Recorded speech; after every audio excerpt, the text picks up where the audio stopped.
Putin has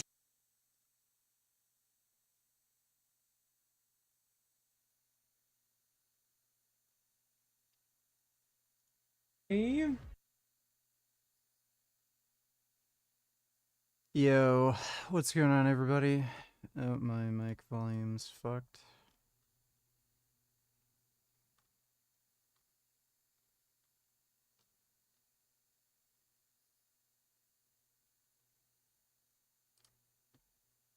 Okay, that's weird. What's going on, everybody?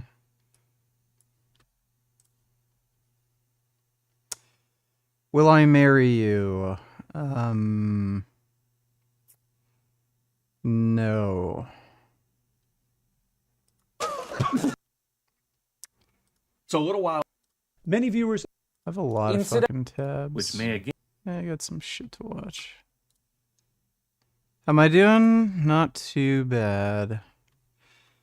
On the early 80s. I finally got the replacement part for the Ural, so it's running. The only problem now is there's a weird like not clicking, but it's like a rattling sound. I don't know if it has something to do with the tappet or if there's an issue with my valve adjustment. When I put the new push rod in, it wasn't fitting properly. I cranked the engine around, then it seemed like it was fitting properly. I don't know if something got loose or whatever, or if it just had to snug into the tappet a bit more. And now it's loose, so I gotta take the valve cover off and check again. So it may be a bearing in the crankshaft that's fucked. Could just be the loose push rod and the valve rattling. A little less likely, but it could be the alternator. That'd be really weird because I got the alternator replaced fairly recently. What the fuck? I can't believe the Cybertruck has this flaw. Did you know about this? The Cybertruck has a stop sill, and I might know why. So let me show you something interesting about my Cybertruck. Is that pedal looks different, right? Because it's missing this. This wedged itself right there, and as you can see, based on the design of the floorboard, this sliding up, and the way this was still hooked onto the pedal, it held the accelerator down 100%. Full throttle, had a clear mind, didn't panic, and holding the brake down overrides the pedal. So I was able to stop the car, but anytime I lift the brake, it would start accelerating again. So I stopped the car, put it in park, got out. At first I thought the pedal was broken, but then I realized that nope, this was wedged down. Yeah, that's old news. I already know about that. They're screwing the pedal board into the actual pedal now to prevent that from happening. The Cybertruck is built like shit. It's one of the worst cars ever made. Thanks for the donation though, ABC. When Virginia Hislop strode onto the Stanford graduation stage to get her master's degree at 105, it generated headlines all over the world. The media knows we love to read about the secrets of centenarians, especially if they're sensational, like taking a wee dram of whiskey before bedtime, or maybe smoking a cigar after dinner. The media also knows we love to hear good news about our bad habits. I was thinking, I wonder what Virginia's secrets are, and oh, I hope they involve chocolate. But actual longevity scientists crush her. The Hummer EV is definitely better than the Cybertruck. It's just that it's insanely, ridiculously expensive, and it's also like a stupid car. It's way too heavy, it doesn't get great range, and you can't even drive it on certain roads because of how heavy it is. Our fantasies by using phrases like longevity is multifactorial. It's a big bingo card. So I interviewed Virginia to see how many boxes she checked on my big bingo longevity card.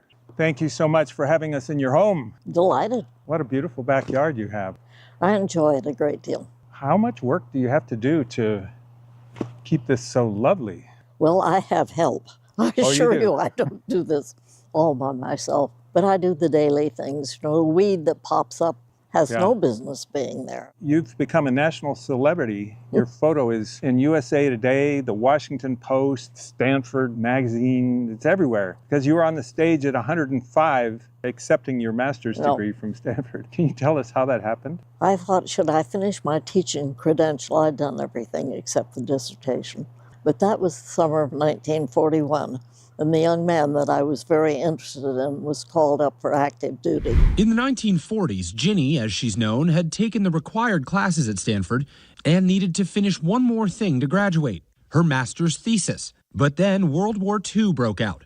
Her boyfriend, George, called to serve. So Ginny left school to marry him. So we were married in August of that year, and I thought, well, React to this also. What are your thoughts on Mao Zedong?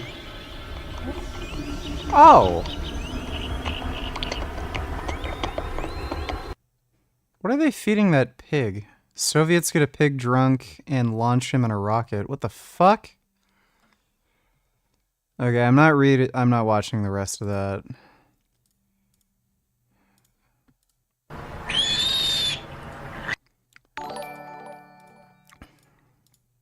You're black and you're anti-Tesla because your vagina hurts. You're highly vaginal, brah. Just saying the facts. Your butthole is big. You know, it's kind of funny how now right-wingers, like for the longest time, were saying electric cars are gay and they suck and they don't get any range, and then they try to defend Elon Musk in... I don't care. Thanks for the donation, sucker. That's a really nice piggy. Oh my god. I hope this is just a joke. What in the fuck? Well, I hope they took good care of that pig, because that looks like a really nice pig. And Mao Zedong is a very bad person. Thanks for the donation, nipple clamps. if they need teachers around the country, they'll take me as is, which was true. Well, over the course of... No, I decided not to go to Montreal and fight for Sv3rige. I have a really bad strain in my left adductor, and I've already torn my adductor longus, so I don't want to risk being permanently crippled. What do you think is Sv3rige feeding his daughter? Meat sludge, raw milk, perhaps even his own cum?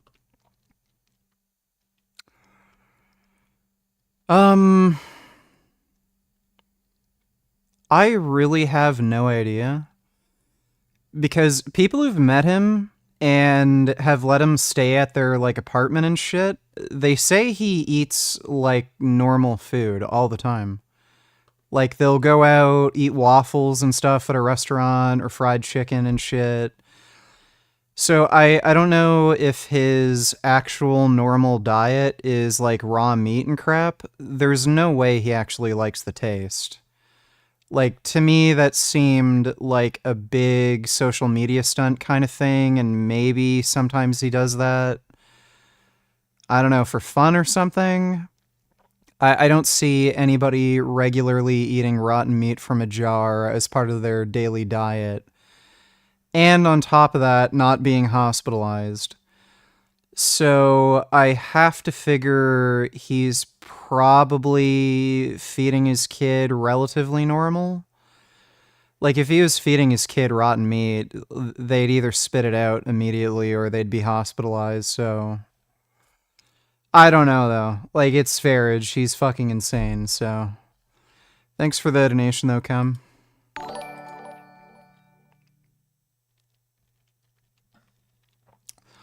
Dodo donated $2. Let me see.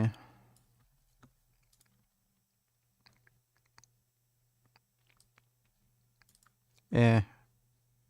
Oh my god, Twitter sucks. Why? Holy shit. Optimus. It's insane. It's even talking. Say hi to my friend John. John? Where's John? Right here. Oh, hello, John. How are you? That's crazy. I'm talking to a robot. From San Jose. Probably from where you were born in Silicon Valley. Wonderful. Where do you live in San Jose? Do you live in Almond Valley or do you live in Sv3rige area? No, I With the way this robot's talking, it's making me think there's a human operator. live in Los Gatos. Los Gatos. Oh, wonderful. Very Yeah. nice area. Where do you live? Beautiful hiking I hear out there. There is. Where do you live? I live in Palo Alto at the current moment. Figures. Yeah, Yes. this is awesome. That's where they train us, that's where we get our builds, and that's where we work with a wonderful group of people. What's the hardest thing about being a robot? Trying to... Yeah, that's not an AI talking. I'm not sure if that's a person in a suit, but it sounds like this is being remotely operated. learn how to be as human as you guys are. And that's something I try harder to do every day, and I hope that you will help us become that way. There's no way that's an AI. Elon simps are cringe.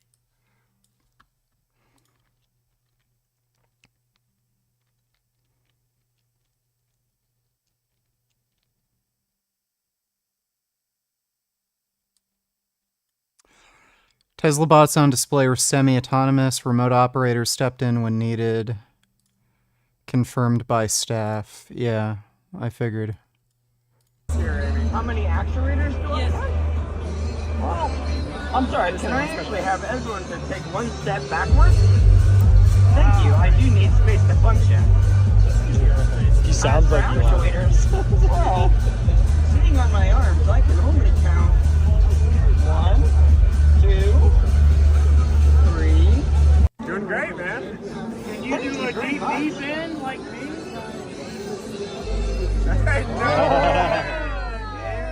Then humans can't have any.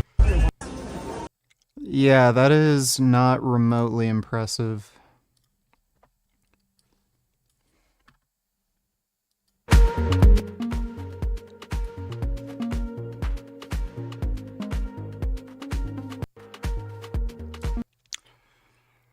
Humans teleoperating Tesla Optimus robots. When the robot stiffly walked in, that was programmable. Were in a fixed position dancing, that was programmable. Any of the human interactions with the robots was 100% teleoperated. Yep. Like, it's blatantly obvious. Let's see this. Here with an amazing woman who had to leave Egypt. She's an Egyptian Muslim because she spoke out against Hamas. Why did you do that, and what was the reaction? I believe Israel has always been a good neighbor and a good friend for us in Egypt, and I cannot tolerate what Hamas did to the Jewish people simply because they are Jewish people. I couldn't accept seeing my own people, the Arabs and Muslims, celebrating the killing of innocent humans. So I decided to stand up for Israel and for the Jewish people. But unfortunately, this resulted in me being kicked out of my own country as well. However, as they say, God brings you to the place where you should be, and I believe I came here for a reason. I've been roaming American universities, speaking to students on both sides, the Israelis, the pro-Israel, the pro-Palestinian. Well, that woman's pretty based. And trying, as you do, challenge the misinformation and correct the twisted narrative. And we're chipping away, interview by interview, conversation by conversation, and day by day. Thank you so much for doing what you do. It's a beautiful surprise to see. And I hope you do too. Oh, that's a nice story. Thanks for the donation, Dodo. Vivek donated $2. Let me see. J.D. Vance tried to fix his flipped Facebook live video by turning his camera upside down.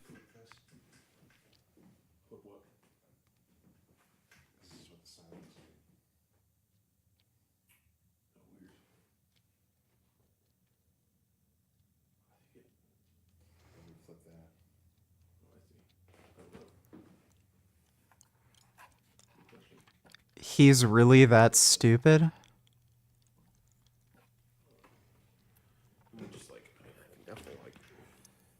Oh my god.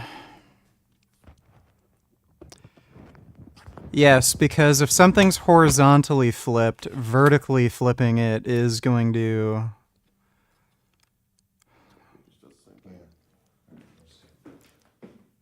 Dude, what an actual fucking moron.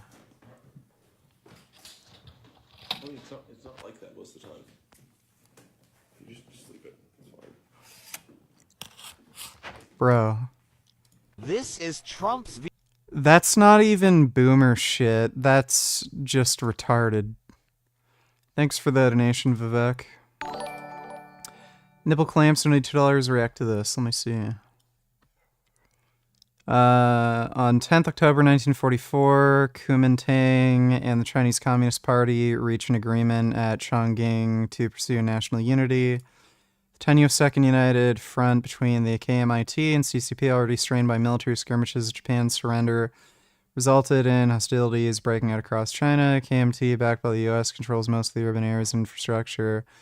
CCP, with Soviet support, had strengthened its power base in rural areas, particularly in northern China, seeking to avoid major conflict. U.S. being putting pressure on KMT leader General Lee Simo Chiang Kai-shek to invite CCP chairman Mao Zedong to negotiations.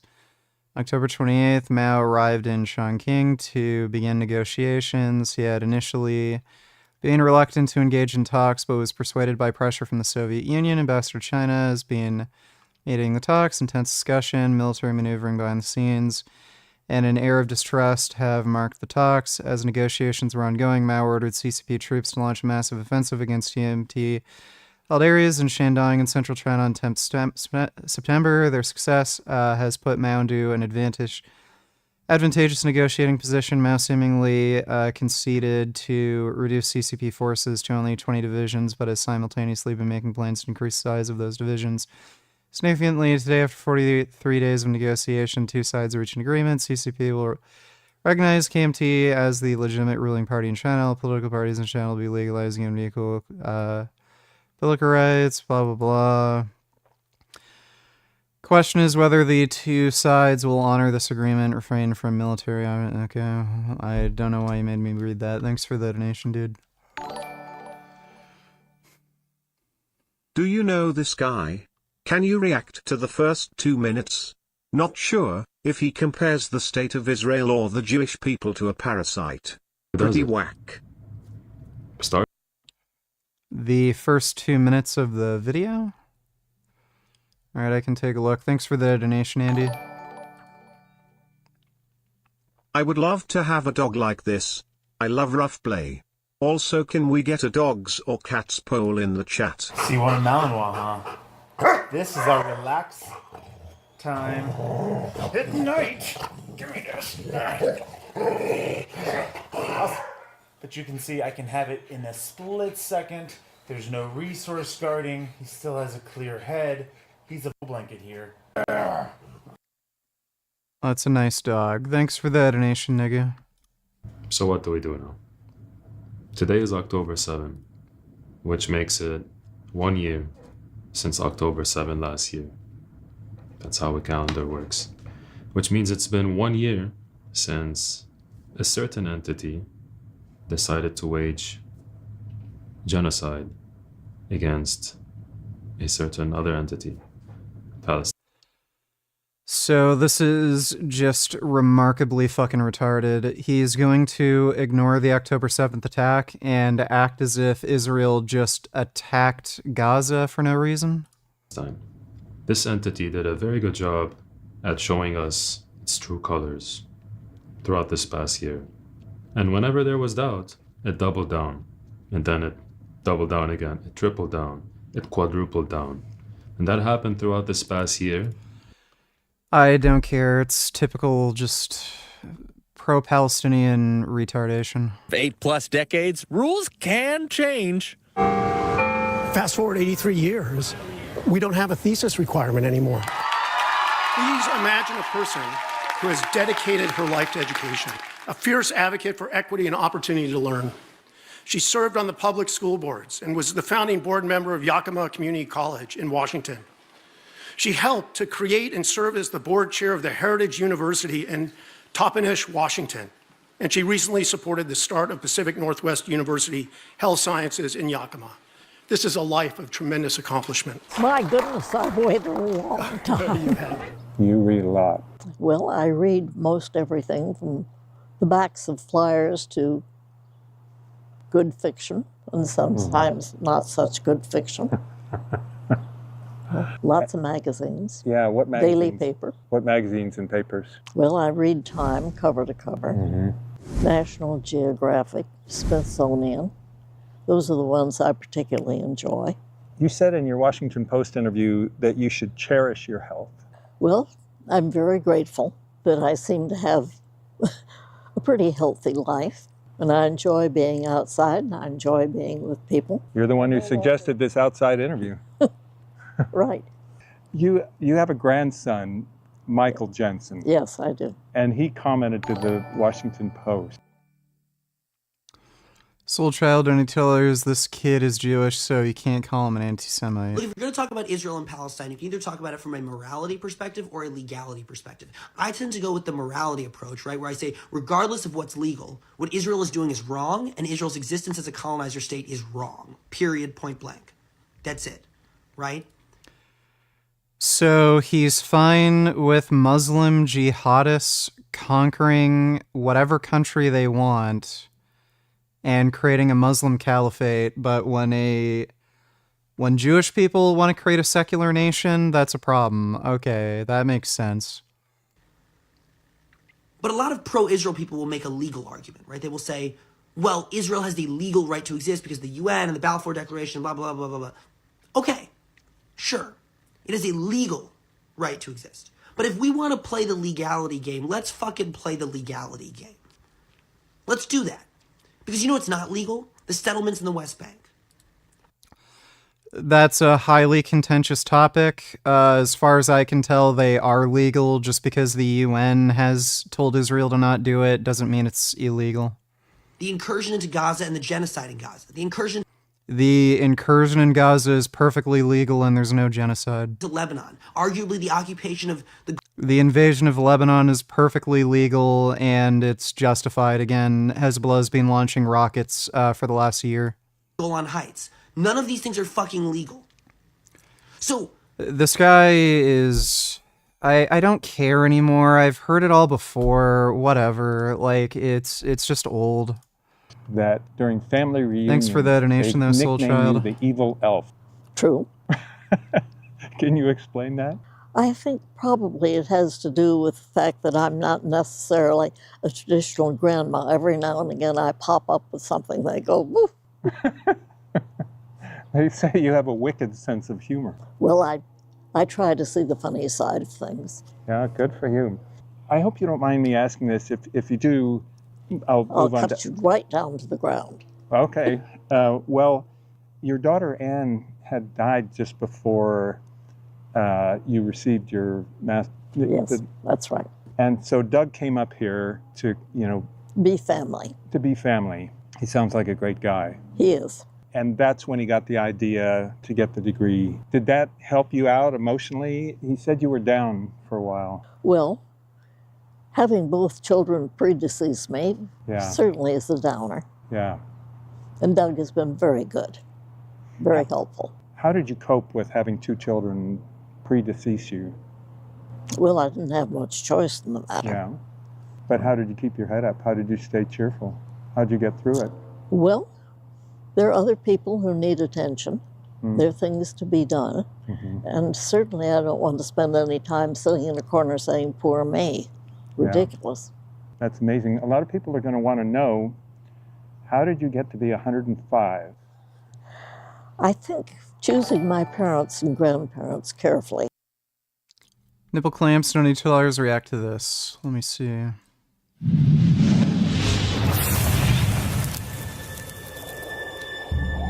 I'm Bill Whittle. Well, it's the 4th of July weekend once again, and I'm in the mood to put some meat on the grill. So as a special nod to those awful people who want to bring politics into every single thing, I thought we might spend just a few minutes of the holiday to take a look at the sordid history of the Democratic Party, which has been, if you'll pardon the racist expression, whitewashed by our friends on the mentally, emotionally, historically, factually, and honestly challenged left side of the aisle. Now, since Democrats have done everything in their power to make sure that no one knows the history of the Democratic Party, let's just call this little exercise Pin the Tail on the Donkey. And because I'm a conservative... Curious storytellers, this Muslim or Hindu-looking guy likes your content, wants to do an interview with you. Skip to 720. Today, my friends, but he lives in Toronto. And the reason why I'm saying this and the reason why I'm posting this video is because I wanted to have an interview with you, Richard, Vegan Gains. I have made interviews in the past, and they're good. And if you were to get on camera with me like this, I would set it up and I would ask you some questions. Very wise, very thought out questions that further explore and expand your life. So if you're interested, I have a small following, 4,000 subscribers, but I'm making videos daily and my channel is going to grow.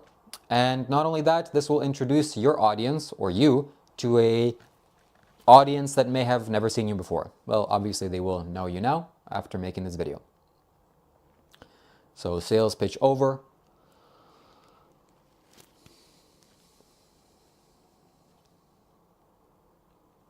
Yeah, I want to show you a clip, a video clip that Vegan Gains recently uploaded 1 day ago. And the title of the video is titled Vegan Diet Causes Muscle Loss - Michaela Peterson. A muscle tissue diet. A cow diet. That's muscle loss. So a vegan diet is unsustainable long term and you're going to lose muscle. Well, I've been on a vegan diet for 13 years and if anything, looks like I gained muscle. I've also been able to bench 410 pounds without the use of any steroids or performance enhancing drugs.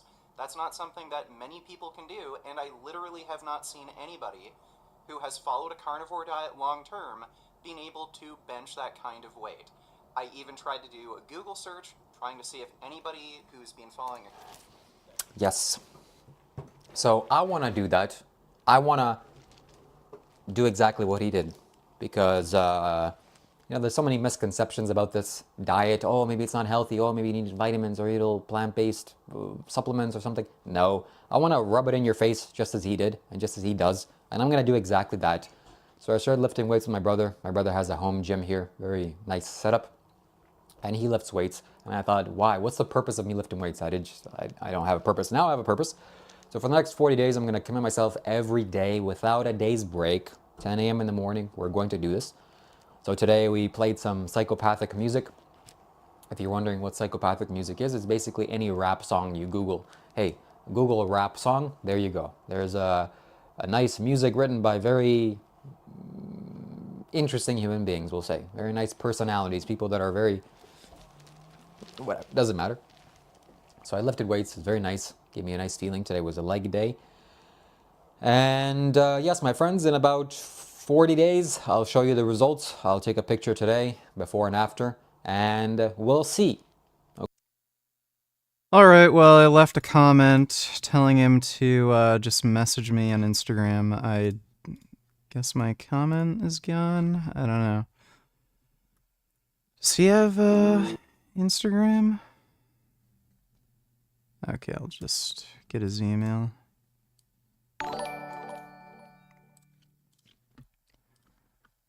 Let me just email him.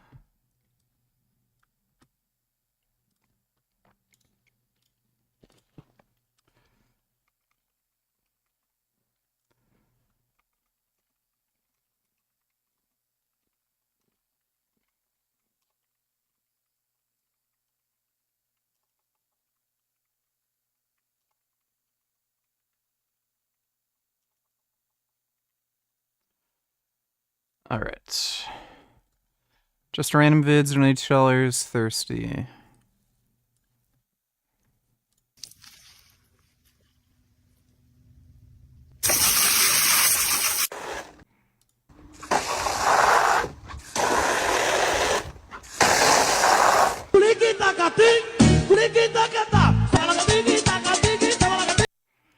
Yes, those dogs are thirsty. Base take or not? Let me see. Former vegan who added protein to her diet. My reintroduction to protein started with Japan. Someone suggested I try a Japanese diet because it's one of the healthiest diets in the world. She was eating protein before.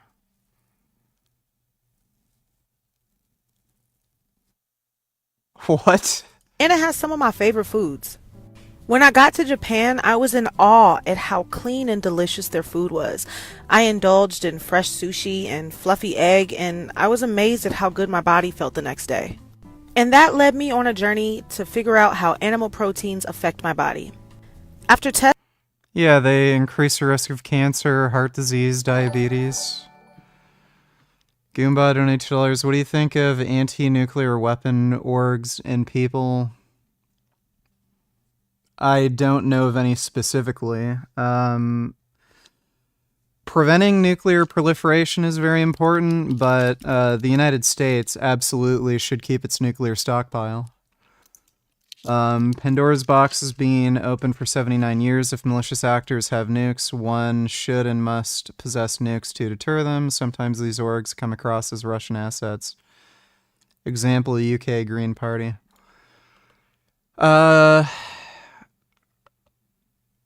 So they're actually advocating for the dismantling of nuclear weapons among NATO allies? Like the US, UK, shit like that? That's remarkably fucking stupid. Thanks for the donation though, Goomba. tests and research, I found that animal proteins helped me have more energy, lose weight. Animal protein does not make you have more energy or lose weight. You don't really get much energy from protein. And helped with my mental fog. I do Animal protein does not reverse brain fog. believe that the vegan diet is still the healthiest diet to have, and I aspire to one day be a raw alkaline vegan. Oh my god, dude. You know, it's always fat people who... I don't know why they can't just figure out, like, how to just eat healthy foods that are ethical. It's always, oh, raw, alkaline, like, it's always fucking retarded fat people. Until then, this is the diet that's helped me reach my goals and helped me feel good in my body. It can be scary talking about things like this because veganism is such a sensitive subject. People are vegan for many reasons, whether it be health or environmental or love for the animals or all of the above. I'm aware how people could take this and how it can make them feel. But I'd rather be honest and share my story and my... Look, she's just fat. She's a glutton, and she just wants to be able to eat whatever the fuck she wants whenever she wants. Like, that, it's as simple as that. Like, why did she start eating meat and shit when she went to Japan? Because, oh, that food looks good. Oh, that food looks good. Oh, I want to try that.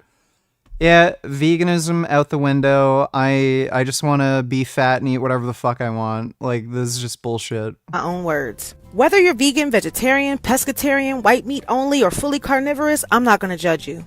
Do what's best for you in your... Well, that is stupid.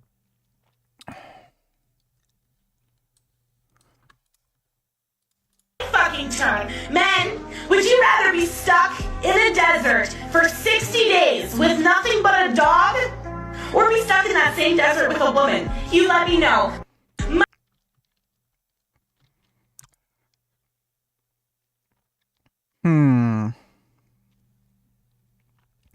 I think I might choose the dog. Thanks for the donation, just random vids. Tate settles the debate. I don't agree with the last part though lol. Anyone who tries to pretend cats are as good as dogs is a moron. You can have a police dog, an attack dog, a guide dog. Dogs genuinely save and improve lives. Cats do. I've seen cats prevent child kidnappings. Cats have warned their owners about a fire and got them to go outside. Cats are also just fucking awesome and will love you and cuddle with you, like BMO here. Look at this. Look at this. This is a good cat. So good. Mwah. I love you. They're also just silly and lots of fun. And they just enrich your lives. You, I don't know why having a, like, just because dogs can be police dogs, I don't know why that makes them better. Like, there are rats that are trained to sniff out drugs and bombs and shit like that. Are rats better than dogs? Because they're actually better at sniffing out explosives and bombs and shit? Nothing but wait for you to feed them. Cat doesn't fucking love you. If you were stuck in the fucking wilderness... No, cats love you. You're gonna... Maybe they don't love Andrew Tate because he's a dickhead, but no, if you're not a dickhead, cats will love you. You'd die, and a bear came up to you and was about to rip your head off. Your dog would die trying to protect you. Your cat wouldn't do anything. Cat versus bear.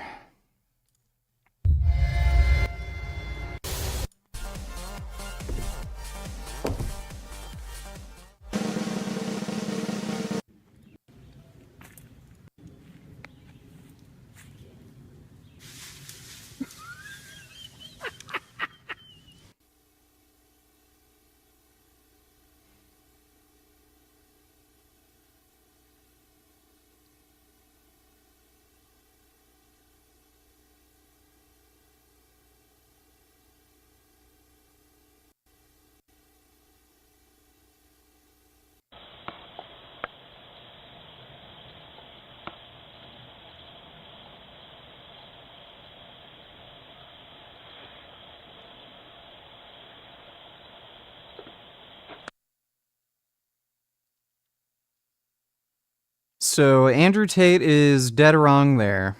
Cats actually scare off bears and will attack them. So no, you're still wrong about dogs versus cats. Thanks for the donation though, nigga. Dodo donated $2. Why is everything Tesla does a scam? Aren't we also on like 10 years of him saying full self-driving is right around the corner? Yep. Everything Tesla does is a scam because Elon Musk can't run a company, can't make any profits, and he has to lie about shit like this to get more investor funding so he doesn't go bankrupt. I know this guy wants to go to Mars. Yep, it's on my shirt. What can I get you? I'll have the watermelon too. Watermelon? Coming right up.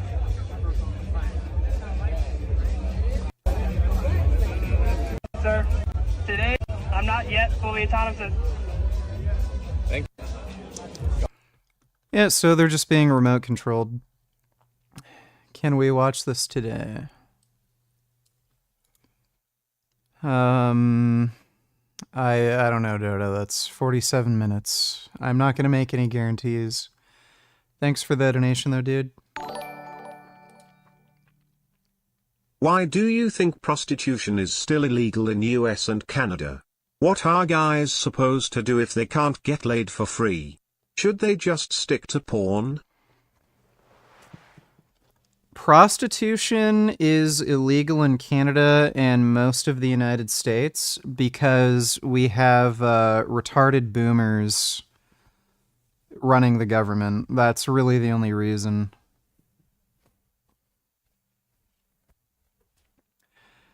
They're just old people. Many of them are religious, and they base their policy positions entirely off of their own preference and lifestyle. So that's why. There's still prostitution. Just like look up whatchamacall, escort services in your area. They're all prostitutes. They'll have sex with you. A lot of massage parlors, again, they'll jerk you off, suck your dick, fuck you. Prostitution's everywhere. Thanks for the donation though, Speed Racer.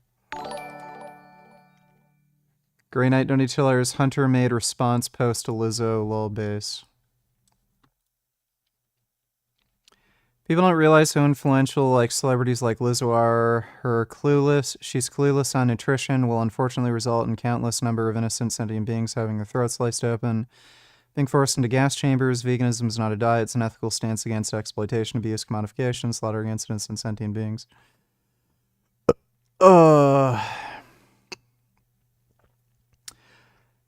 I hope he's wrong and not too many people take Lizzo seriously. The only, like, saving grace here is this is a woman who's morbidly obese. Like, I don't know how many people would take her word for it, you know, on nutrition. She doesn't look like somebody who knows much about nutrition. So, hopefully he's wrong and not too many people listen to Lizzo, but otherwise, yeah, I agree. Thanks for the donation, Grey Knight. Thoughts on the Muslim problem? I feel like it would be low-key a bit freaky and cool if we did the Holocaust again but for Muslims instead of pesky Jews. What do you reckon?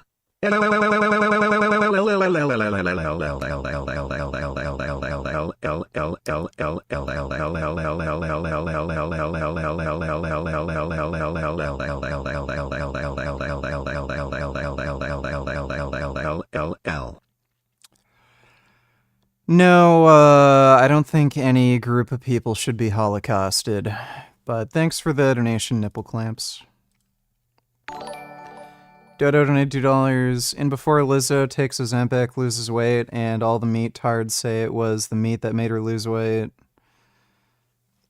it wouldn't surprise me if she's taking Ozempic right now. I miss when Prismo used to interrupt you when you're playing horror games, but don't worry, I can still do that. Well, I really appreciate that, Dodo. Thanks for the donation. Hemorrhoid $22. Have you ever had internal hemorrhoids? Yes. I don't recommend it, by the way. Should call this show. 721-619-2288, and there's a web link in the description. We would like to know, what did we actually name this one? Trump is a danger to democracy. Actually, I'm gonna change it again though. There's like, can you something? I said you can't defend Trump initially. Okay. And then I was like, Trump is a danger to Hey, democracy. Trump supporters. You suck. Eat my ass. Hey, Trump supporters. Call and defend your boy. No, your vote. And then we'll see what that does for us. There's Go ahead. multiple chatters right now who are advocating for Trump. Daniel in chat, who also said some crazy shit about some YouTuber who predicted his shooting, is predicting his victory. You should call in, because that's some... I'm trying to think of how I can relate veganism to the topic. Name. I see you always posting almost every freaking show. Call in.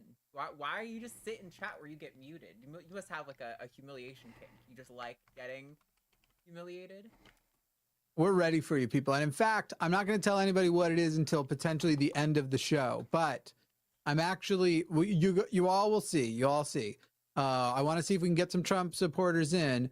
And I'm actually doing something to try and advantage They're going to them. prioritize Trump supporters. No, I don't. I'm not going to tell anybody what it is until the end of the show. We'll see how it goes in case I chicken out. I'm like, actually, that was a mistake.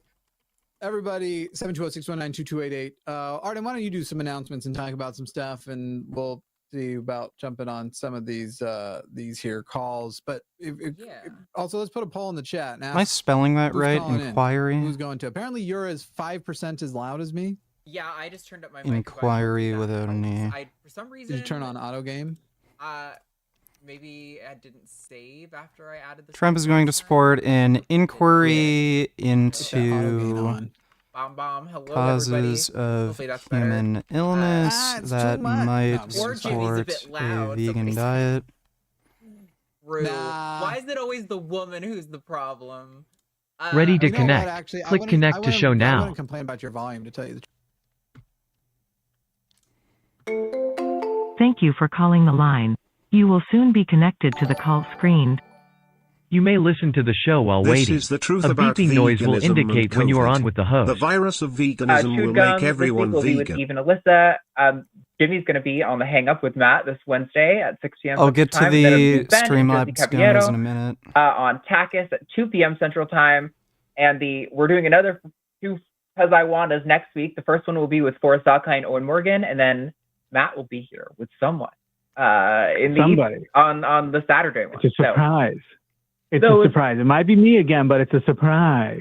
We'll see if it's me again. I'm not promising anything. Also, for those of you who simp for TikTok, famous TikTokers, Forrest Valkai and Austin Archer will be returning on November 1st for a special Because I Wanna, focusing on the election as well, just before the election, and I've heard Austin wants a piece of some of these I'm going to vote third party b-holes. You've been posting a lot on Instagram. I've been loving the stuff you post. Okay. Sorry. Yeah. Weird timing. Also, hey, people who are calling in who love us. We really appreciate you guys calling in. However, we're really trying to talk to Trump supporters tonight. We really want to talk to people who are a third party, who are advocating for not voting, or who are Trump supporters, most importantly. So if you're calling in just to have a discussion, we're not going to let many of you through because that's really not what we're aiming for with the format tonight. So just a warning. Hello, Richard. Hello. Oh, hey, thanks for calling. Welcome to the line. Hey, let me see. Are you a theist or atheist? Atheist. And you're not calling to explain why people should vote for Trump or something, right? No, I am. No. Sorry? I'm explaining why people should vote for Trump. Oh, okay, wait. So I didn't read it correct because you said something like Trump is going to support an inquiry into causes of human illness that might support the vegan diet. Oh, okay. So you want to make the case for Trump. Okay. So you are an atheist, you said, right? Yeah. Okay. I just need a location. What state? Not Montreal, Ottawa. Ottawa. Wait, that's Canada, right? Yeah. Okay. Then I'll just write down Canada because that's not the state. So, okay, cool. I'll put you in the queue and hope they take the call soon. Thank you. So good luck and see you next time. All right. Bye-bye. You have been put in the holding queue. A beeping noise will indicate when you are on with the host. I think every vote counts.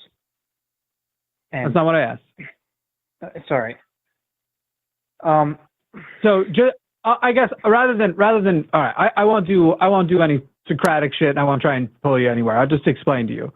Right now, anybody who is worried about whether or not we're changing Trump voters' minds are worried about the wrong thing. Can it happen? Yes. As a matter of fact, you can go back and watch an episode that I believe it might have been the solo episode I did last week where we had a person who at the beginning of the call said they were voting for Trump. I disabused them of some information that they were not aware of. One of it was surrounding the development of nuclear facilities that he thought Trump had been responsible for when they actually started construction under Obama, but the licensing, the time to actually approve them, came up under Trump, and any president would have done that. And by the end of the call, by correcting the information by which he thought he was voting on, he actually changed his mind and said he would most likely now be voting for Harris. So you have, yes, there are ways to actually convince these people who right now are not Trump cultists to change their vote. However, definitely put zero effort into changing the minds of a Trump cultist at this point. There just isn't much point to even trying. And right now, the thing that you need to be doing is, yes, correcting misinformation where you can.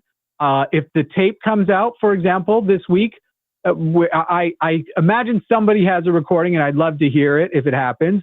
Donald Trump allegedly in the last month at an event in New York, according to the New York Times, at an event at Trump Tower, called Kamala Harris the R word and then complained about how many Jews are supporting her.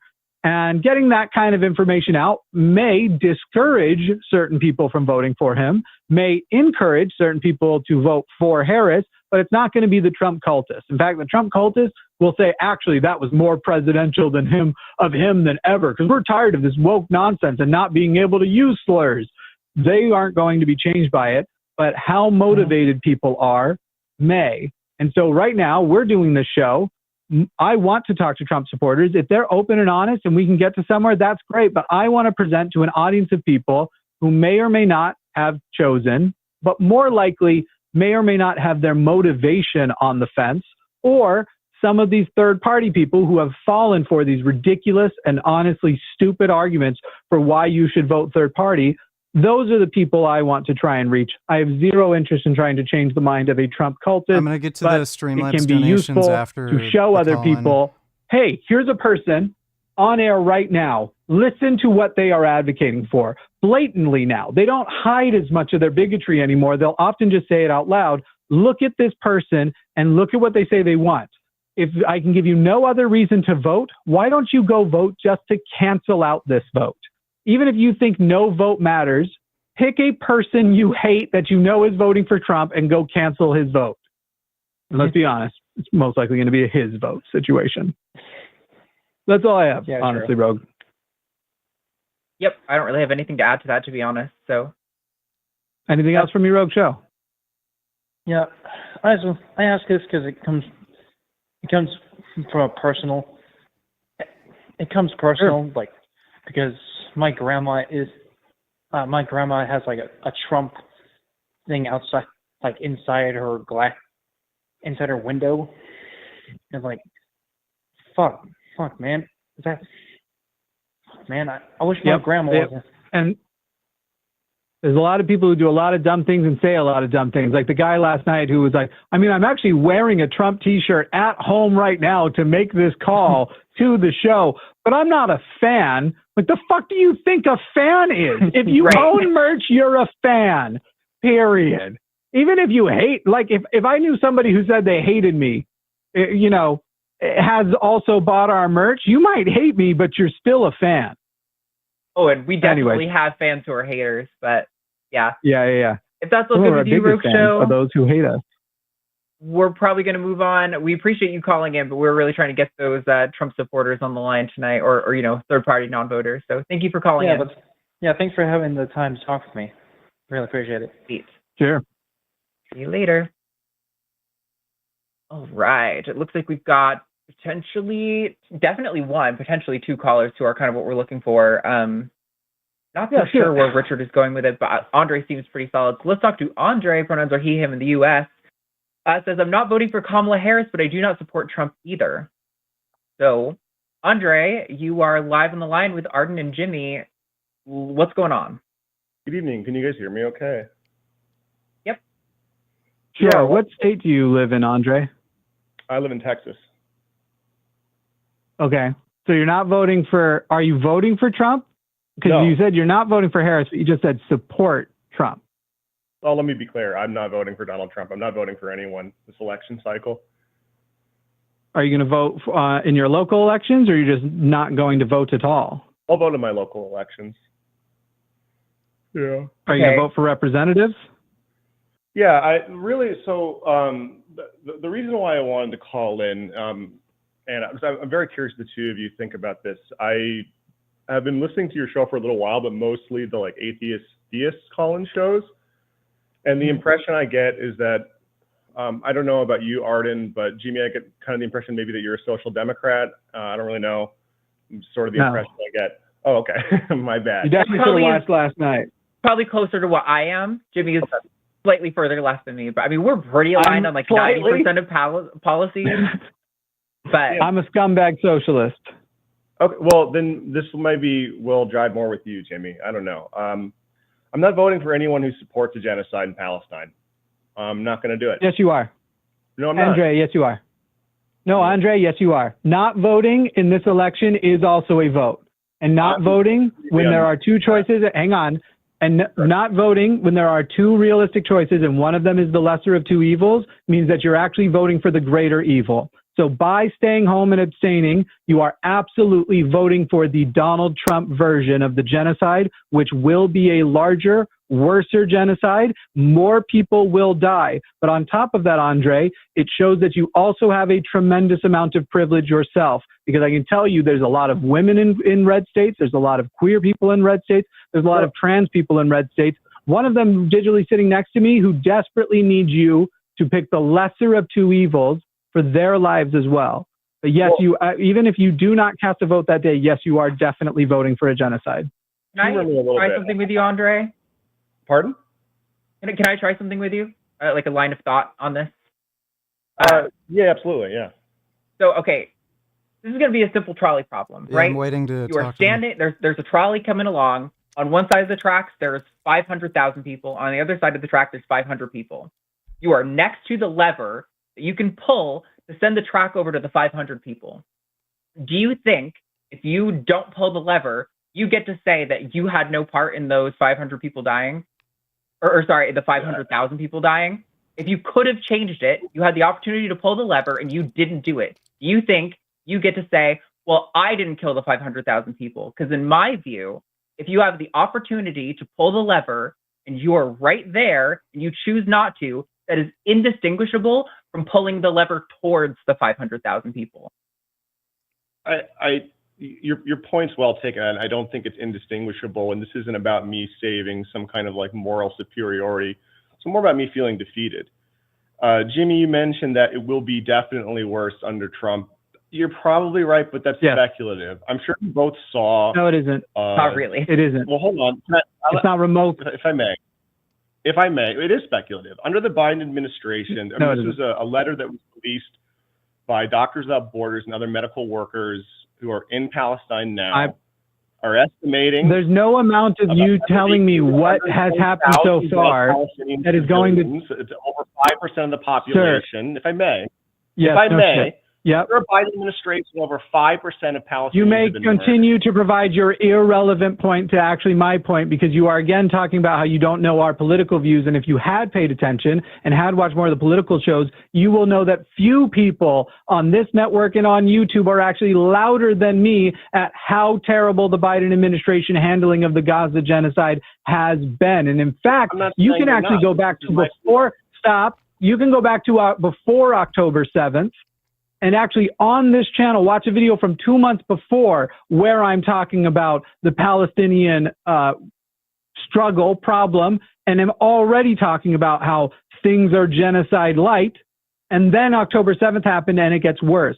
But when we are talking about which one will be worse and you're saying speculative, it is only speculative in that it hasn't happened yet. But if you actually look at policy that you can obviously translate into real numbers, and you, for example, look at the ways that Donald Trump did things to incite further those conflicts, as well as supported the Yemenis genocide and how unhinged he allowed that to get, and how he actually ramped up, because everybody wants to talk about no new wars under Trump, but nobody wants to fucking bring up the fact that he did more damage and worse in a short period of time by ramping up his wars. The man is a warmongering fool who loves the idea. And the fact of the matter is you have two administrations, one of which right now actually is coming to a head with Netanyahu. Not that I think they're going to turn their back on Israel, but they may turn their back at least on Netanyahu.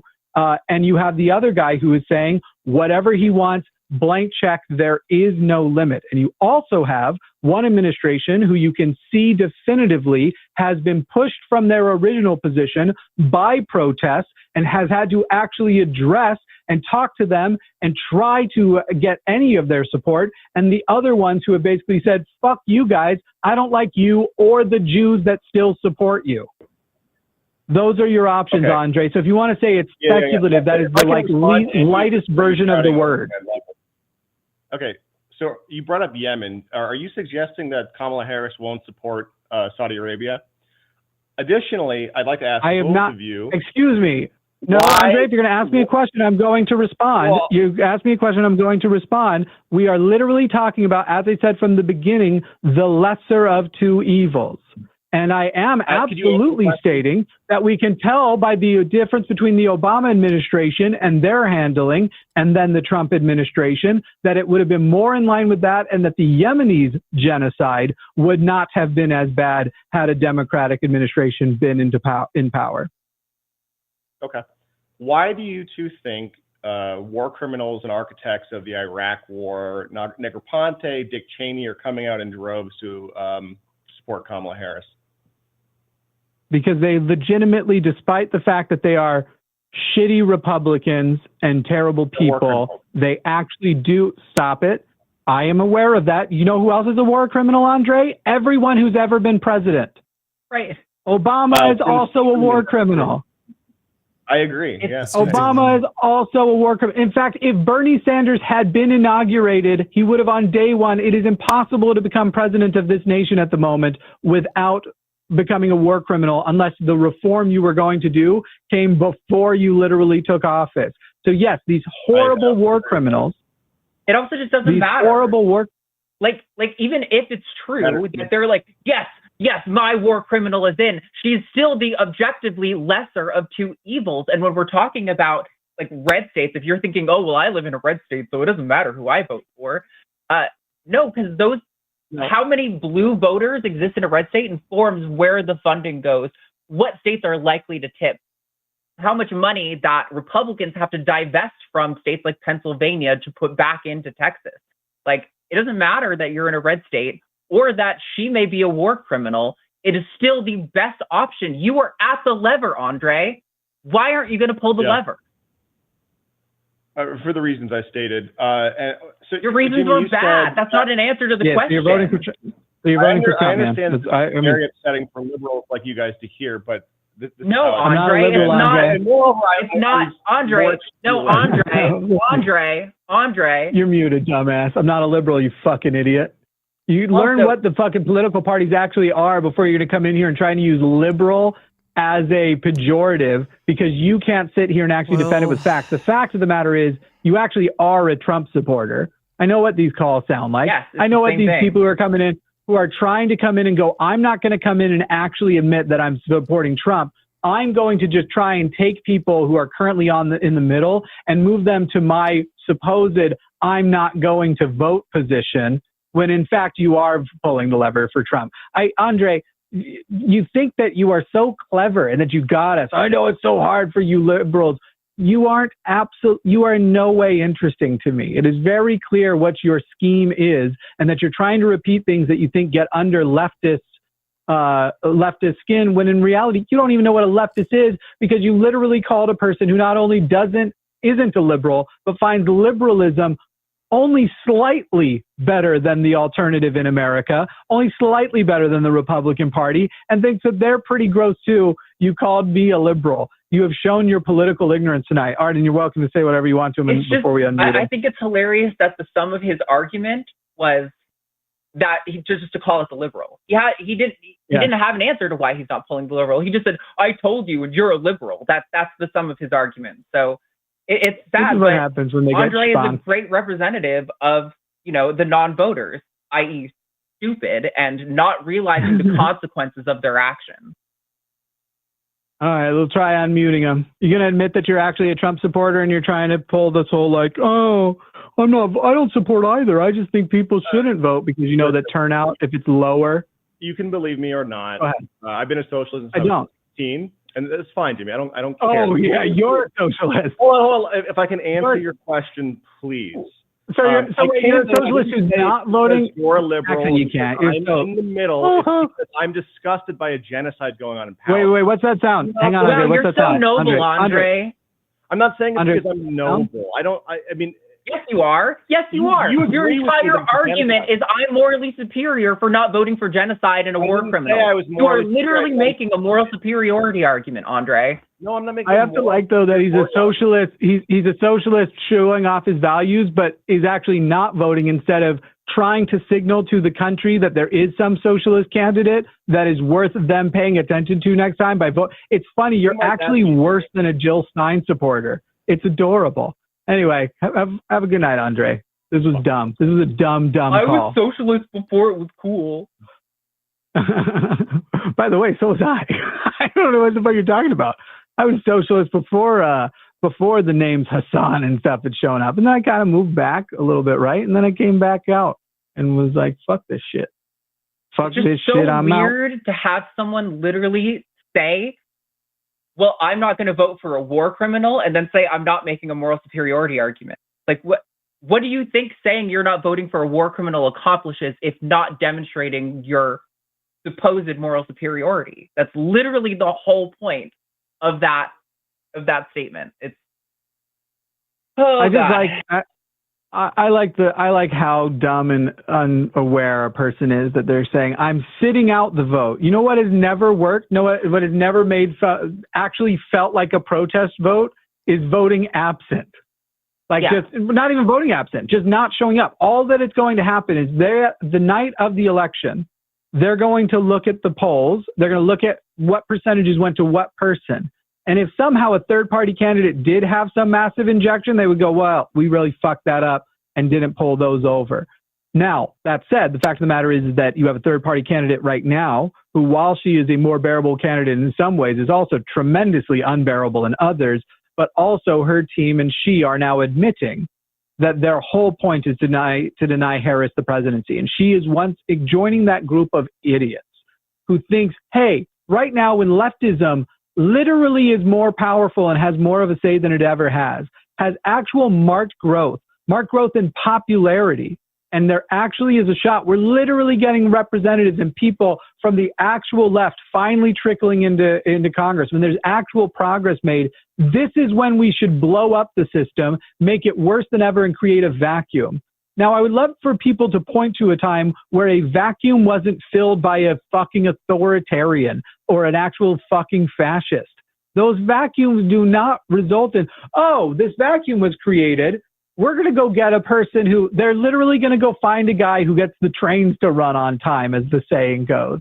It's such a fucking stupid tactic. Even anti-Zionism, if you're not a Zionist, as I am not, it is now, the Overton window now includes you, where 5 years ago it didn't. And this is the point where you want to go like, okay, but on TikTok, I learned that I can be satisfied every 7 seconds. This guy so really I likes am to going blab. to shit on the memory of all the people who came behind me, who fucking actually did the work, who tried to, within democracy, reform democracy because they see the value in it. Fuck all of those people. I'm going to blow it up because I think socialism for sure is a lock after that, even though all the historical examples prior is that actually you're going to end up with fascism. You're going to end up with some populist, authoritarian strongman person who seems very great at first, and then he or the line which he sets up quickly devolves. It's such a fucking stupid, indefensible tactic, and I'm embarrassed to be a leftist with other people who think that's a good idea. You all are fucking idiots. If I can be honest too, part of that, those kind of people are part of the reason why I don't claim the label socialist. And maybe that's bad reasoning. Maybe I should claim it to fix that image problem. But like, I agree that I've seen like the DSA of like Central Texas posting a lot of sentiments that are very similar to what Andre was bringing. And that kind of stuff just makes me so sad, because it's like, I agree with most of the socialist policies, but like this is a simple probably problem. You are at the lever. Why are you not pulling the lever? Okay, we have. And how are you ignoring so much? So much. You are ignoring so much of the consequences. If Trump gets in again, the odds of socialism succeeding within the democratic framework only exists if Harris wins. I shouldn't say only, but much more likely exists if Harris wins. If Trump wins, the way in which they have done, people think that, no, this will be the time it went too far and we'll have a revolution. You recognize that we still have an electoral college built on the system and idea of basically making sure slavery continued as much as possible. You recognize that we have states gerrymandered to fuck. We have all these things that are clearly, we are today denying people the right to vote based on skin color through targeted gerrymandering and through making it harder for them to get to the polls and then to prove that they're allowed to be there. We today have slavery in this country, and it is the American for-profit prison system and part of the non-for-profit as well, the government-run one. Today we have horrible things that later we will look back and go, how was that allowed and the people didn't rise up? If you think one more step further, where basically the Republicans are going to make it impossible for them to lose by this new system, like they're trying to do in West Virginia, where they can basically arbitrarily not certify an election and then let their legislature choose the president and void all of the people's votes. If you think that that's going to result in the revolution that's going to turn it around, you're a fucking idiot. It would have done it. It would have done it when he did it the first time and completely undermined democracy, him and Mitch McConnell, by literally stealing a Supreme Court Like it's a justice from call-in the show, person who not a had the blab show, constitutional right to appoint one. They are doing things all the time, and it's a trickle effect. Right now they have a loud fart machine that they can go louder with. They can crop dust and take credit for once, but it's not going to be so much that anyone is going to be able to organize and take anything down. Whatever this idea is, that if we just let Donald Trump have it again in 2024, that will finally lead to the violent revolution that, frankly, most of you are thinking other people are going to fight on your behalf. And this is going to be the thing that brings in socialism, then I think you're an idiot. I hope you enjoy your fantasy that you think you're going to live, where you're, in a little commune growing vegetables with your friends and practicing shooting so you can defend the commune when the bad guys come. But I thought you were going to do Bill Maher. I hope you enjoy your avocado toast, because he just takes everything from the By the way, what's wrong with liking avocado toast? I don't love avocado toast.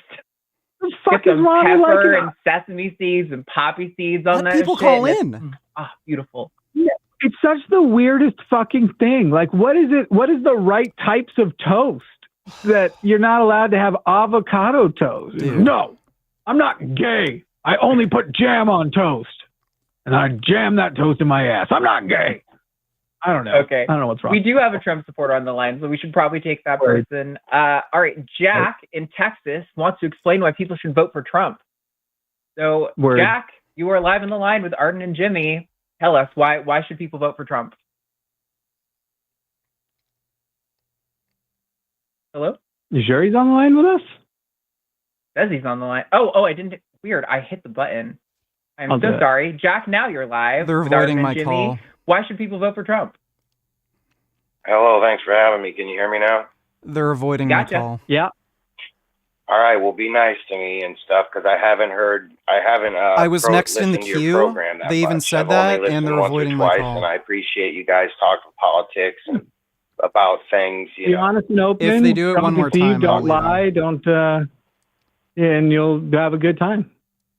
Yeah, yeah. well, I'll just get right to it then.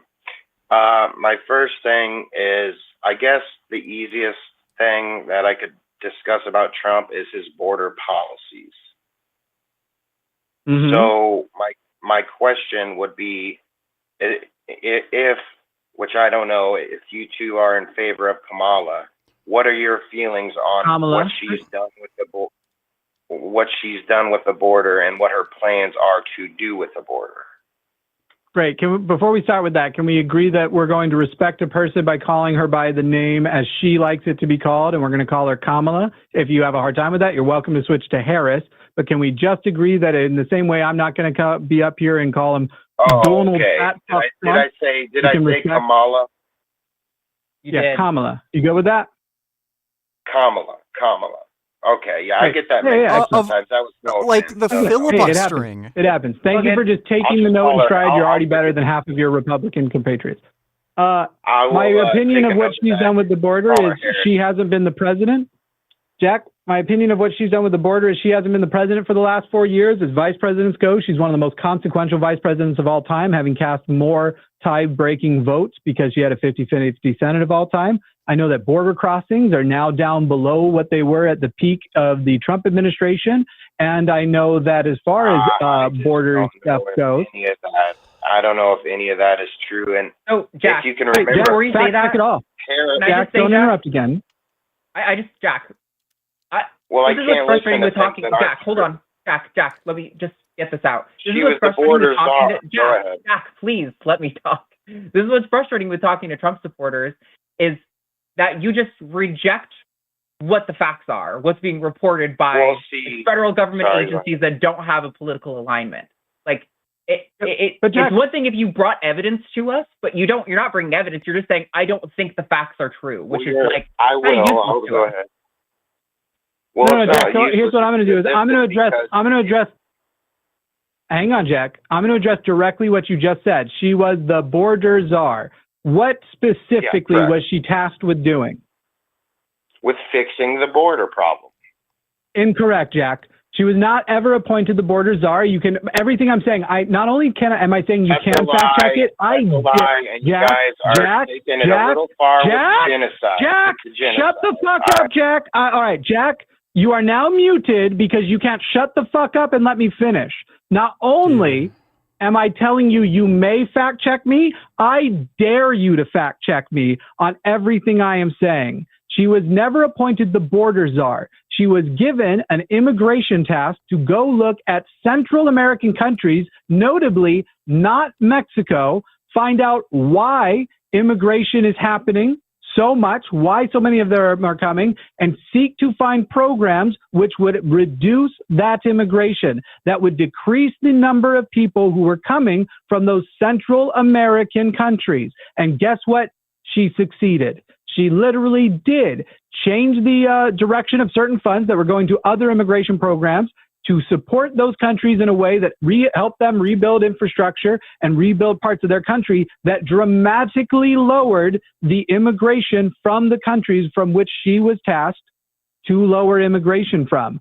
The thing which she was actually tasked with doing related to immigration, not only did she do it, she succeeded and exceeded expectations on it. Now, Jack, I'm going to unmute you, but if you interrupt again, as you said, please be nice. If you're just going to say you're lying, again, I am offering you the opportunity. I'm daring you to fact check everything I have just said, including one, the border czar is not a thing she was ever appointed to. She's the vice president. The vice president doesn't really become czars anyway of things. These are unofficial titles. And the specific, which you couldn't answer, mind you, and you're sitting here going, you don't know, but you know what I'm saying is a lie. You answered incorrectly. She was not tasked with the border between Texas, California, and Mexico. She was tasked with Central American countries and reducing their immigration, which succeeded. Arden, anything else to add to that before I unmute him? I just think that also it's worth noting that the way she did it, I think, is the most ideal way that we can control immigration, which is, like Jimmy was saying, we're investing much of the investments that we're making in these countries, by the way, are private. They're not coming out of the taxpayer's pocket. And they're improving work trainings and education in those countries to improve their job opportunities in those countries so they don't even want to leave. Because believe it or not, Jack, most people don't just want to uproot their entire lives and their family and leave their country just to come to America and to be the bad guy for shits and giggles. Most people want to stay in the country where they're born and build a family and build a life in those countries, and which is what Kamala's efforts have done. But again, there's no policy that Kamala has specifically done herself because she's the vice president.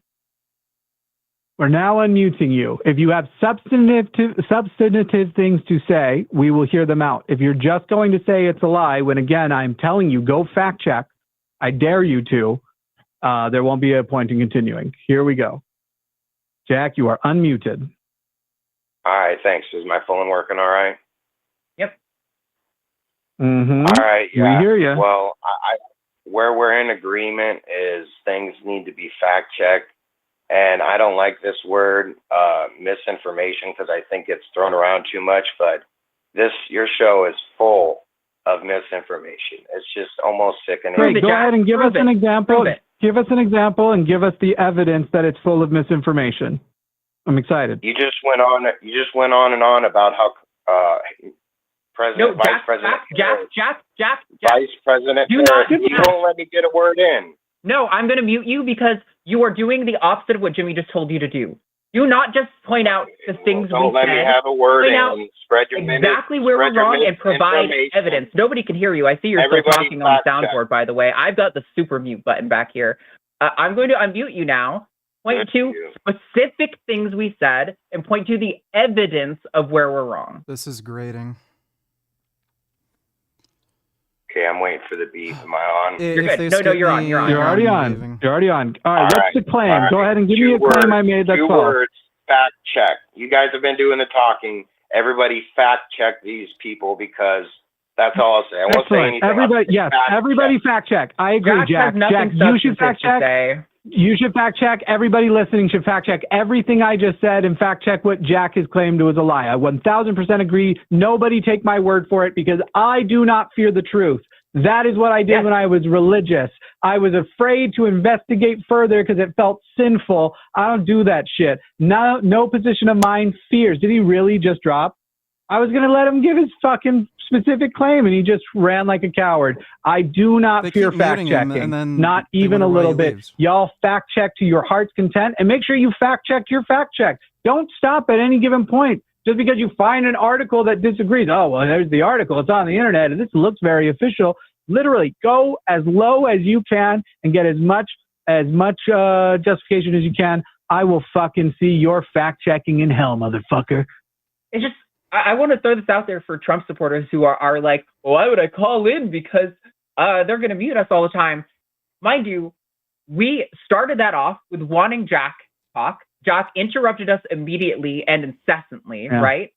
Hey, that's a problem. But, you know, it can be fixed with a little bit of communication. What bothers me is Jack saying we're lying or spreading misinformation, but not providing the evidence. If you are going to accuse us of lying, prove it. I'm not going to take your vibes that we're lying. I want you to bring evidence and proof that we're lying. But I agree. Honestly, I don't even care that they're going to say that. I care that we're wasting our time. Tell me. I want to be more correct. I just care that the call wasn't substantive. There's no point in continuing on if it's literally like, okay, here's my point. All right, well, my point in return is you're lying. Okay, prove it's lying because you are.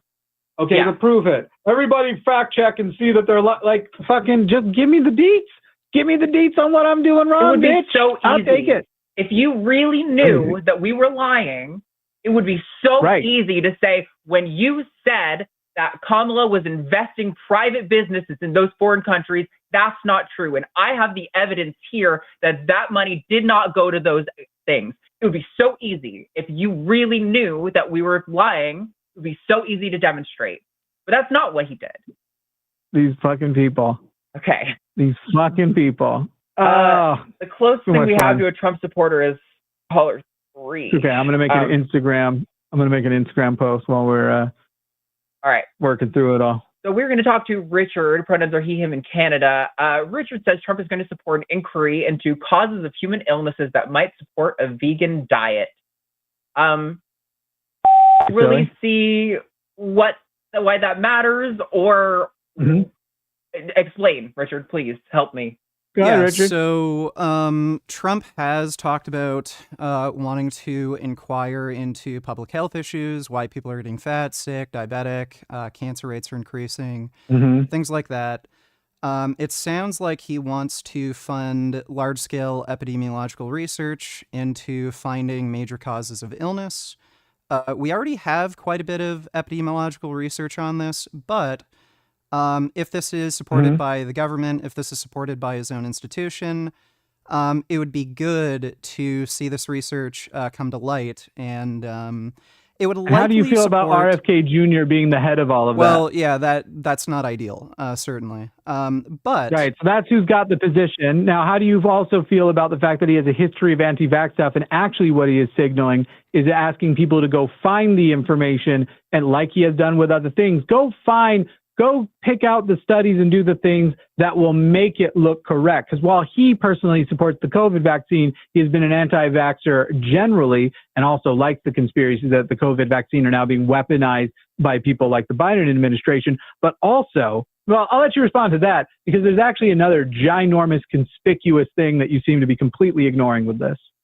Yeah, so I'll admit RFK Jr. is far from the best person for the job, but the one saving grace No, not is just far from the best. He would be a bad person for the job. well, Let's be clear. yeah, I agree. The one saving grace is he's not the one conducting the research, and most of these people involved in conducting the research are much smarter than he is. So even if he has the Except for that ability he- to, Except for that he literally has his forward in a book of people, quote unquote, conducting the research, and gave that out as the, if you sit down with this in 90 minutes and beforehand you were a pro-vaxxer, at the end of 90 minutes you'll be an anti-vaxxer. So the person who would be the director of collecting what things we pay attention to, if we just look past as precedent, but also look at, again, the past administration as how Trump decides what his conclusion is and insists that we find the stuff that supports that. And we look at Project 2025 and to some extent also Agenda 47, which is going to make sure more and more roles are no longer able to be, if you have competent people in there, that Trump won't be prevented from dismissing them, that he literally will be able to replace anybody who doesn't come to the same conclusions as him. And you put all of that together to go, but now maybe the medical guidelines will be you should eat a plant-based diet. And veganism is so important to me that would be that would be more important than all of the humans who are going to lose their lives and their rights, and the harm that's going to be done to queers. All of those humans are less important to me than what I think will be an increase in veganism, notwithstanding, not mentioning the fact that current medical guidelines recommend a plant-based diet for people with heart disease, for people who are obese. For literally, you are hoping that he gets into office and then they go find out what the current medical guidelines are, Richard. And that's the part that's blowing my mind, because I've been a person very involved in that medical system for the last 2 years, not just for obesity, but I hope people have noticed I've stopped being obese, amongst other things.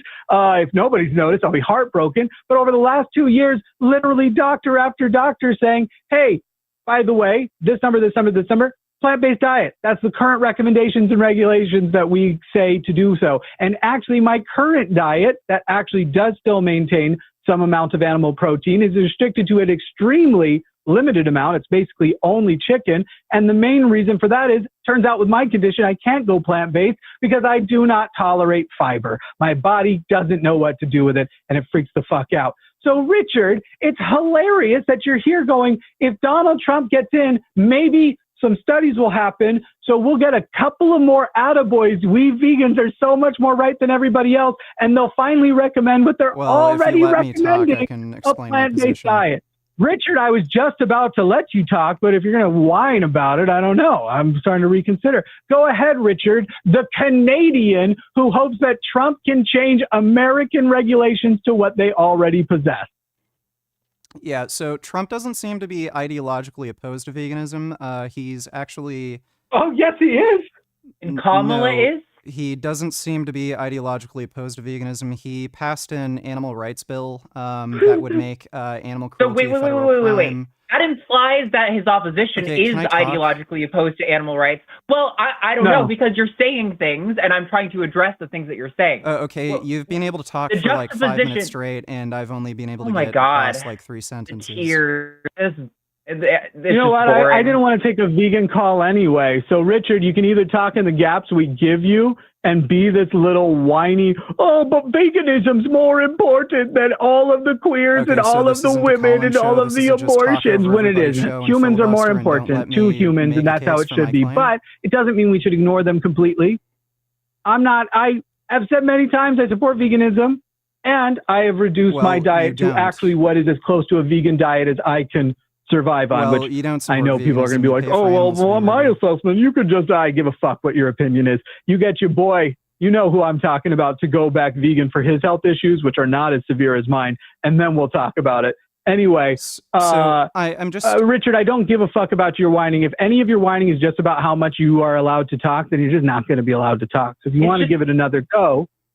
It's just frustrating when the whole point of you calling, Richard, is that you're trying to talk about why Trump is a better candidate, why Trump might be better to vote for. And part of your reasoning is that Trump isn't ideologically opposed. Just to clarify, animal rights. If I which could just clarify would my imply position. that he's juxtaposed to Kamala, who is ideologically opposed. But am I muted? That is not the case, to my knowledge.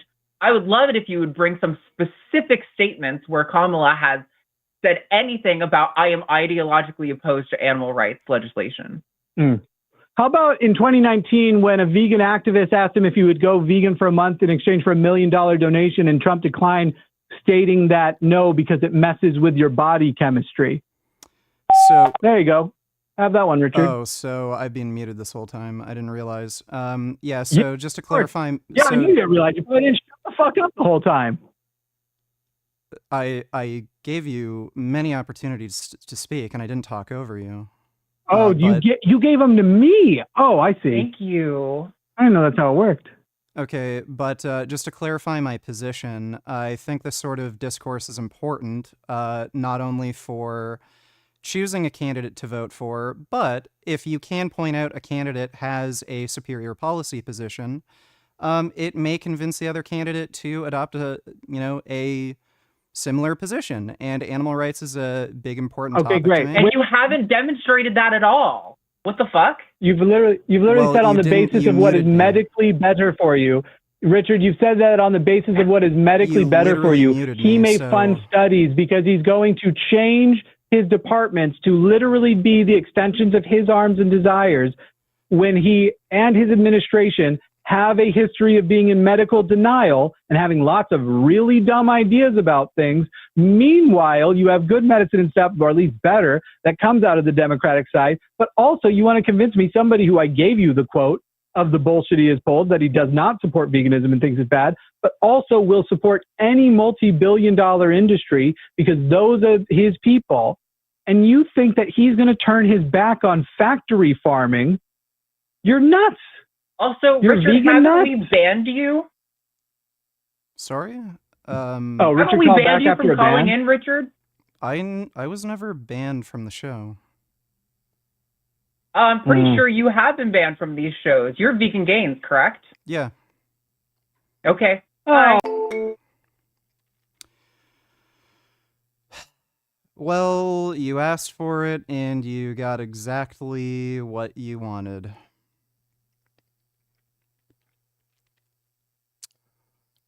Yeah. So they basically just mute you and talk over you the whole time, and then kick you as soon as they have the slightest disagreement. Okay. Well, they are not serious.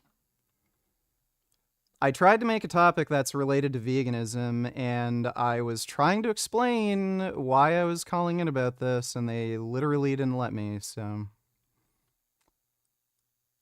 I was also never banned from the program. They're just lying. Matt Dillahunty was just typing in chat saying I was banned when he never banned me. He kicked me off the Atheist Experience one time because he was upset that I made him look stupid. But, yeah, whatever. Who is Sneeko? What is he all about? Have you ever had any contact with him? Sneeko is a stupid kid who makes racist, anti-Semitic, and sexist content on YouTube. I've spoken to him directly once, but that's it. Thanks for the donation, Speed Racer. This is the truth about veganism and COVID. The virus of veganism will make everyone vegan. Richard, you are the leader of the co-vegan identity. I genuinely do not understand why anybody would have an interest in calling into that show when they literally don't let you speak and then they just kick you. I work for Vegan Outreach. Did you know COVID is co-vegan identity? And the coronavirus has the same letters as carnivorous. But don't panic. I is our V-corn / Savior I corn is a sentence in coronavirus. Corona means crown. I'll show you my crown. See? That's my crown. VIB, VIB. I'm smoking a crown. Vegan is meant for everybody, and it is twice as good.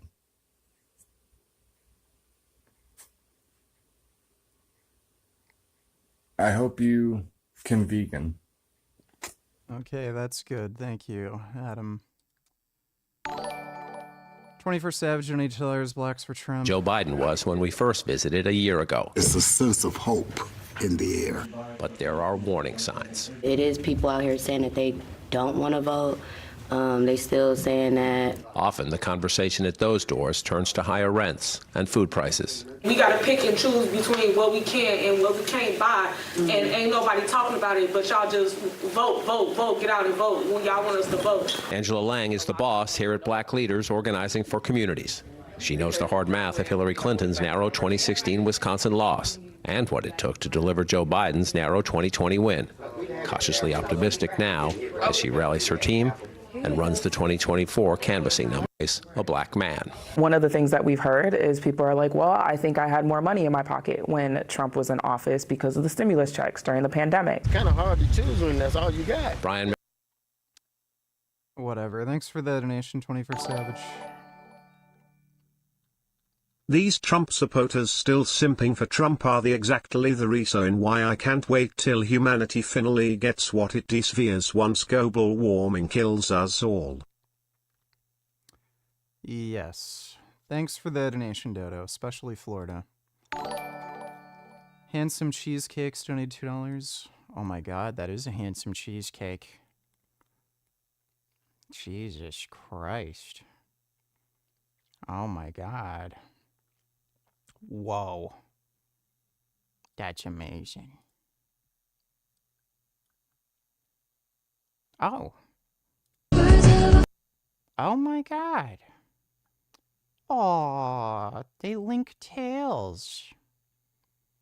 Those are some nice monkeys. They're really fuzzy. Oh, those are nice fuzzy monkeys. Oh, that's a good donkey. Oh my god. So handsome. Oh my goodness.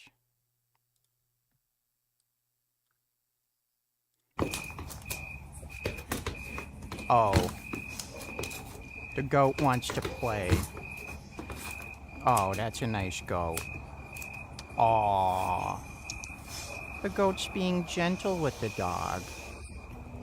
That's nice. That's a nice goat.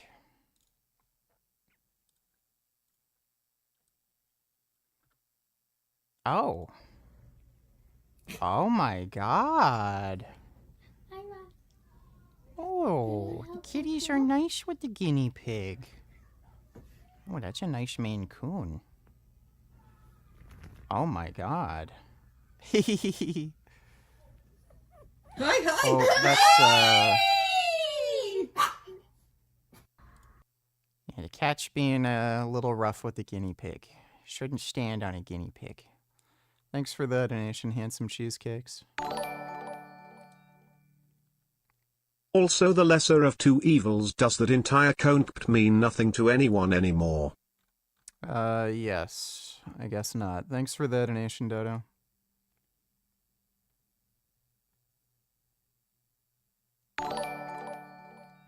Nipple Clamps donated $2. Is it even legal to have pets like this?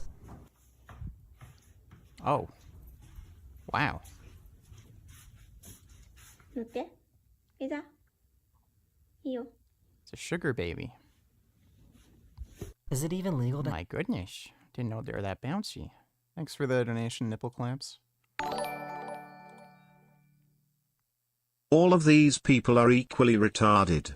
I once again look forward to you streaming till 6 a.m. VG. What game are you playing after Silent Hill? Not entirely sure. We still gotta beat Shenmue and, Call of Duty's coming out, so you know, either of those. Thanks for the donation, dumbass. Cats are cute. Donated $2. A bunch of people recently sent me a clip.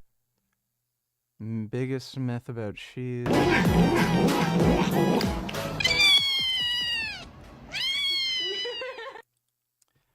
Well, that cat was enjoying that dragon fruit. Thanks for the donation, cats are cute. We'll watch the Paul Saladino video in a second. Wow, they turned into babies. Atheists get oddly religious when you tell them they can't have their meat. Low mic volume. My bad. The thing must have lowered my mic. There we go. Yeah, well, I mean, they're clearly always babies. They can't handle any disagreement, and they just talk over people.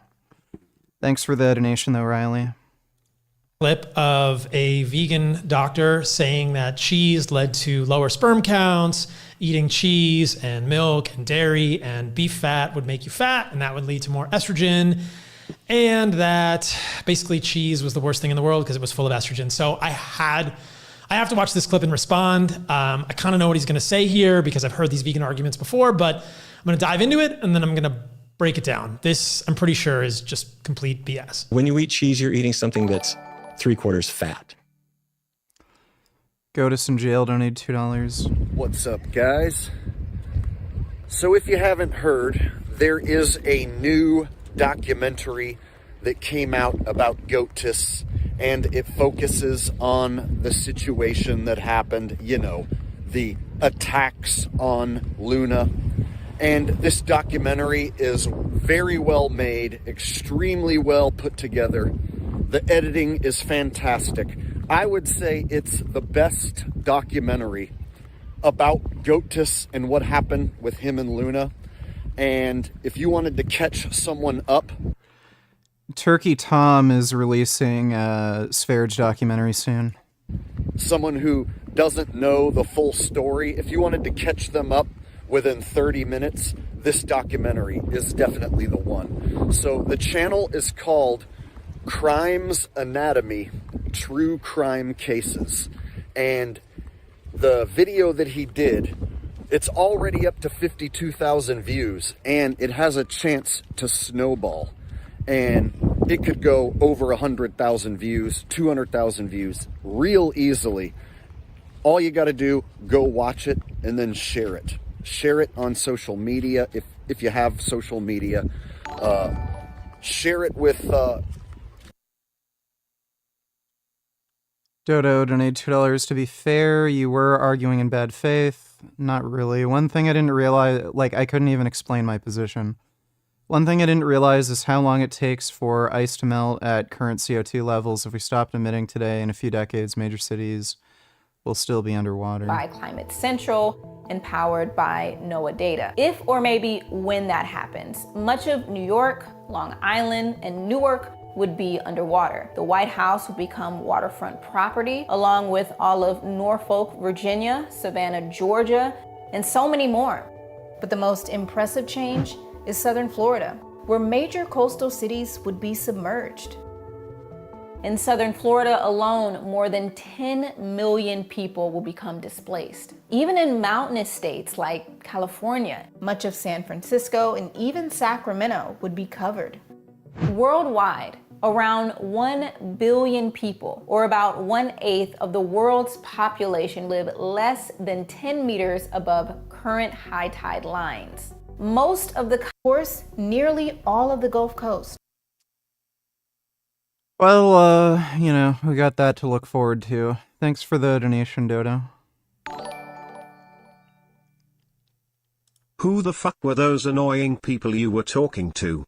They were fucking infuriating. Those are the kind of annoying shitlibs that make normal working class people vote Republican out of spite. They run like an atheist skeptic channel. They're completely fucktarded. I mean, it's exactly what I expected, so Never calling into the line again, but thanks for the donation, Sanderbling. Will you ever make another video on vegan motorcycle gear? There hasn't really been any new products, so probably not.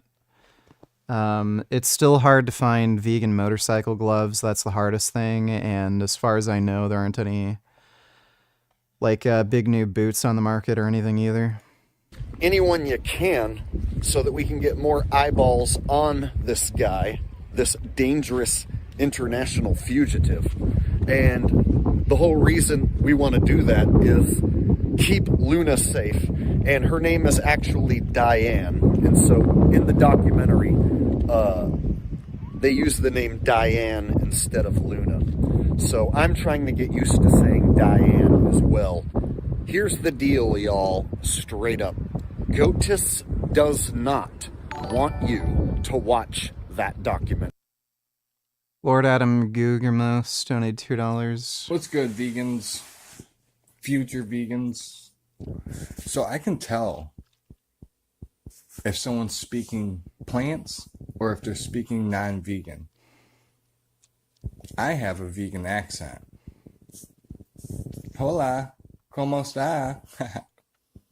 But someone that doesn't speak vegan, they would be like, oh, it'd be negative. It'd be, you can feel it. It just doesn't feel like a clean energy. Do you have a vegan accent? You know, some people look vegan. They're vegan and they don't even know it. You know, them people that look all clean and perfect and shit, they're vegan, but they're not. But they are, but they're not. He don't like me, but his bitch love me. So I'm going to do an imitation of other people when I tell them the answer to life. Did you know the coronavirus has the same letters as carnivorous, and I as RV corn / Sv3rige corn is a sentence, and coronavirus / carnivorous? COVID was COVID, co-vegan identity. Mevican is a vegan race from Mevico. COVID, vegan.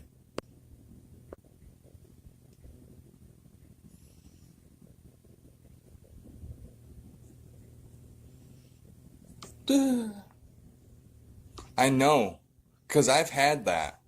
My whole life I was in special education, so like if you were to be like, I mean, you should be like, damn, for real? Well, next year I'll do something about it, you know? Next year. Imagine the energy you're saving.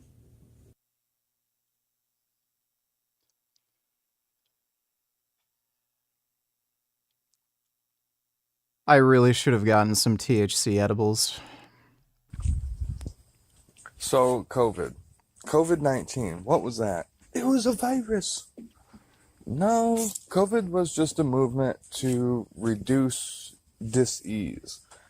They said, go plant-based and only consume plants for as long as you can from like 2018, 2019 until, what did I say? Till you can't. So COVID's out there. So what's next to COVID? COVID 2.0. I don't know. 2040 sounds good. 2040. Maybe veganism will save you, because it saved me. All right, well, thank you for that, Adam. Appreciate the donation. Dodo donated $2. People who understood the universe were handmaidens to military conquerors from the beginning. And part of it is, especially the seafaring nations, you want to know where the people are who you want to conquer. How do you know where you are on Earth? You got to go to the astronomers, because we know what the sky looks like from all different parts of the Earth. And you take that information and you infer where you are on Earth from it. And when you do that, you control the seas. You control the undiscovered lands. You control the lands that people are living in. You are more powerful than. Like Columbus did this. People who understood the dark matter is what we call the gravity in the universe that has no known origin. We should really call it dark gravity. We see things moving in space, and you can calculate how much gravity would be enabling that. And then you look at what's there. There's not enough stuff there to account for the gravity that's making this motion. How much stuff is there? About 15%. So we just call it dark matter. It's a mystery. The longest unsolved mystery in modern astrophysics, possibly in all of science. It's been with us since the 1930s, and it remains a mystery. We don't know what it is. If you're a betting man on physics, people are suspecting that it might be a new kind of exotic particle that just doesn't interact with us in any normal way. Because this dark matter, it doesn't have light, it doesn't reflect light, doesn't interact with light in any traditional way that matter interacts with electromagnetism. And so it's a mystery. And then dark energy, that's what we call this mysterious pressure that is operating against the wishes of gravity. We don't know what that is either. And I joke, we should remove those words because we don't know what they are at the most base level and just call them Fred and Wilma. Dark. One of the most surprising physics discoveries I've seen in my lifetime. Dark energy could be holographic after all. Okay, we'll watch that next. Thanks, Dodo. I know this because Goatis filed a false copyright strike against that channel, the creator of the documentary Crimes Anatomy, True Crime Cases. He tried to falsely copyright strike the documentary, and guess what? His claim... They're just missing out on an interesting conversation. Very aggressive and toxic call-in show for no reason. Oh yeah, vegan gains, he's banned, yeah, 'cause I remember him saying mean things and also he knows what he's talking about. Those people running that show are literal children. Like, I don't even know why people like. I don't understand how they have over 1,000 concurrent viewers. They're retarded. Their political takes are fucking stupid. They're not able to have any fucking debates. They just mute people and then ban them. Whatever. Thanks for the donation, Nutmuffin. You're doing edibles, they better be strong stuff, no weak shit. Sv3rige also smoke a big 2 grams joint on stream. Fuck it, don't be a baby about it, light that shit up on stream, get high as fuck, no bitching about it, smells, oh I can't get there, my wheels broken, our guy. Alright, well thanks for the donation, Bootycum, appreciate it. Claim was denied. It was unsuccessful. It's a little something called fair use. So the thing about Goatis Lagston's is that behind the scenes, he's a little crybaby. He tries to censor people by fraudulently filing false copyright claims, which is against the terms of services here on YouTube. But he doesn't care. He'll go to any length to get a video taken down, which shows that he is a wanted criminal, which shows he is connected to terrible, heinous crimes against Diane and, of course, his own infant son. Let's not forget about the innocent child in this situation. Vast majority of motorcycles are vegan. They usually don't have leather seats. Sometimes they do, so if you're looking at... like cruisers, Harleys, stuff like that. Sometimes they do have leather seats, but for the most part, they usually use synthetics.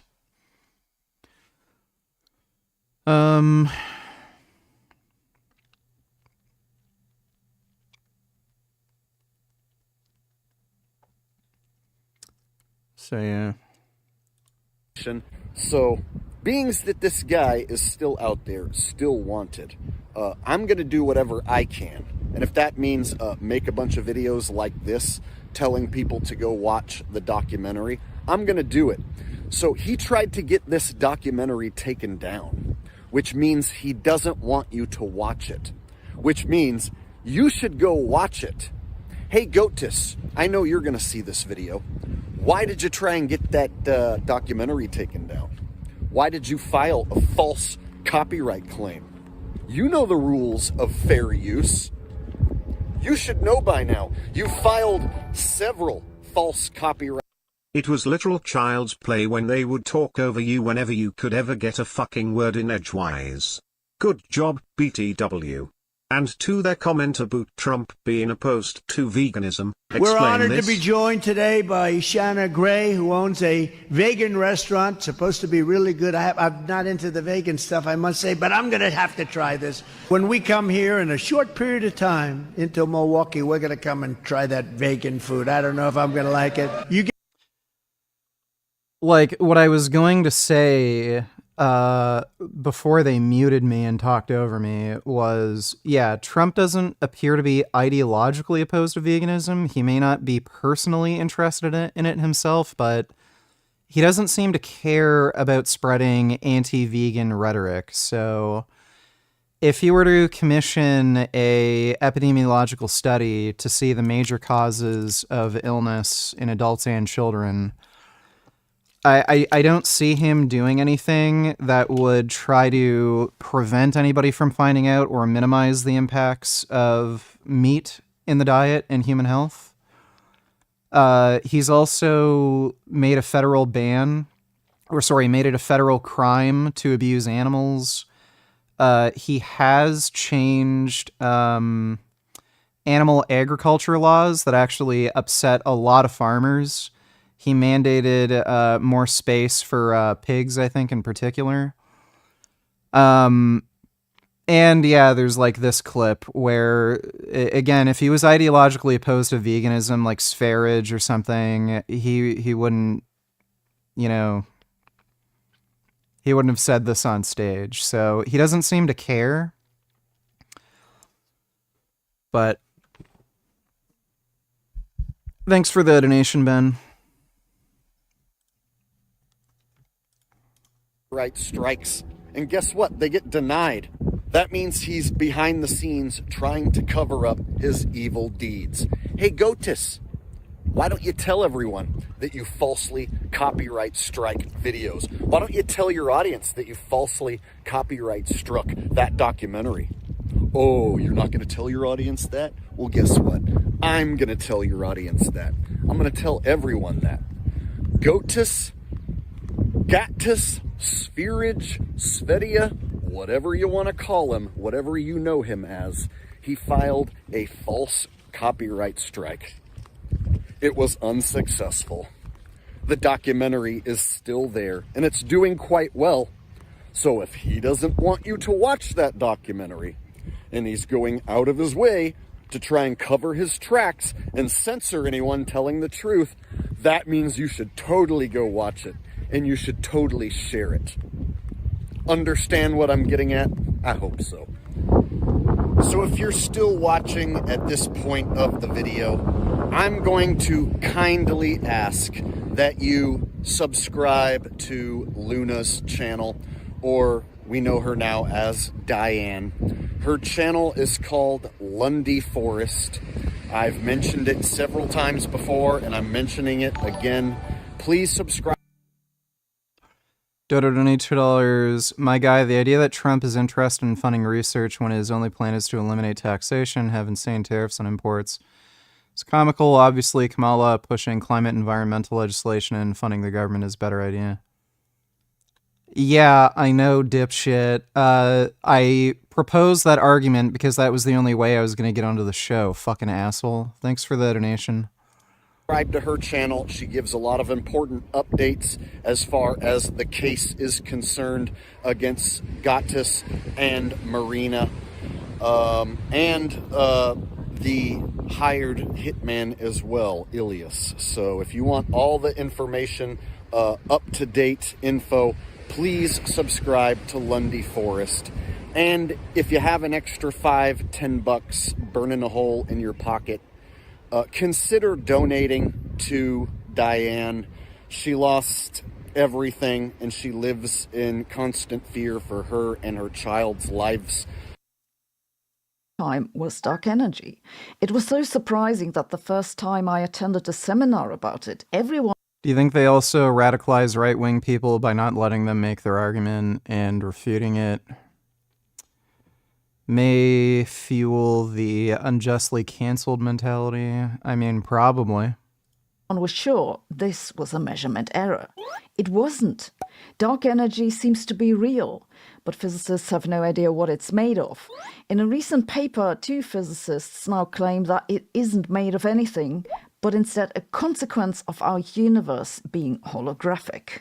Let's have a look. Genuinely new ideas are rare, but the idea that the universe and everything in it is really a sort of hologram is such a rare new idea. It's called the holographic principle. It was put forward in the early 1990s by Gerard 't Hooft and Lenny, one of whom has won a Nobel Prize, and the other was recently called an asshole by Eric Weinstein.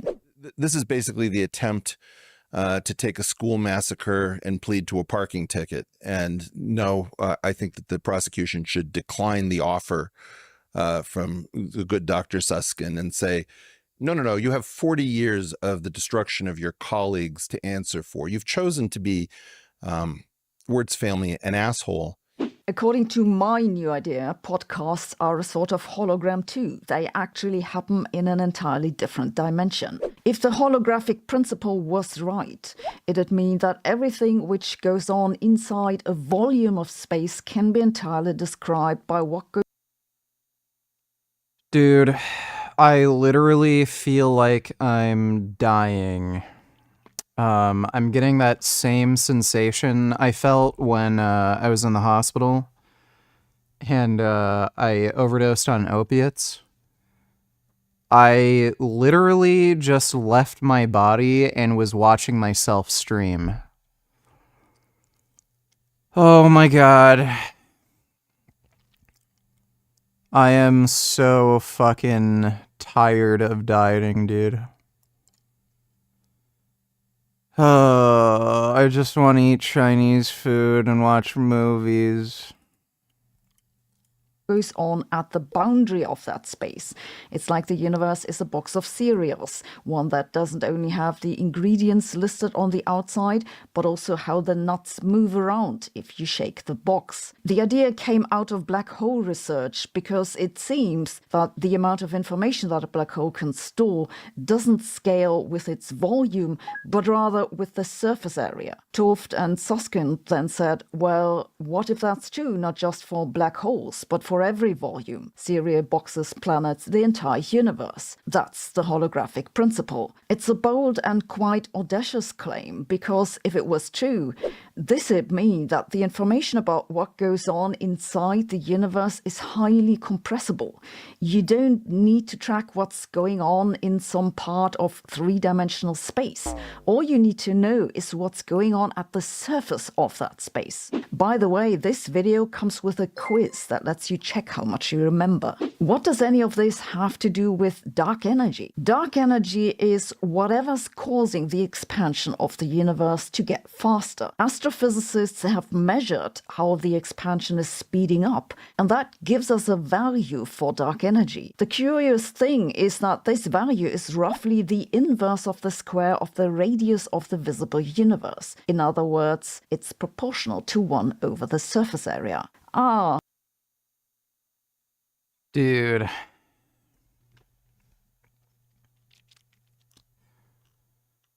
I want their tofu balls. They're really chicken balls, but they're made with tofu. I want this. Their vegan chicken. I want their vegan egg rolls. Might try that, Mad Paw tofu. Their rice rolls are nice. Might get their salt and pepper tofu. Haven't had that yet. Their tofu vegetable chow mein is great. And holy fuck, their oyster fried mushrooms are so fucking good, bro. It is a bit overpriced, but they do give you big portions, so that kind of makes up for it. Their portions are pretty big. Bro, I especially want this. Fuck me in the ass. God damn. I weighed in at 227 this morning. So hopefully by next weekend I can get down to 220. And then I'm going to get some vegan Chinese food. Surface area. Coincidence? Yes, it could just be coincidence, or maybe dark energy is actually a consequence of the finite size of the observable universe, and it comes from the boundary. You see, in our mathematics, the universe is infinitely large, but we can only observe part of it. That's because the universe has only been around for about 14 billion years, and we can only see galaxies whose light had time to reach us. This is why the universe has what's called a cosmological horizon, a limit beyond which we can't see. The idea of holographic dark energy now has it that this boundary, the cosmological horizon, gives an energy to empty space because it cuts through quantum fluctuations so that they can no longer average out to zero. The larger the volume, the less you notice that.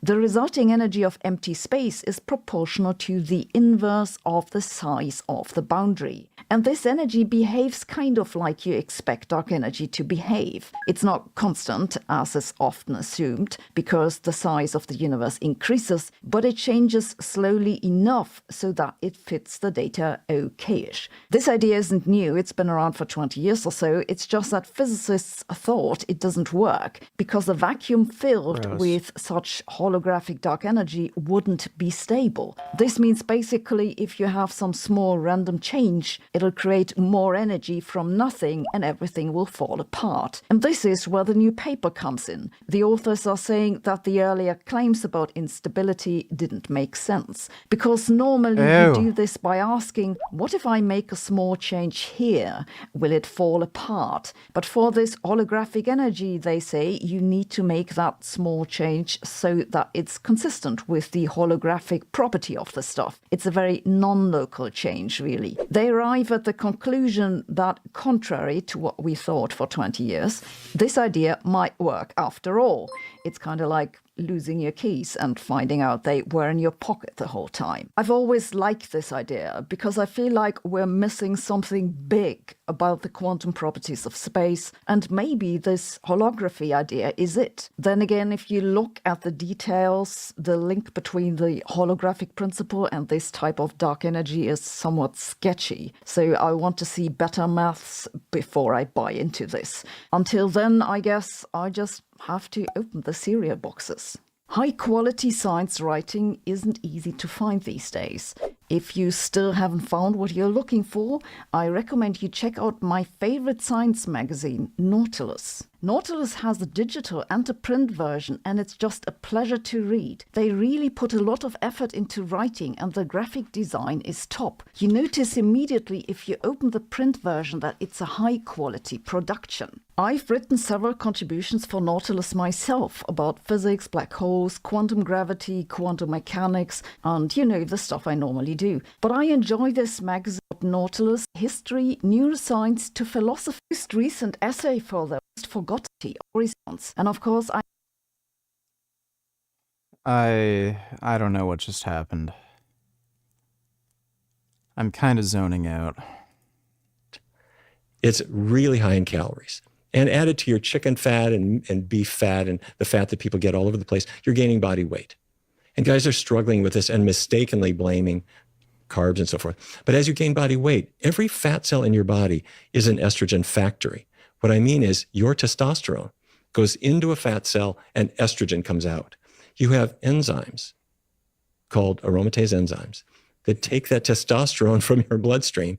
And the more body fat you have, the more they are reducing your testosterone because they're converting it to estradiol. Is this in part, in your view, why there's been a decline in testosterone in men over the last couple of decades? Without question.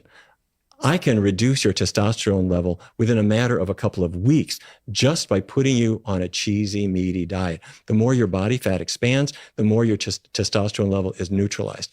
And it gets worse. Because there's estrogen in the dairy itself, that adds to the estrogen your body is now making in your body fat.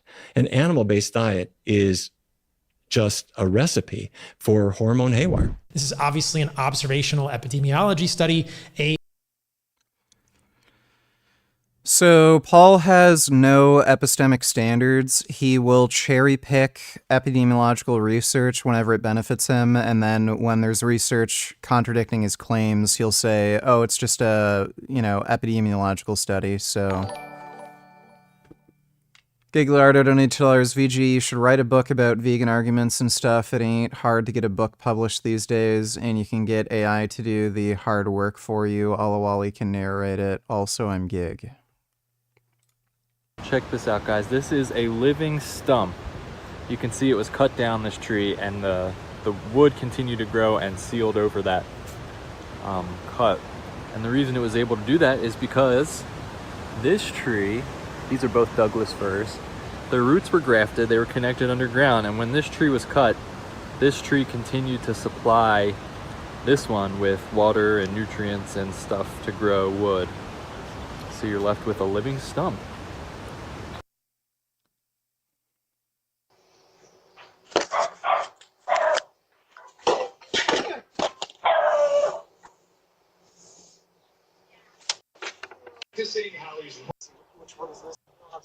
Well, that's not good for your brain. Thanks for the donation, Gig. A survey, an association that he is claiming or suggesting is causal. The idea that cheese is going to decrease sperm motility and lead to decreased morphology is just association in observational studies, which are bunk and probably looking at No, they are not bunk. Men who are eating very poor quality diets. There are clear studies with humans showing that dairy fat is associated with leanness. There's a study with 6 to 18-year-old humans showing that the more dairy they Yeah. So he's just cherry picking crap and not showing the full paper. I think generally speaking, lower fat dairy is associated with leaner body types, particularly things like yogurt, not whole fat milk, cheese, butter.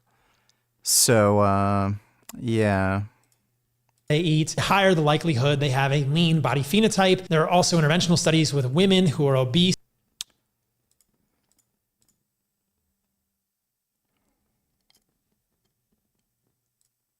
Trying to lose weight, showing that a high protein, high dairy diet led to more.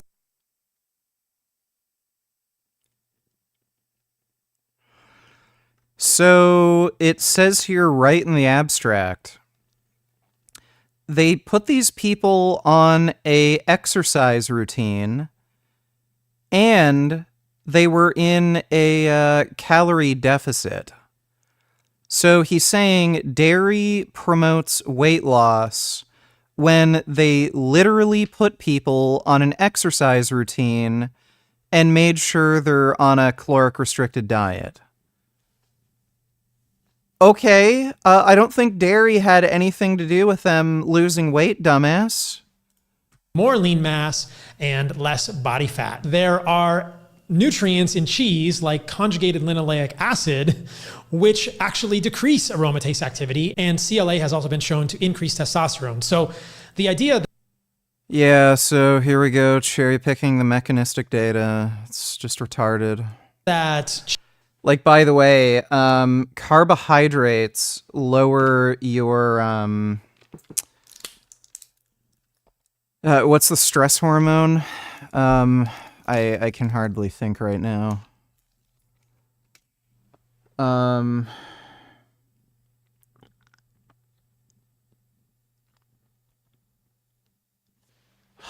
What the fuck is it called? Cortisol. Carbohydrates lower cortisol, which increases testosterone. Therefore, eating sugar is good for you. So make sure you drink, like, sugary sweetened beverages because it raises your testosterone. Like, that's the argument he's making. You should go on to Modern Day Debates to do debates on Israel-Palestine. I'll see if they're interested. They usually all end up being the same. but I'll see if they're interested. Thanks for the donation, Riley. Cheese is lowering your testosterone or somehow making you fat is not supported by science. CLA lowers aromatase activity, lowers estrogen, increases testosterone. Cheese also contains vitamin K2, a hugely valuable nutrient, as we know from the Rotterdam study. There's a 2020 meta-analysis that showed that low-fat diets were actually associated with lower testosterone. Also, yes, that's because they usually result in energy restriction, stupid. found in dairy are these very unique fats called odd-chain fatty acids, C15 and C17, which really don't occur in other foods, and these have consistently been associated with improved health outcomes. The amount of estrogen in cheese and milk is extremely low compared to the amount of estrogen that your body makes, whether you are a man or a woman, every day. And if you are worried about estrogens in your foods, maybe consider the fact that soy and legumes, beans, Soy has no feminizing effects in men. So, yeah. have 1,000 times more plant-based estrogens in them than dairy or cheese. So again, the claims made here are just false when you look at the data. If you look at meta-analyses of dairy consumption, whether it's observational trials or interventional trials, randomized controlled trials, the data is very clear. Consumption of dairy is associated with improved health outcomes. That is not true. More leanness. So it depends entirely on the dairy foods you're looking at, and it depends whether or not you adjust for socioeconomic status. So especially when you're looking at studies in Europe, cheese in Europe is kind of a expensive luxury item. So wealthier people tend to buy dairy products, and wealthier people tend to be in better health.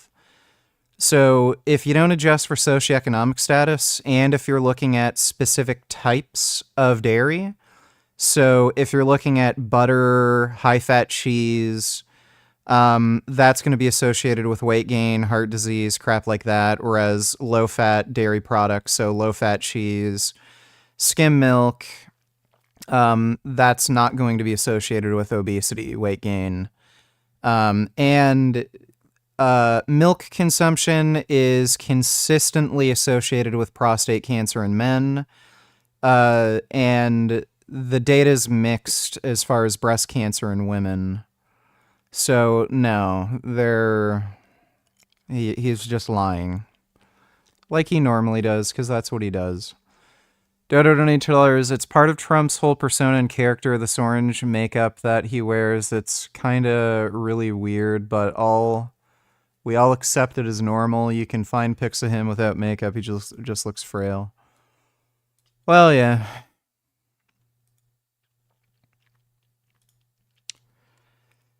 Yeah, that is not the best makeup. That looks very weird. Thanks for the donation, Dodo. Can you react? No. Thanks for the donation, Speed Racer. Less fat. Another critical point to note here is that there are interventional studies with butter showing that it lowers inflammation. So claims that dairy foods are inflammatory. So they enriched the butter with a number of special types of fats, including CLA. This is not normal butter that you would get off of grocery store shelves. This is a special type of butter that they made for the study that had anti-inflammatory fats added to it. Are not supported by the science either. I'm going to let the comments speak for themselves here. I love that he's... Like, Paul knows exactly what he's doing. He knows the dumbasses who watch his channel won't even read the title or abstract. But, like, it says it right there. Calling out an animal-based diet, but I would say that an animal-based diet of organs, either fresh or desiccated, meat, preferably well-raised, fruit, honey, raw dairy, including cheese, which you should eat with enjoyment. That is not a recipe for hormone haywire. That is a recipe for thriving, for libido, for pregnancy, for fertility. I've seen this so many times. So, why do you look like a starving crack addict? Sometimes, guys, the anecdotes are just anecdotes, but when there are thousands, if not tens of Oh, there we go. So he admits this is all anecdotal and he has no research to support his claims. thousands of them, we need to listen up. I love that he brought all this stuff up because every single point was basically something I would disagree with. I would love to have a respectful debate with Dr. Neil Barnard. I'll be waiting for him to come on the podcast, or we'll do a YouTube video of it in the future. But hopefully that helps clear up a lot of the confusion about this clip because there are so many untruths here. He's never going to debate Neil Barnard. And the reason is he got absolutely fucking rolled by a cardiologist in his last debate. Highly, highly doubt he'd ever debate Neil Barnard. The only possible way that's going to happen is if somehow in his deranged mind, he thinks he's going to have some gotchas on Neil Barnard. But he's probably just saying this and it's all talk. I haven't seen him do a single debate since that Dr. Allo debate where he just got steamrolled. You Baba donate $2 VG, we're cooked. You think is driving the obesity epidemic? It's being driven by poison food, by ultra-processed wheat, sugar, and flour, seed oils, soy, canola, sunflower, and then, wheat and corn, which are all heavily subsidized, 90%.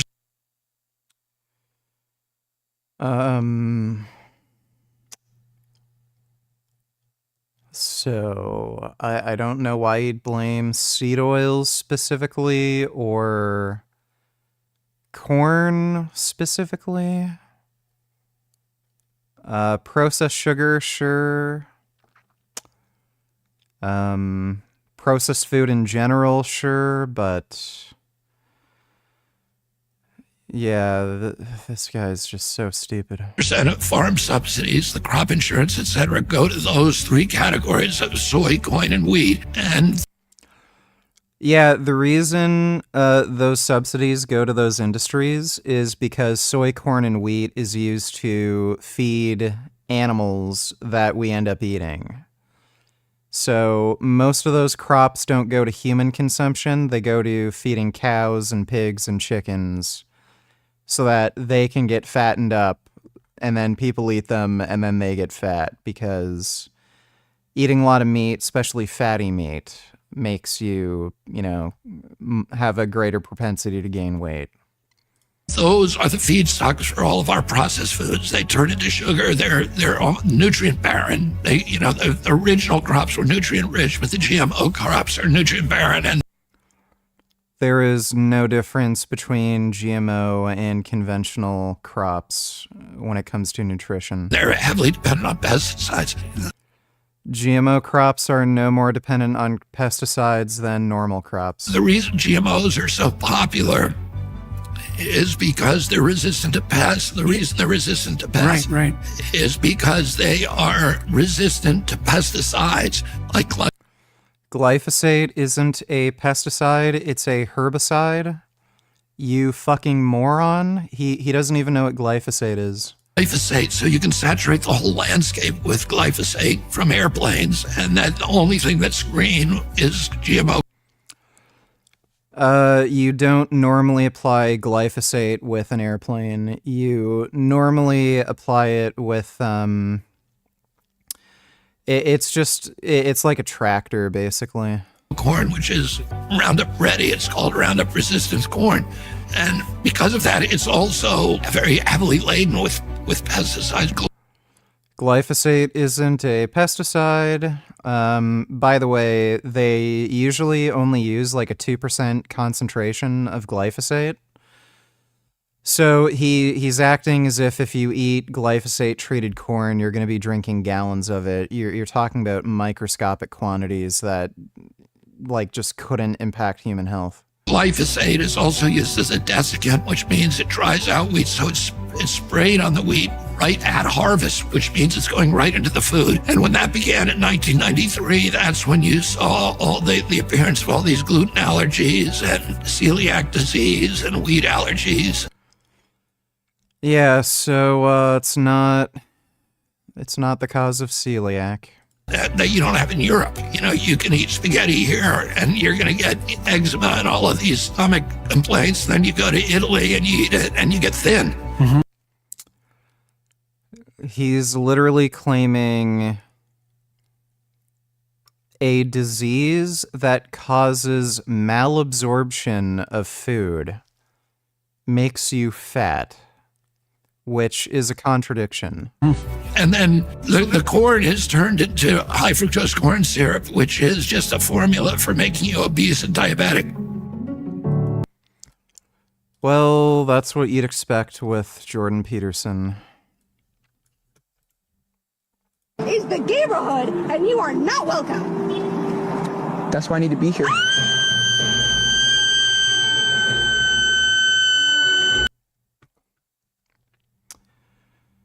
Okay.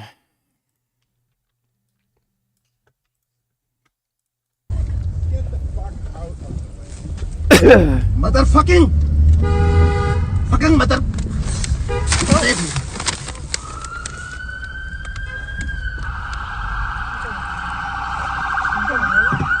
Can we get out? Can we leave? No, wait, I want to see this. I want to see this. Yo! I think he might have overreacted there.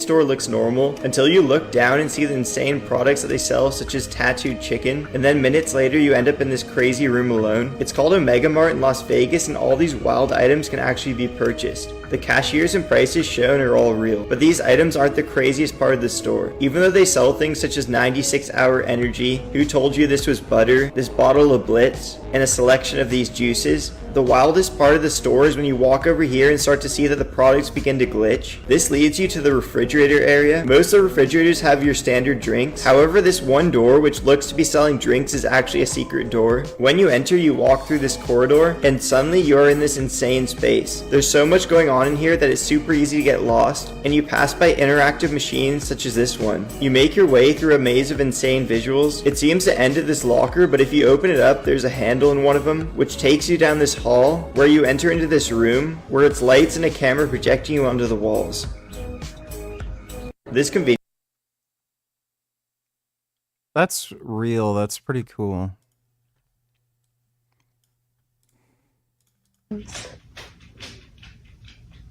Oh my god.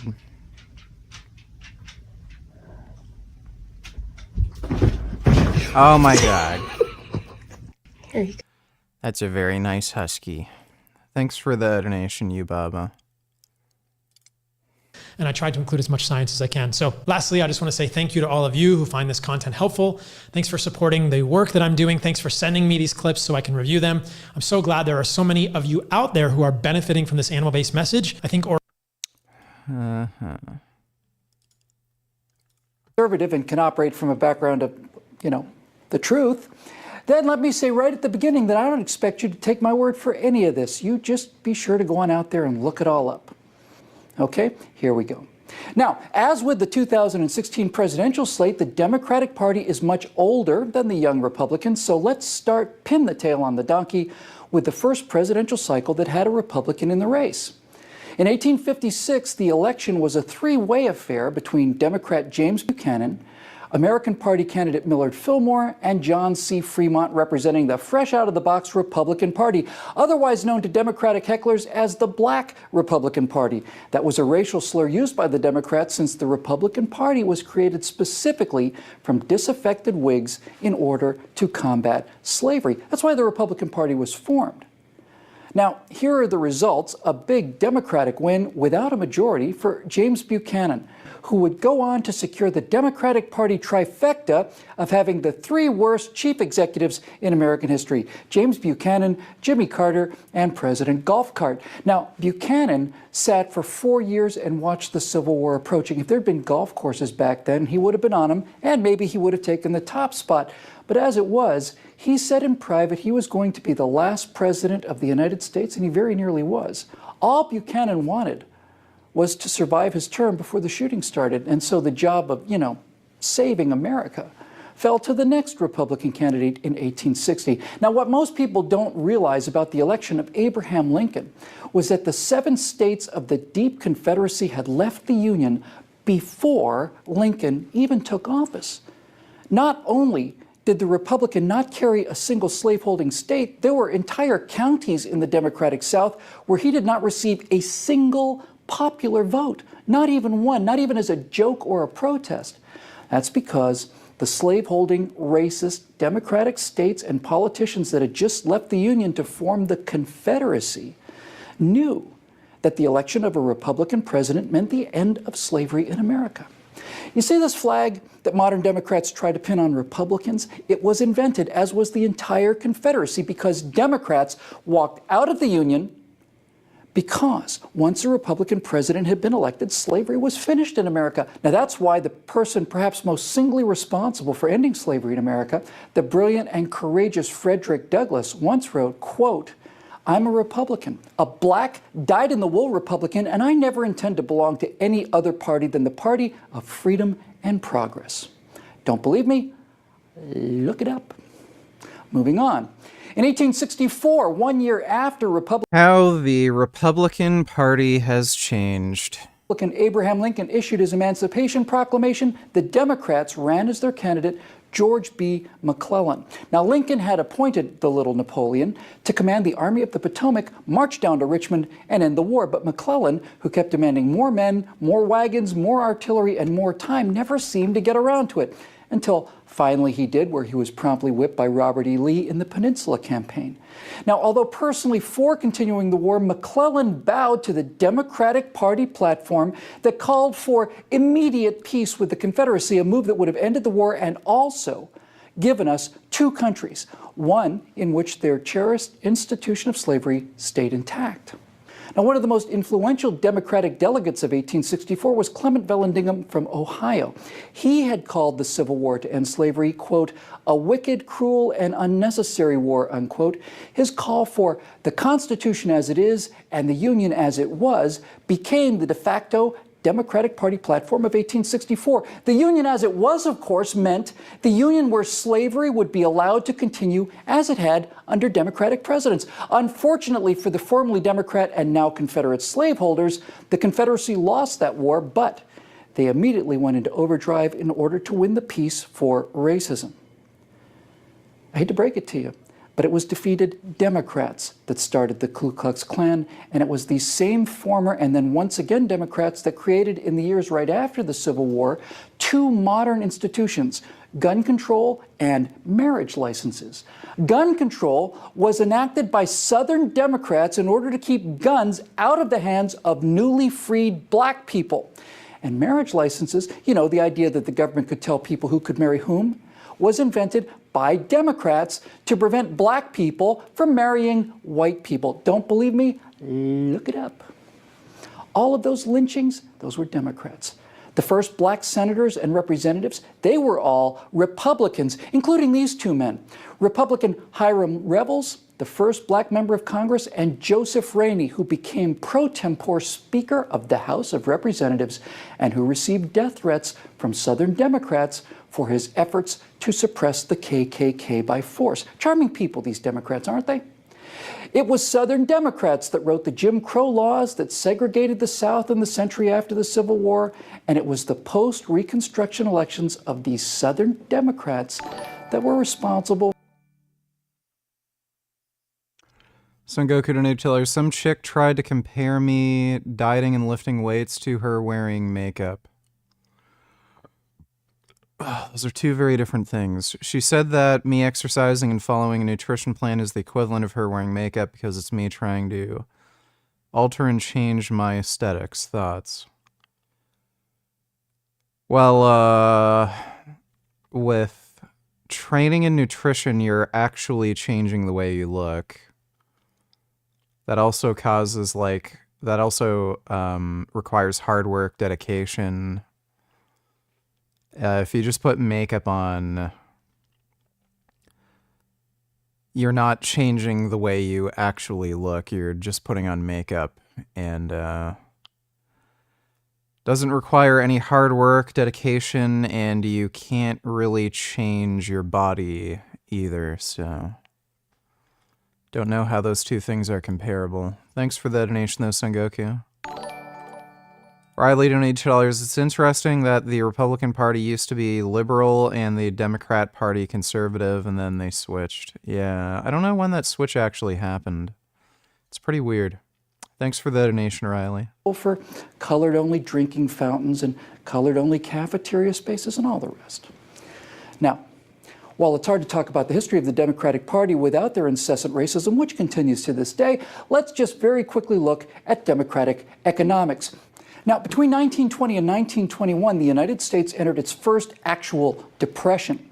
You probably haven't heard of it because it didn't last very long, and it didn't last very long because a Republican named Calvin Coolidge was president at the time, facing an economic slowdown at least as severe as the one that was to follow a decade later. Coolidge, being a Republican, cut the tax rate from 73%. In a few years, it became 24%. And he slashed federal spending by half. Shockingly, slashing the amount of money businessmen had to pay in taxes gave them more money to spend on their businesses, and that's exactly what they did. They were out of the Depression within a year or so, and the rest of the decade was called the Roaring Twenties because it was the economy that was roaring. Now, 10 years later, a Democratic president, Franklin Roosevelt, was faced with a similar set of problems. Roosevelt didn't cause the Depression, but his policies did turn it into the Great Depression. Unlike Republican Coolidge, who cut taxes and federal spending, FDR, the Democrat, raised the tax rate to 94% on the people who had the money to invest in getting businesses back on their feet. So, what he's saying here is very misleading. He didn't tax individuals or businesses 94%. I think there was like something like a 25 or 30% tax rate until you made over $300,000, which in today's money would be like 10 billion. And then after you make a certain amount of money, you have that 94% tax rate. And by the way, while having that tax rate, the United States had the greatest economic boom. So what he's saying here is highly misleading, and in some cases, just plain wrong. That money went to Washington for feel-good public works programs that created no new wealth at all, instead of letting businesses get back to work. What Coolidge killed in 2 years, Roosevelt's policies grew and nurtured into an 11-year Great Depression catastrophe that gutted this country so severely that people simply let him get away with anything he wanted, including most of the social welfare vote buying that has turned what was once the... This man is giving me a mega boner, if you will. Is this bad? Why might this be? I don't know. To each their own. Thanks for the donation, Einfeld. Richest country into the world into the most indebted country in the world. Now, the Donkey Party also got their hoofs into the Constitution, and that's not a pretty tale either. I could and have, in fact, done about an hour on each of the 3 big progressive amendments, but we don't have that kind of time. So, in a nutshell, the 16th Amendment gave us the income tax so that today you can send about half of your money to Democrats in Washington for them to buy votes with. The 17th Amendment gave all of your power to Democrats in Washington by changing the way that people were elected to the Senate, the House of the States, which had previously protected states' interests and power, but which now became sort of a glorified country club. And of course, the 18th Amendment, prohibition, which deprived you of your ability to have a drink at the end of the day to soften the blow of all of these racist and economic nightmares Democrats have inflicted upon America. By the way, this is strange. So, prohibition was a thing that mostly women fought for, and it was because they were fed up with men wasting all of their money at bars, and also alcohol being related to things like spousal abuse. So, it wasn't Democrats that pushed that, it was like women's groups. Riley donated $2. Let me You've see. probably heard the notion that the Republican Party and the Democratic Party switched. However, it's a lot more complicated than that. Currently, the Republican Party is the more conservative party, associated with things like limited government, states' rights, while the Democratic Party is the more liberal or progressive party, associated with things like social safety nets, equality, diversity. But it wasn't always like this. Originally, the Republican Party was the party of big government. You see, in the 1860s, during and after the Civil War, the Republican Party was strongly in support of funding big government projects, such as the Transcontinental Railroad, the state university system, and the settlement of the American West. The biggest project the Republicans were in support of was actually Reconstruction, which was all about the protection and empowerment of newly freed African Americans after the Civil War. The Democratic Party was the complete opposite. The Democrats originally were the small government party. They believed in less government intervention with the economy and also states' rights. As a result, the Democrats were the party that actually supported slavery, and obviously they fought the Republicans tooth and nail when it came to Reconstruction policies after the Civil War. This also meant that most Southerners would vote for the Democratic Party for about a solid century after the Civil War. All of this started to change at the end of the 19th century. You see, Northern Republicans became very wealthy during and after the Civil War, so they began to push the Republican Party into a party that favored the rich. But the Democrats were going in the opposite direction. They started to favor a bigger government that could help the working class, particularly after a string of economic depressions in the 1880s and 1890s. This party switch in ideology was set in stone by the 1920s. Republican presidents like Calvin Coolidge and Herbert Hoover were greatly opposed to using the government to interfere in the affairs of business. In fact, Herbert Hoover, who was president when the Great Depression first started, refused to use the powers of the federal government to give people aid during that crisis. But Democratic President Franklin D. Roosevelt, who first came to office in 1933, was the exact opposite. Franklin D. Roosevelt greatly expanded the size and scope of the federal government to provide recovery and relief during the Great Depression. So by the 1940s, the Republicans were largely a small government party, becoming more and more conservative, and the Democrats... All right. Today's Republican Party opposes big government. It's called... I think I'll watch that later. Thanks for the donation, though, Riley.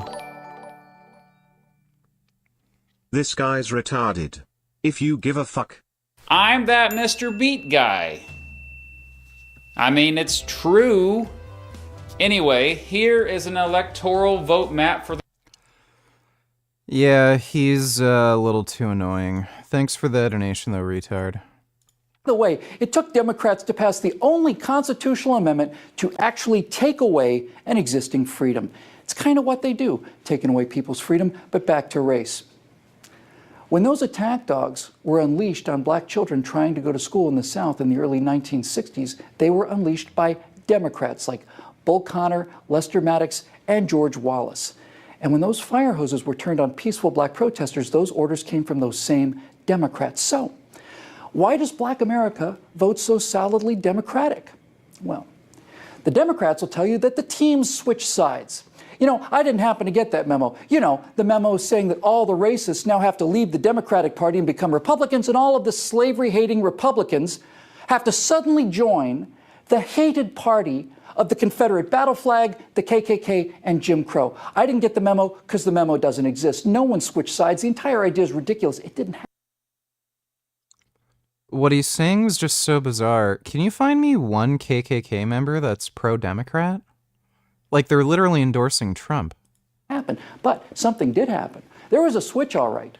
And it was a switch masterminded by the great Democratic champion of black America, Lyndon Baines Johnson. Realizing that the South was emerging from its racist past to start voting Republican, he knew the game was over, and then he had an epiphany. Republicans and Democrats didn't switch sides, but the Democrats most certainly did switch strategies. And that switch in strategy can best be summed up by a direct quote from Democratic President Lyndon Baines Johnson, who said in the presence of two Southern governors, and I quote, "I'll have those voting Democratic for the next 200 years. Daily Dose of Cum, donate $2. No! Lie down. Lie down. You're being too pooty. Lie down. Lie down. Don't try to crawl in my mouth. Might appreciate these, Mr. Faggot.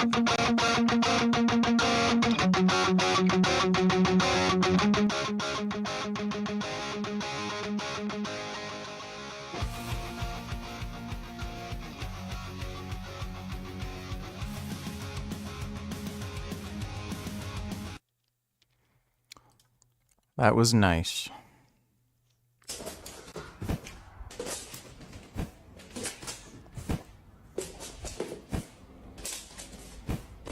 Wow.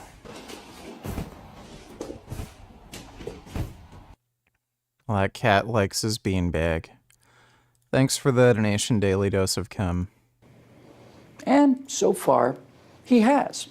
Because that was the new strategy for the Democrats, you see, and it's worked like a charm. Buy the votes of Black America with handouts. You know, just enough to keep them coming back every 2 years. It's a Democratic vote plantation is what it is. And Black America is enslaved to it as thoroughly as they were when they were slaves under Democratic politicians and policies, as we've just seen. The Democrats have hired, and at sub-minimum wage, I might add, Black America to vote for them in exchange for crappy housing, crappy food, crappy EBT cards, and crappy Obama phones. And if you're a Black American who's wondering why things just get worse and worse for Black America, well, your answer is that when it comes to your Democratic benefactors, you're not a customer. You're an employee. You're a minimum wage employee. We Republicans find this entire entitlement slavery disgusting. Weren't Republicans responsible for the crack epidemic in black neighborhoods because they were using the CIA to distribute crack so that they could get money to fund Iran-Contra? We want no part of it. The Republican Like, this guy is just silly. Party was formed in opposition to slavery of any kind, and it remains that way to this day. So why haven't you heard about this horrible tale that belongs to that donkey? Well, it's because of what my friend and colleague Andrew Klavan calls the Democratic ring of power. It's the press, or in Andrew's words, they're precious. Like the ring of power, it grants Democrats the power of invisibility, the power to come back again and again and again with their policies of economic failure and racial slavery, secure in the knowledge that no one will ever see what they did the last time they tried it. It's kind of a shame about the internet, because now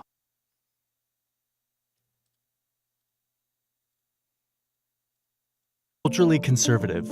Its demographic support is strongest among white voters, and it usually dominates elections in the South. The party's 2016 presidential nominee has been heavily criticized for inciting racial tensions. But things weren't always this way. Over the past 160 years or so, the party has undergone a remarkable transformation from the party of Abraham Lincoln to the party of Donald Trump. To understand how the GOP got this way, you have to go back to when it first came into existence in 1854, just 7 years before the Civil War. There are two parties at this point, the Whigs and the Democrats. America is quickly expanding westward, and there's an intense debate over whether or not new states should permit slavery. The Democratic Party, with strong support in the South, has become increasingly pro-slavery, but the Whigs are divided on the issue. Their northern supporters are really afraid that the growing number of slave states would have too much political influence, which they feared could really hurt free white workers economically. So in 1854, the country is debating whether or not the territories of Kansas and Nebraska should allow slavery. The Whigs can't agree, and the party ends up collapsing. Richard. Let me see, retard. I'm not an expert in this field, but I do know that this is what a deliberate headshot with a 5.56 round looks like. I don't have strong view on the authenticity of the images themselves, though I have my suspicions, but I do have strong suspicion that no such deliberate direct hit by 5.56 round happened. Well, this is exactly what I was saying yesterday. It's really bizarre.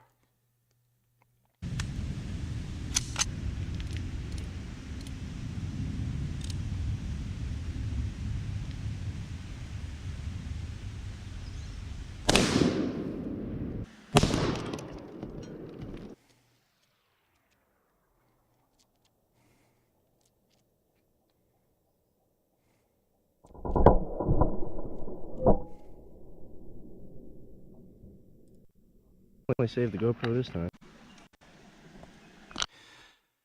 Yeah, like, these are very high-powered rounds, even though they're intermediate caliber.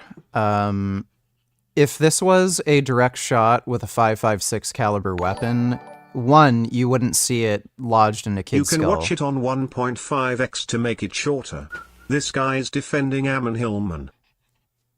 Okay, I'll, take a look. I don't know who's Ammon Hillman? I'm not sure if I know who that is. Thanks for the donation, though, El Vegan.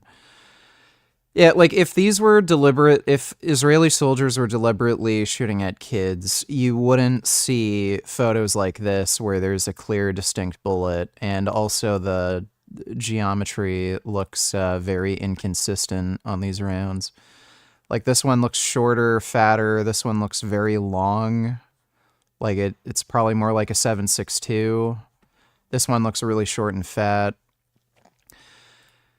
You wouldn't see like a perfectly intact bullet lodged in a kid's skull if they were deliberately trying to shoot. Regarding the possibility of the pictures themselves being faked, the suspicion I have is from the lack of radiolucency in multiple areas at the bullet tissue junction. This raises the possibility of a sloppy crop job. I have attached more images that are real and published in peer-reviewed journals. Note the full rim of radiosity at the metal tissue junction in the real examples. Would appreciate a professional radiologist commenting. Right. I see what he means. That's a good boy, Finn. Yeah, you just relax. Yeah, because it's like this is ghosting, basically. And these others, you see that clear black ring. This is another real example from Hadaza University Hospital. For comparison, as before, note the full rim of radiosity at the metal tissue junction. Again, appreciate the thought of a professional radiologist. Yeah, and then you see the full ring.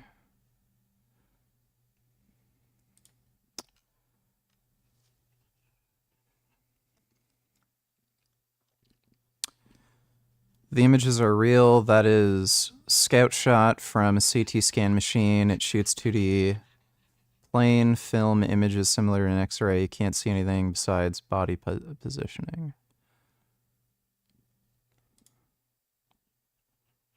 And that does not look like a 5.56 cartridge.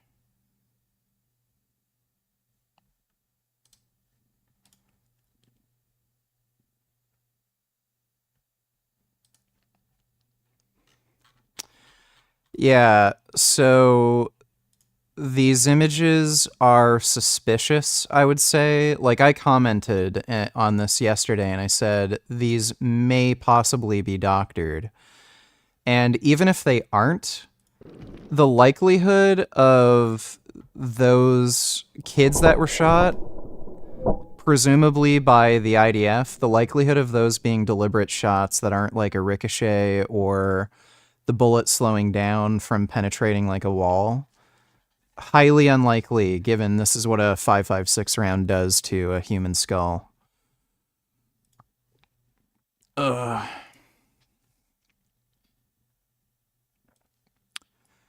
As a former law enforcement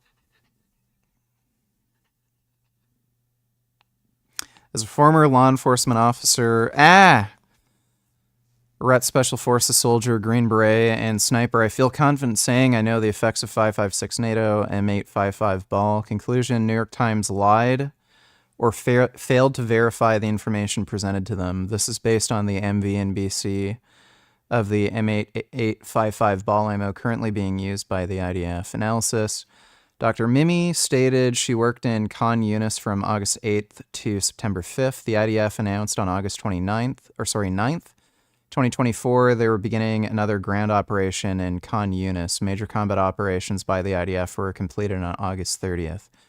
This means Dr. Mimi was on the ground in Khan Yunis for the entire operation, according to her claim. Dr. Mimi Syed provided these pictures to the New York Times and stated, I had multiple pediatric patients, mostly under the age of 12, who were shot in the head or the left side of the chest. Usually these were single shots. Patient came in either dead or critical and died shortly after arriving. There are two issues with her accusations provided in the photos and statements. One, accuracy. Two, velocity and penetration. Ballistics of the M855, fired from a 14-inch barrel. Muzzle velocity, 2,800 feet per second. Ballistic coefficient, 0.151. G7 drag scale. Accuracy, about 4 minutes of angle. Maybe the like, so maybe the M4s that the Israeli military is using, I'm pretty sure, well, I guess with a M855, I would suspect better accuracy, though. Because if they're using modern M4s with a floating barrel, like I think a standard issue with the US military, they're probably getting well under 3 minutes of angle. Like, well under that. Like, maybe even 2 minutes of angle or less. Even at sea level with high humidity, M855 fired from M4 will remain supersonic beyond 500 meters. M855 green tip ammo is designed to penetrate body armor and defeat barricades cover. However, this comes at a cost in accuracy. An M4 shooting M855 round has an average accuracy of around 4 minutes of angle. That is roughly a 4-inch shot group at 100 yards. 200 yards, shot group expands to 8.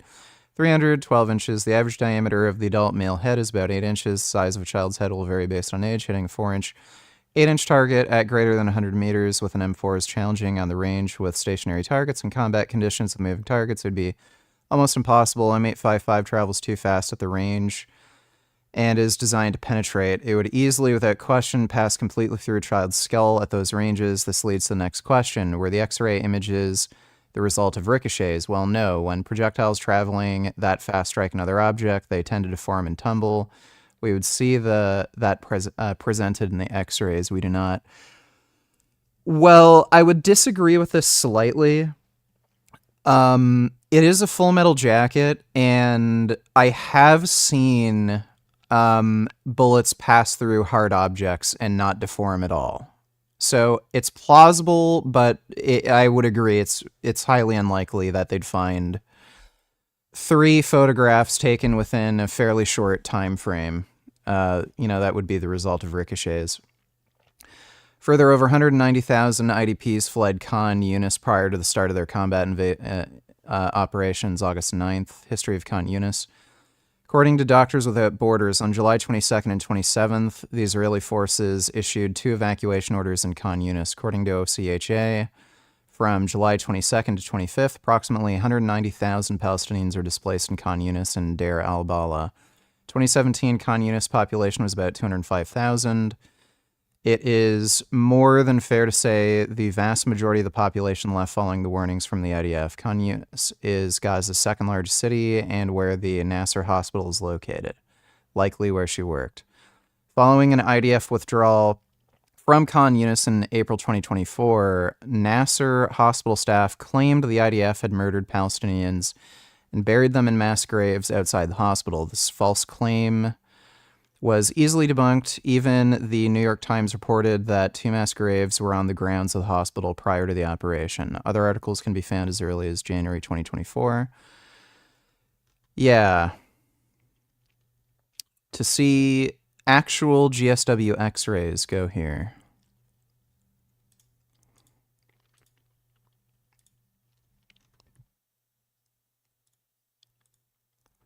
That's annoying that I can't zoom in.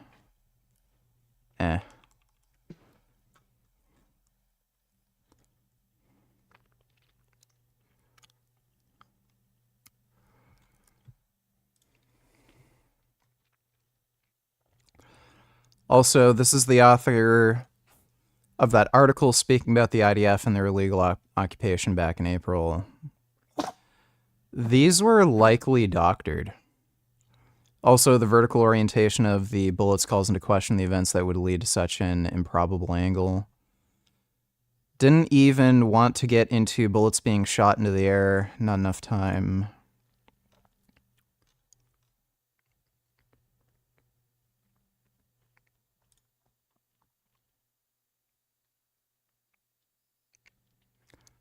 What the fuck? There's literally a bullet poking out the wrong way? That looks like it has part of a casing. What the fuck?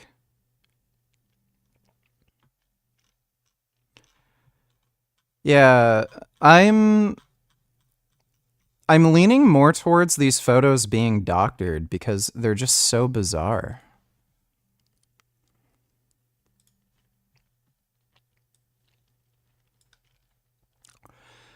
Dr. Med Andreas Sobotka. Please do not believe this. I am experienced in neurosurgery. The 5.56 rounds are very common, not only IDF, and very powerful. I know Hamas does have AR-18s.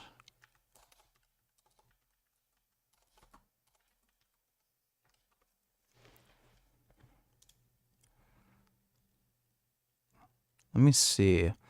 I've seen some of their photos. They definitely had AR-18s, and I think they even have some AK variants that are 5.56. Not sure if that's a real gun or not.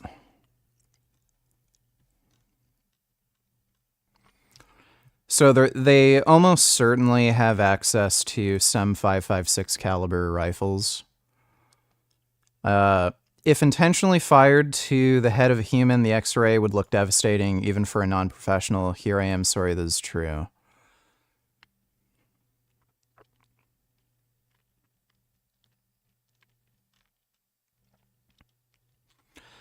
Yeah, this just does not pass the sniff test. The photos are very suspicious, for one thing.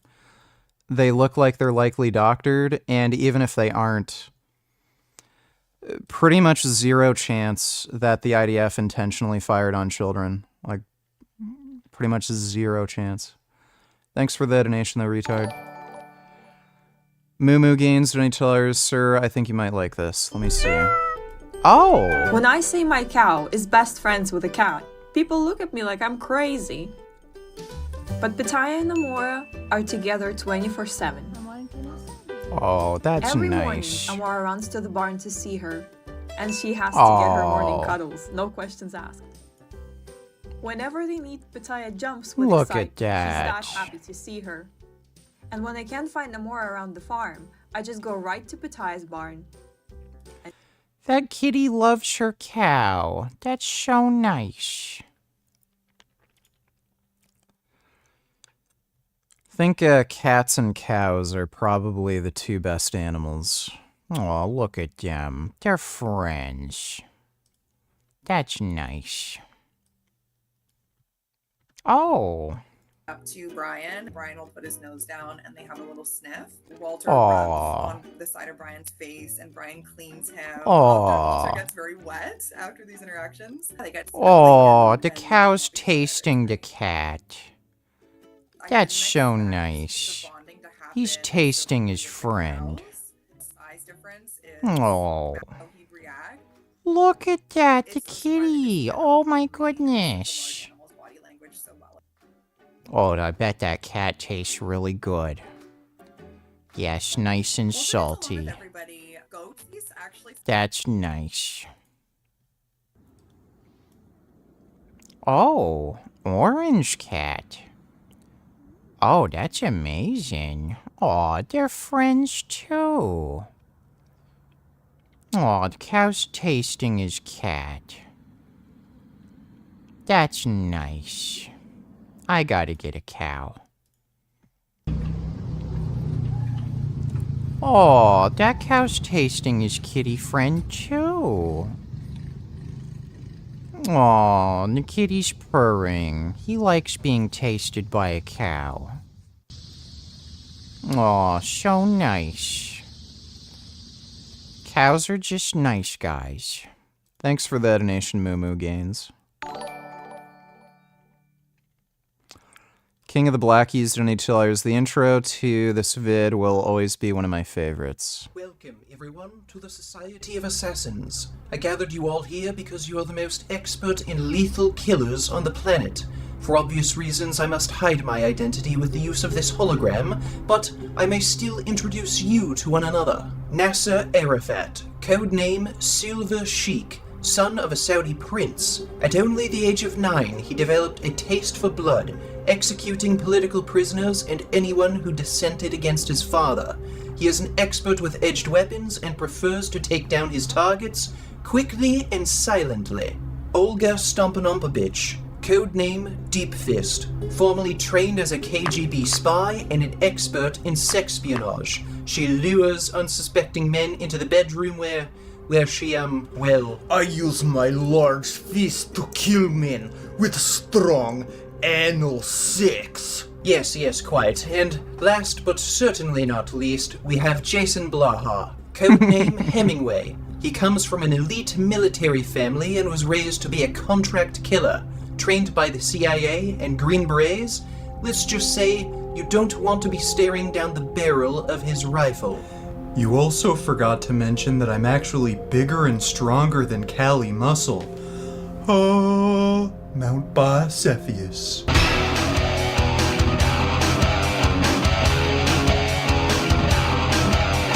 Hi everyone, so... Yeah, that was one of my best videos. Thanks for the donation, King of the Blackies. I liked that one.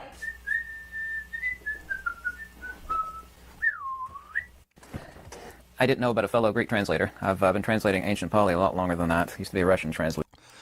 Oh, Amon Hillman. Okay, yeah, the crazy guy. Русско-английский переводчик. Lived in Soviet Russia and post-Soviet Russia. Really good. Doesn't pay anything.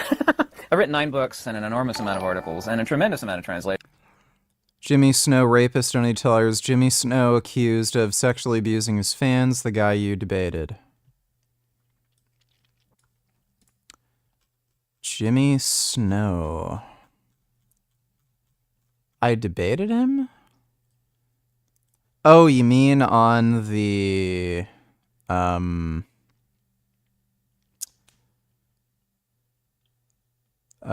line? The guy just debated? Let's see. Summary TLDR of the allegations that Jimmy Snow has had repeated sexual interactions with fans, including links to original allegations. Jimmy also has admitted himself in a now-deleted video to having romantic sexual interactions with his fans. What happened? Jimmy Snow has been accused by several different people publicly of having online sexual interactions of varying degrees with people who were fans at the time, including allegedly offering to fly some of them to see him in person. In multiple other cases, Jimmy met the people in fan-specific spaces, including pages associated with his official YouTube page. One of the fans approached him as a fan and discussing their trauma, and he, according to that person, tried to turn an expression of gratitude into a sexual relationship. Alleged proof of these 4 separate public allegations was posted publicly or shared with moderators. Others have detailed simply being video chatted with when they were fans, and even more others have allegedly come forward privately. To some of those who said something publicly, Jimmy Snow has not said anything except for a brief statement where he reflected fondly on his past romantic and sexual interactions with fans. Jimmy also in the past encouraged fans to post photos of themselves and alluding to doing so in provocative costumes, using the hashtag like AJEzabel around the same time as several of these alleged explicit fan interactions. These pictures can still be found on Twitter. None of the people who have come forward about private interactions with Jimmy knew about one another at the time of the interactions, despite Jimmy claiming to have had discussions of expectations and boundaries. It is being widely suggested now that Jimmy Snow uses his fan base as a dating pool. The people who have come forward so far have referred to themselves as libido lasses, sometimes shortened to LLs. However, allegedly, men and non-binary people have come forward privately as well. The subreddit has overall welcomed the LLs.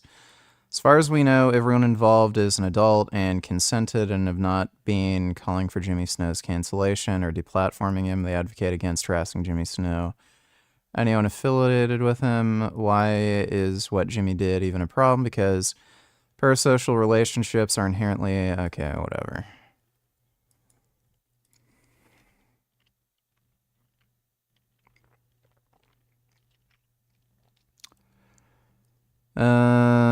Jimmy asked to video chat quickly. Detailed speaking with Jimmy.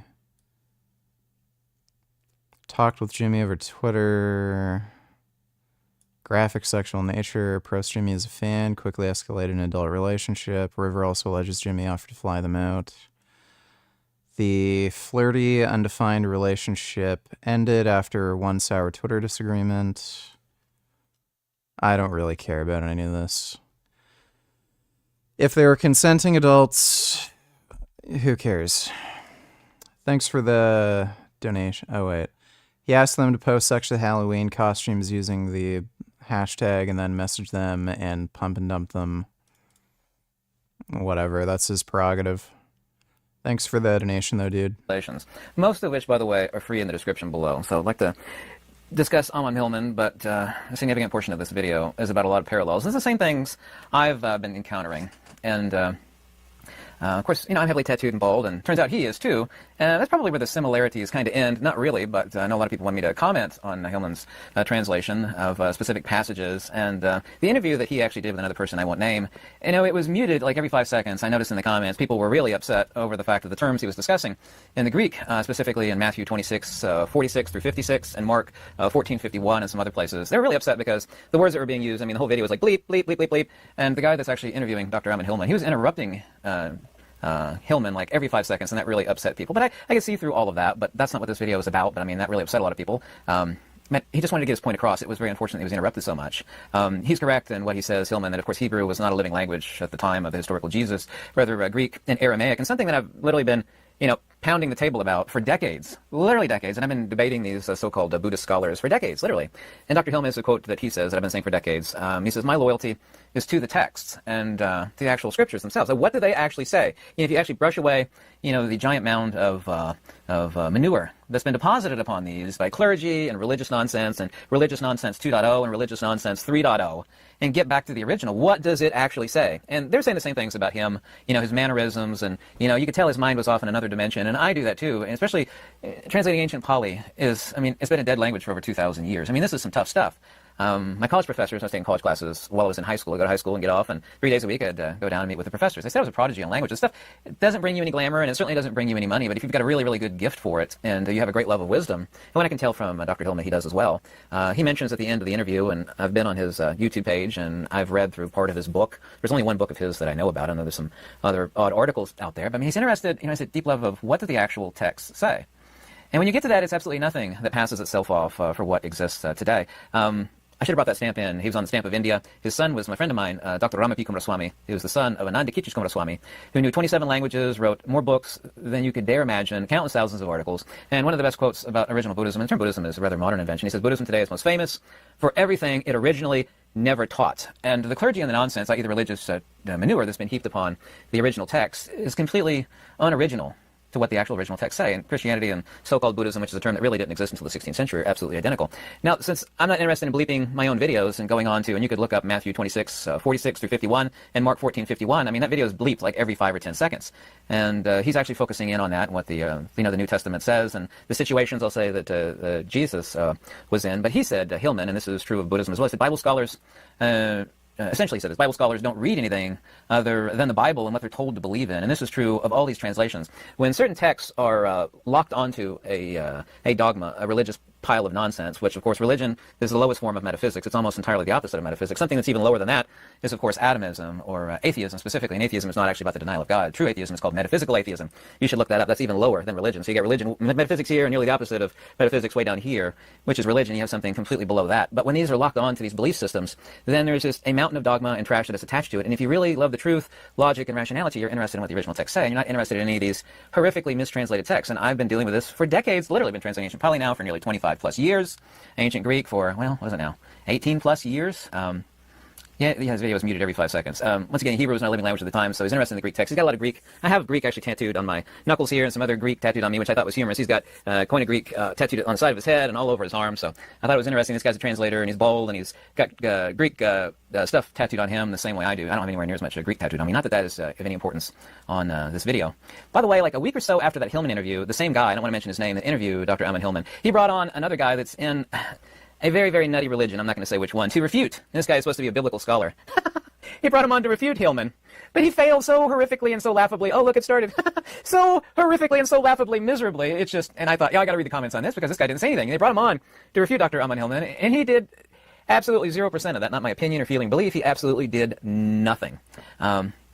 Whether it's the Bible or the stuff that I've primarily been interested in translating, like the Principal Upanishads, but very specifically the Nikayas, and I've got a lot of free Nikayan translations in the description below, a link to a lot of texts that I've written, a lot of translations that I've written. The church, the clergy, no matter what sort of silly religion it's attached to, you can only translate it the way they want. People say, well, so-and-so's a great Bible scholar, this can't be wrong. It's like, you know that a bunch of religious academicians are completely brain locked into the purposeful mistranslation. Some of these people know what the original says, but they mistranslated on purpose. I've come across thousands of such examples in the ancient Pali. I myself have never ever been interested, for very logical and hyper-rational reasons, to translate any part of the New Testament. Yeah, I've made several discoveries, by the way, in Revelations. I mean, people think, it's like 666 is reference to the beast. It's actually a reference to the number of man. Actually, certain numbers in ancient Greek and also too in Aramaic and same in English are words. You actually put in a number, and if you say that number, you're saying a word. Like, say, for example, the English number 1022. If I said 1022, you're saying a number. So I am, but just say that whole thing together meant something, like 1022, just an arbitrary number. 666 in ancient Greek is exisius. In Latin, it is nearly the same, exisius. And in English, it's nearly the exact same word, excess. Every form of ancient metaphysics says the same thing. Excess is evil, evil is excess. It doesn't actually say the number of evil. It says exisius. 666 talents of gold by, I forget which guy. He had 660, but he actually embraced materialism, therefore he was attached to excess, and excess, of course, led him into the path of hell. And religious so-called scholars and the people attached to the Catholic Church and other churches, they all interpret this as, the number for evil. I mean, it's just one example in Rebel. I can't believe I'm the one that discovered that. There's no mention of it anywhere else, but I found thousands of such occurrences in the Nicaeas, the Dignicaea, Majjhima Nicaea, Guttara Nicaea, Guttaka Nicaea. These ancient Pali passages that have been purposely mistranslated. I thought everybody kind of knew that Jesus' disciples were not men with beards as depicted by Catholic and Roman Catholic imagery. These were very, very, very young men. Specifically, I don't want to give the translation, because that's the reason why that interview with Dr. Alvin Hillman is bleep, bleep, bleep, bleep every 10 seconds. The Greek word neonikos is 100% mistranslated on purpose by Christian translators. I mean, do you really think anybody directly attached to any church or denomination, specifically the Catholic Church, would translate this accurately, such as one word? There's a lot of words I don't even want to say in the Greek, because the algorithm that listens to everything, it not only understands English, it understands Greek. But one word, for example, neonikos, I can tell you definitively, whatever you think about the mannerisms or the fact that he's bald and tattooed, which I'm bald and heavily tattooed, that Amon Hillman's synopsis and conclusions, as he said, my loyalty is to the text, and I've been saying the same thing for a decade, that his position is correct. He's not interested in what XYZ denomination or church or clergy has to say about what they want people to believe that text says. This is what the text actually says. And it's so controversial, once again, that video interview with him is bleeped out every 5 to 10 seconds, and it was really upsetting people. I mean, it's just a few words bleep, a few words bleep. His translations and his conclusions are accurate. He's not interested in XYZ religion, and I never was either. The original is metaphysics, but I was never interested in translating any Greek from the New Testament, because there are a million things infinitely above that of far, far greater value as far as metaphysics and the liberation ontology thereof. I never had any interest in it at all. I did focus in on a few things like this Greek number 666. Now listen, in Greek that word is exisius. It means excess. Excess is evil. I mean, this is very, very simple. This is child's play translation. But you won't read that from any Christian commentator, these supposed experts in the text. I mean, that was just giving me a superficial glance. I was like, this is translated wrong. The Pali translations that I deal with, the same way as him, in the Greek, I don't think he knows Aramaic. In the Greek, are 100% a scam. The most prolific Pali translator who ever lived was Caroline Augustus Foley Rees Davis, one of the co-founders of the Polytext Society. I'm also, too, a member, at least I used to be, of the Polytext Society. All these translations are wrong. They're just false. By the way, this is something that you don't know. Of course, you said Jesus was betrayed by Judas, right? Well, Gautama, the psychophysical person made of flesh and blood, was betrayed by a person called Mahakashapa.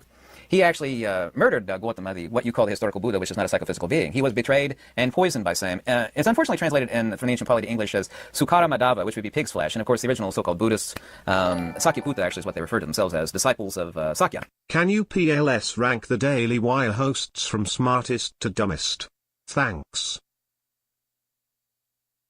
Well, I guess we're excluding Candace Owens, right? Because she's no longer Daily Wire host. She would have been the dumbest if she was still on the Daily Wire.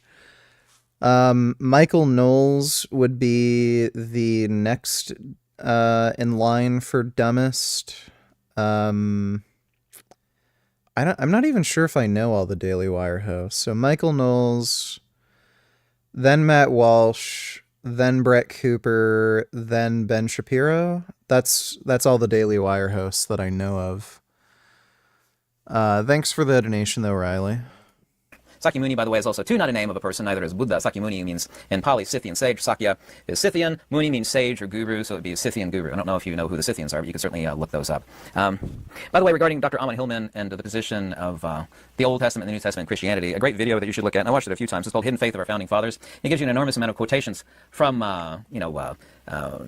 George Washington and Benjamin Franklin, and all the people you consider to be founding fathers. They did go to church, and they did communion with their fellow people, as was necessary to hold society together, but they were not ones that were believers in the literalism as put forth either by Protestantism or the Catholic Church. That's actually really, really great. It's not a position of feelings or opinion. Like, this is what we think about. No, these are direct quotes from our founding fathers. They did not believe in that religiosity. That's kind of jingoistic word of, the collective absurdity where you just need to believe it. Of course, it's completely insane, illogical, and absurd, but if you turn your brain off and just believe in it, then, you're okay. And this is why religion is the lowest form of metaphysics. Specifically, religion is secularized metaphysics, and that is keeping it really simple. Sometimes that confuses people when I say it's a secularized metaphysics. As far as like Christianity and original Buddhism, which actually, he calls it in Samyutta K 5.4. The only time he actually gives his teachings a name was he called it Brahmayana, which means path to the absolute, but so-called Buddhism was not original at all. It was just a neo-Saramanic movement of what had been lost. There's no evidence that the historical Jesus taught anything different than what the Torah taught. But I'm not interested in Judeo-Christianity at all, and I was never interested, once again, in any Greek translations from the New Testament, because metaphysically it's just about the most inferior thing I could think, whether you like me saying that or not. I'm sorry, but I mean that with all my heart. It's just metaphysically inferior. There's a million things a million times better. Cynianus, Damasius, Proclus, Iamblichus, very specifically Plotinus, very, very specifically Cyrianus. We're talking about serious, hardcore metaphysics and the liberation ontology of disobjectification from the psychophysicality of false identity. Seeing yourself, the fears, attachments, and desires. I mean, that's what the original article of Brahmayana, or what we call Buddhism, was. It was a liberation ontology based in wisdom. It had nothing to do with morality or being good to your neighbor, and that's not my opinion. That's a fact, and that is, as I will quote Dr. Amon Hillman once again, my loyalty is to the texts. The Nicaeans, by the way, are the only pre-sectarian corpus. They were known to exist in the 4th century BC, long before those yellow-robed guys in Southeast Asia came along, long before Mahayana, on and on and on. The original article, what did it say? Once again, loyalty to the original text. But he was actually poisoned by Gautama. And today it's called Cerbera odolam, or it's a fruit that will actually very, very quickly cause you to perish. But he was betrayed by and murdered by Mahakashapa. So Jesus was betrayed by Judas, and Gautama was betrayed by Mahakashapa, who fed him. And what is the mistranslation? They translated Sukara Madava as pig's flesh, but they would never, a disciple, intentionally feed him meat. If you went begging house to house, they gave you meat, you had to eat it, because it was given as a donation. And yet these Christian nut jobs still insist this country was founded on constantly. Yeah, it definitely wasn't. Thanks for the donation, though, Dodo. And there's actually nothing in the original saying you had to be vegetarian. But the original translation, the original text says su, which means juice of or extract of the Karamadava plant, which is this green, orange-looking fruit that is extremely poisonous, that has a milky-like secretion, and it will very quickly, cause you to keel over permanently. And that's what Gautama was doing in his final hours. He was wretched, doubled over in pain, was upchucking, and twitching, and, very shortly after it was lights out, and he was betrayed. In the Bible, this is where religion destroys everything. Buddhism does the same thing as original Christianity. Jesus in the desert, how he's tempted by Satan, do this, do that, and I'll give you this. No. As if Jesus and Satan were two different people in the desert. They're not. They're the exact same person. They're the exact same thing found in the Nicaeans, where Gautama is tempted over and over and over again by Mara. Satan, of course, is the adversary. The adversary, there's two within us, the psychophysical, which is at war with the spiritual. The spirit is always at war with what is not spirit. That's an ancient passage from ancient Egypt, countless metaphysics. But Gautama, Mara Dhamma, by the way, means the prakriti, or the nature of the psychophysical. Mara is not a separate entity from Gautama, for example. One is the spiritual self, and one is the psychophysical self. So this idea of Gautama and Mara basically is the ancient Pali word for Satan, as two different entities, is laughable, is ridiculous. It is the trash and filth that you find being pushed by clergy and religions, but it is completely non-doctrinal. Jesus and Satan, this is where everybody's going to get upset, but this is a doctrinal fact. Satan and Jesus were not two different entities, or the same ones. It was an internal struggle between the spiritual. That's not my opinion. That's right there in the text. Period. The struggle between the psychophysical self and the transcendent self. Gautama and the Buddhists, so-called. They actually do the same thing the Christians do. They think, well, Mara's over here is the embodiment of evil, basically the ancient Prakrit term for Satan. You have Gautama over here, the pure, and they're doing this number. They're not. They're the exact same person. This is called spiritual polarization. A stupid person is not polarized at all. Yeah, what is evil and what is good is in perfect balance. It's like mixing two ingredients together. It's one thing now, even though it's made of two or more ingredients. Spiritual polarization is when you separate them, kind of like Coke.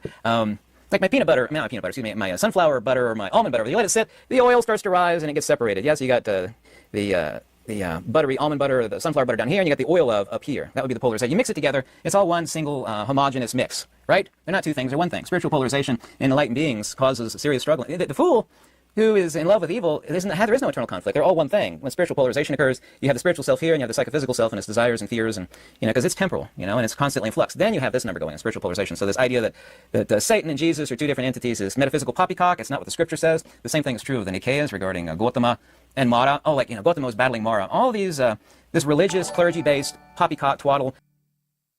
So Satan and Jesus are basically the same person. That is whole ruse, and these Christians don't even know that. Supposedly.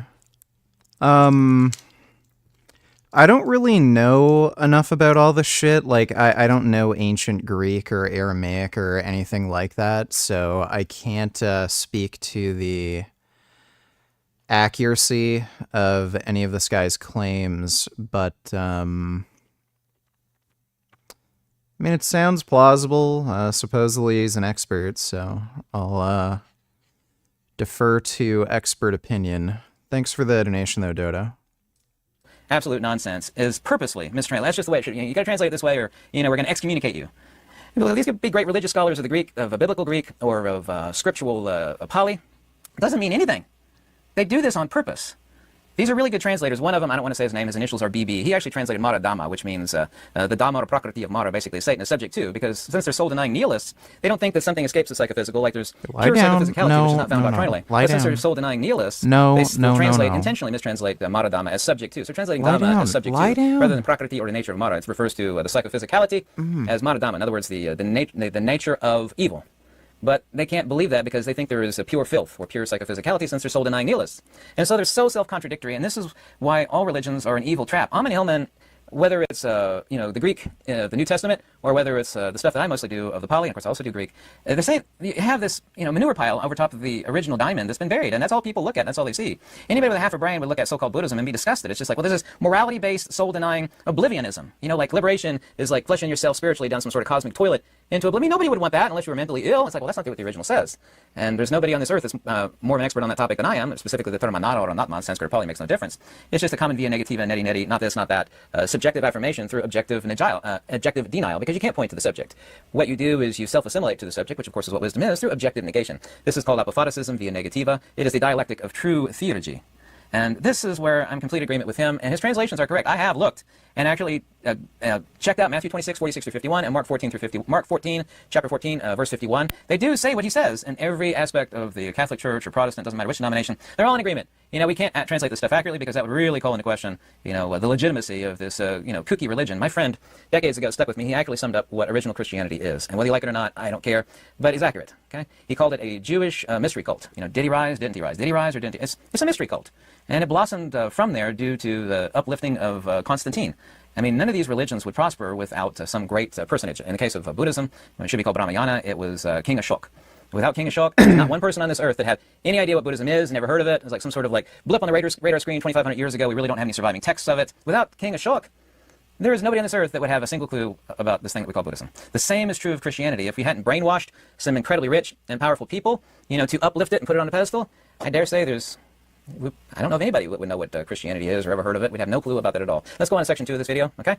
Thank you. You came upon in medieval times, somebody was selling you classes in dragon fighting. And he's like, you with your wisdom and intellect said, dragons don't exist. You've been wasting many years and a lot of money learning how to fight dragons. These things don't exist. And, the first thing that would happen is they'd jump upon you and they would destroy you and tear you apart. I don't know about one of my favorite books I recommended to you, The Pitaphesian, written by John the Scot. But he essentially did the same thing. I don't know if you know how he met his end, but his students whipped out their pens. Yeah, not these kind of pens, of course, and they took him out. They took him out. Telling the truth, like my analogy of the dragon fighting school, you're in danger. You just can't talk about this kind of stuff because people have closed minds and they don't want to hear that they've been wasting their lives with nonsense. I don't like to talk about these things because it really upsets people. Most people don't have, rational, logical minds. I mean, they just don't. Religion, by definition, of course, is profanity. What it is that which is most base and crude, hence the term, anything that's popular is profane. Religion, by definition, is profane. The ancient Pali word for it is pathugena. It's translated as commoner, but what it means is profane, because what's common is profane. It sounds like you're spitting when you actually say the ancient Pali word pathugena. It's profane. Well, it's common. A lot of people, but I know, but it's profane. But you can't say that because you have this herd mentality, well, they'll take you out. The same way the author of the Pitaphesian was taken out by his own students with their own pens. We need to have, and Dr. Hillman said this towards the end of that interview that was bleeped every 5 seconds, and the interviewer kept interrupting him every 10 seconds, which ticked everybody off. So we need to have a renaissance of true idealism of thought, of facts, of logic and rational metaphysics. But way below that of religion, of course, is something that teaches nihil ex nihilo, which is the cornerstone of atheism. The term atheism is not about the denial of God, which of course is what you think it is. The term is atheos in the Greek. It is not adios. Yeah, that sounds Spanish, doesn't it? Adios, amigo, right? It is not the denial of God. True atheism, you could go look this up, don't take my word for it, is metaphysical atheism. It teaches nihil ex nihilo, or nothing, from nothing comes nothing, and they believe that they have one divine prayer. It's like, let us start out with energy. They replace the word God with energy.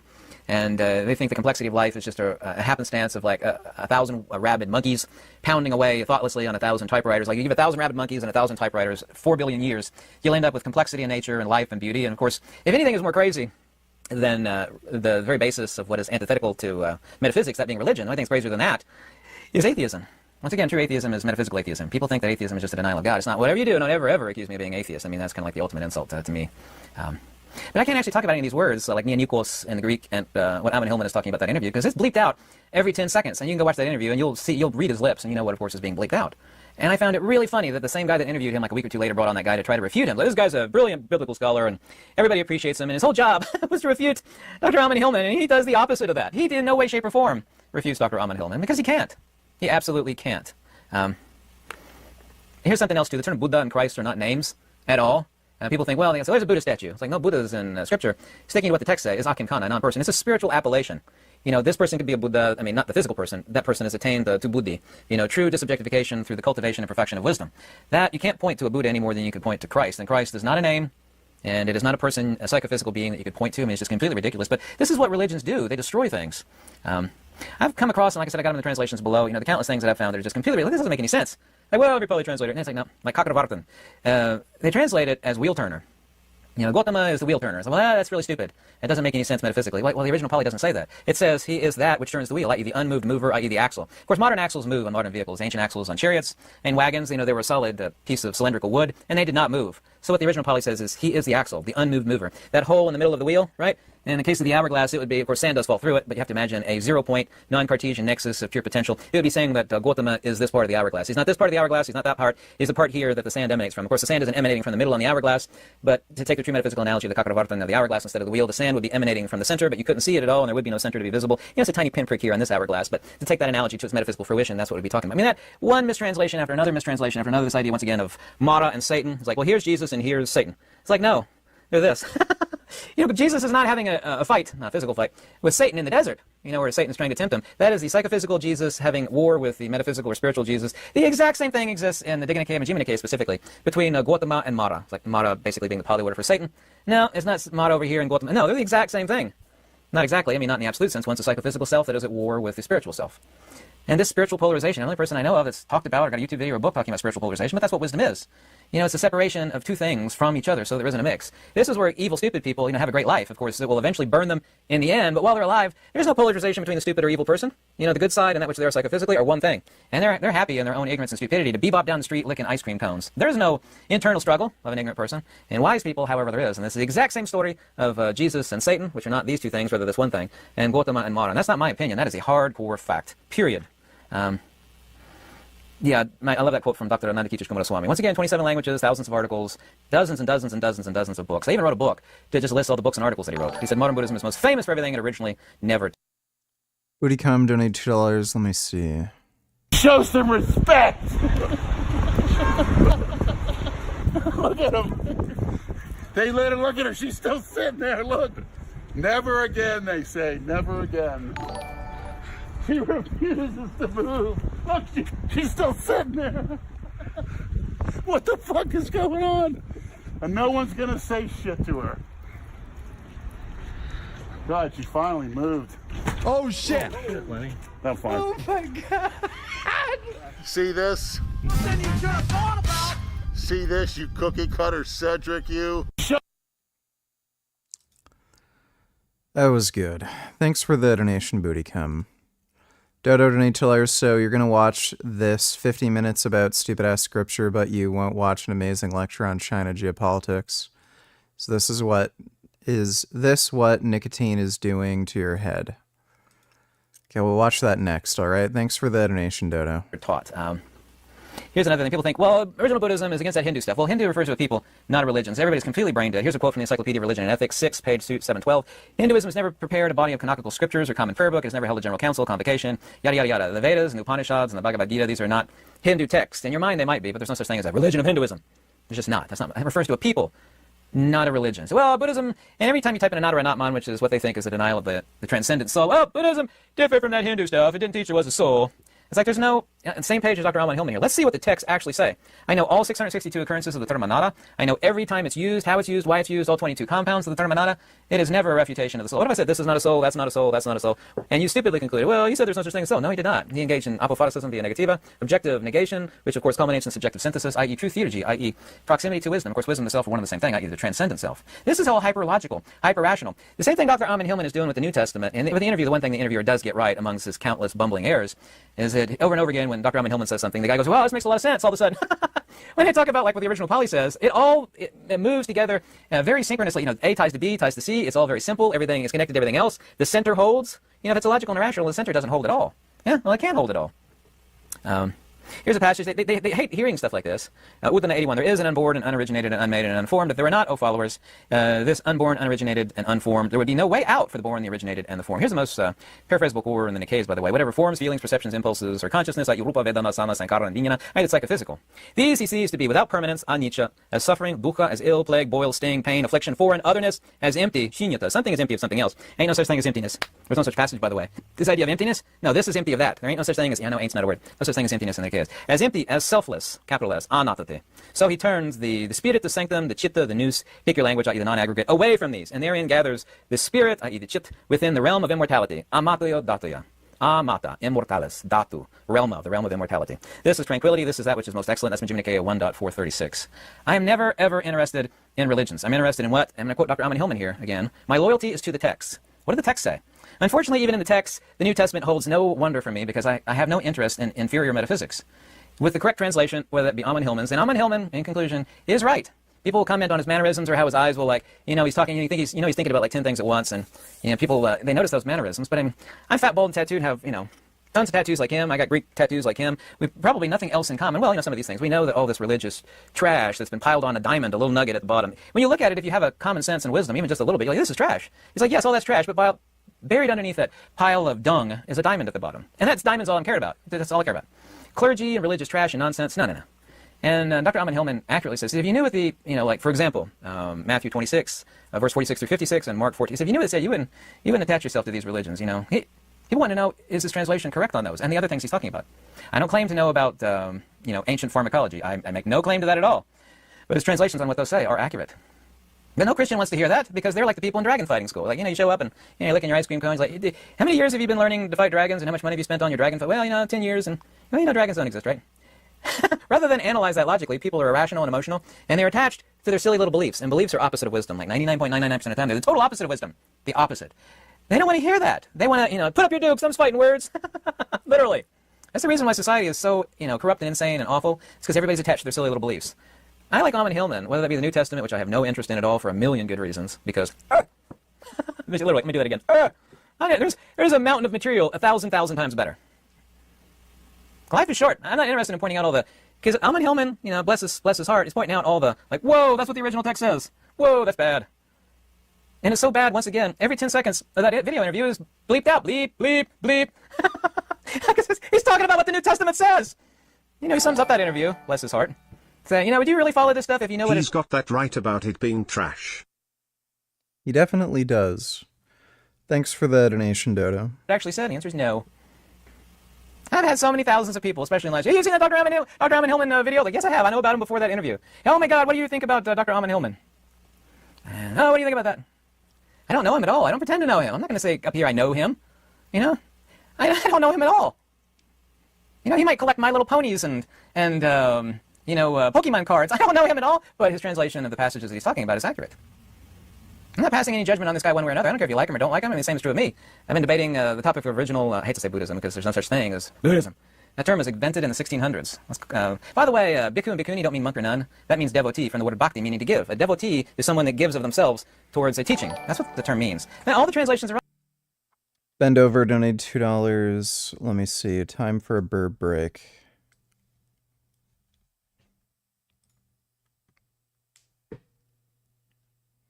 Oh. Oh my God.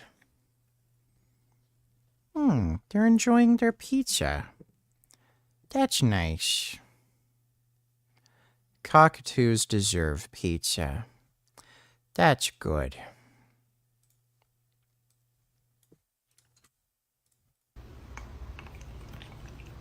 Oh.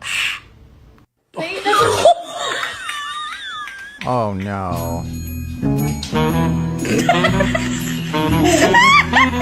Yeah, I saw on the chandelier and drove the roof down. Did they check you out when you banged? Bad farts.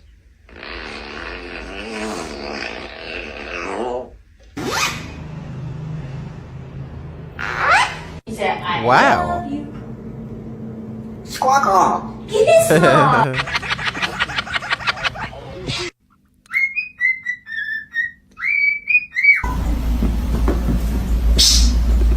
Stop, Mom.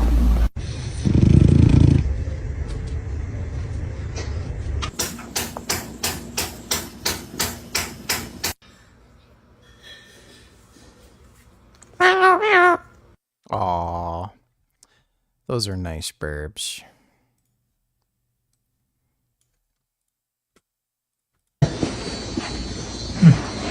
Hey.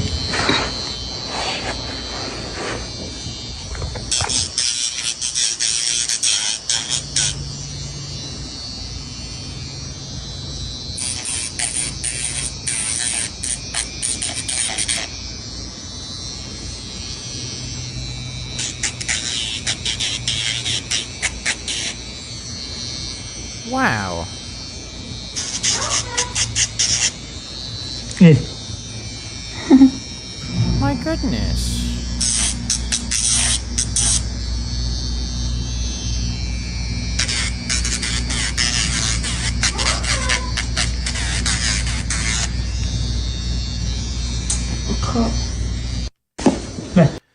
That's a very well-behaved parrot. Thanks for the donation, Ben. I love some good burbs. Quran translated as monk and nun. That's religious trash. That's where you keep dung upon a little diamond of truth and wisdom. You got religion 2.0, religion 3.0. That's where all the dung gets heaped on top of the original article. But everybody can just see the dung. You know, how many people have it in themselves to devote their life to learning ancient Sanskrit, learning Pali, originating Koine Greek? Not many. It sure ain't making you any money. It's not making me any. I've been paid to do translations before. I got paid to write the introduction to that book, The Monad, about Thomas Taylor's Greek translations. It is not, it's a very thankless job.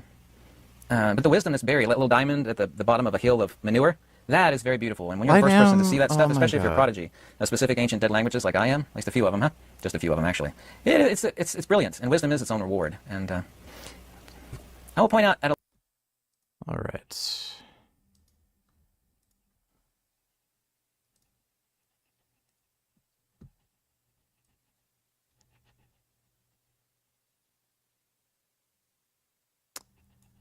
Why don't I have a pet burb? Well, few reasons. They're kind of hard to take care of. They're loud. Kind of concerned how they'd get along with other pets. I have no experience taking care of burbs. Haven't really seen any burbs up for adoption either, so... Yeah, that's basically why. I want to remind people, if you turned on your telephones during the interim, you might want to pay attention to them. If someone's phone goes off, they have to stand up and sing their high school football fight song. We're going to follow this afternoon the same general sort of format that we followed this morning. Arthur took you through it this morning. I'll be sort of guiding most of the ship this afternoon. I am not the autocrat that Arthur is. Good boy. And I'm not the benevolent autocrat that Arthur is, so I welcome questions as soon as the speaker finishes. If the audience is engaged, I also very much invite our speakers to chip in here. Initially, the concept was to have everyone up on the stage and have them sort of have an exchange before we went to the audience. We decided that was cruel and unusual to them to make them sit for 8 hours up front, but we would like you all to participate as rapidly as you would. Our next speaker is Dr. Sally Payne. I will say that we had a conference here some months back, and she stole the show. She was terrific. She did more with 40 years of history in a very short block of time than most people did.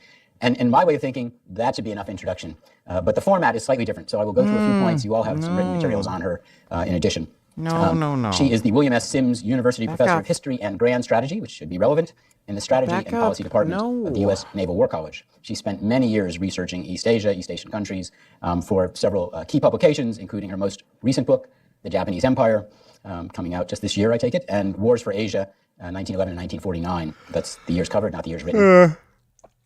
I don't know if I could put Frank Tufano's face on the green spot in the floor. I'm not so sure if that would work. She won the Leopold Prize and the Prose Award for European and World History. And she's also written books on modern China. And to give you some sense of the depth of the speaker who you're about to have the pleasure to hear from, her definition of modern China begins in 1644. Going here, let's see if I can handle the technical part of this. No, I'm flunking. Score. There's a disclaimer. What you hear is from me. It has nothing to do with the U.S. government or anything else. If you've got problems, I'm the one you complain to. All right. To understand where the South China Sea should fit in U.S. strategic calculations, let alone in China's, I think it's helpful to look at the very different security paradigms that... Finn is such a good boy. Yes, he is, in fact, the best boy. Thanks for the donation, Riley. Apply to our country, to China, and even Russia, because it turns out continental and maritime powers live in very different worlds. And I'm going to try to share with you today some of what I've learned over the last 17 years teaching at the only graduate institution in the United States that studies what maritime power is and the strategic consequences and implications of being a maritime power. So I'm going to share it to you what I think are the high points that are relevant for the conduct of U.S. foreign policy. Okay, here is land power being met by sea power on the 6th of June, 1944, when we finally opened up a second front to go after Nazis. Maritime powers can protect themselves, if necessary, primarily at sea. Continental powers can't do that. They have to do it by land. So therefore, a maritime power needs to have a large navy. Continental power needs to have a large army. And these differences have profound military, economic, and political implications. And I'm going to go through this with you today. Now, our country didn't begin as a maritime power. It began as a continental power. And indeed, we're all about spheres of influence, extending them, keeping other people out of them. So we invaded Canada twice in 1775, 1812. British won, sent us back home. But this gentleman, President Monroe, you remember his Monroe Doctrine. It says, everybody stay out of the Americas. This is a U.S. preserve. It's a standard continental empire event. And look how we expanded across the Pacific. We fight one of the longest counterinsurgencies ever against the Native American population. We fight regional wars against Mexico. And then there's checkbook diplomacy, where we're buying things from Napoleon Bonaparte of France and Alexander II of Russia. And we were proud of this foreign policy. We had a name for it. It was called Manifest Destiny. I've never seen this, but you all should go down to the House of Representatives, where this painting is by one of the staircases. It's called today, by the politically correct term, Westward Ho. Here's the real title of that painting. Westward, the course of empire takes its way. We were an empire, and we were proud of it in the 19th century. But then things changed in the late 19th century with this gentleman, Captain and later Rear Admiral Alfred Thayer Mahan, professor at the Naval War College. And he's looking at the world and says, I don't think, actually, the continental position is the origin of power and wealth in the country. He said, no, it's based on trade. And he developed 6 prerequisites that he thought a country needed to have in order to be a full-fledged maritime power. What are they? One, you need a moat. You need to have broad oceans around you so no one can do a quick invasion on you. But there are other ones as well. Check them out. A dense internal transportation network so you can get hither and yon within your own country. You need reliable egress by sea. You got to be able to get out in warfare and also get out to trade. You need a dense coastal population. You need a population that's involved in commerce. And you need a government that has stable institutions in order to promote commerce and run a decent foreign policy. Woe to the country that tries to be a full-fledged maritime power without all 6. China, beware. All right, here's my real... Things not looking so good for you right now, Richard. You killed your cat with your insistence on a vegan diet and you dodged yet another fight? How many people have you challenged and how many have you actually fought? Oh. I didn't even challenge Sv3rige, dude. So... fuck, Finn. Stop trying to climb in my mouth. Will you be adopting another cat? I'm not planning to anytime soon. BMO seems to be doing okay without a kitty friend. She's really good friends with Faye, so I don't think I need to. Finn, just, oh my god, relax. Just lie down, stop being pooty. So yeah, I'm not planning on adopting another cat. You know, if I come by a cat by the side of the road or something that's being abandoned, I'll take him in, but, you know, I'm not looking out for another cat to adopt. Thanks for the donation, though, even though. But yeah, Wecker, I didn't even challenge Sv3rige to a fight, and I was planning on going to the gym, seeing what happens, but I have an injury in my adductor where it's just not worth the risk. If I tear my other adductor muscles, that may be it for me. I'll be walking with a cane for the rest of my life or something. Thanks for the donation, though, even though hemorrhoids, do you need to tell us how long do you have internal hemorrhoids for and how do you cure it? By the way, check this out. Okay. Well, you have them permanently. They don't go away. You can get rid of symptoms, but they don't go away. You have them permanently. Thanks for the donation, though, hemorrhoids. Start at 31 minutes, use speed 1.5x.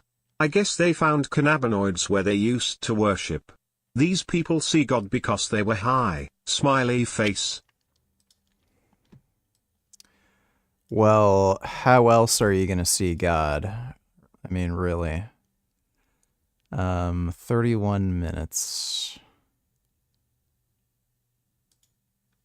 Alright. Thanks for the donation, El Vegan.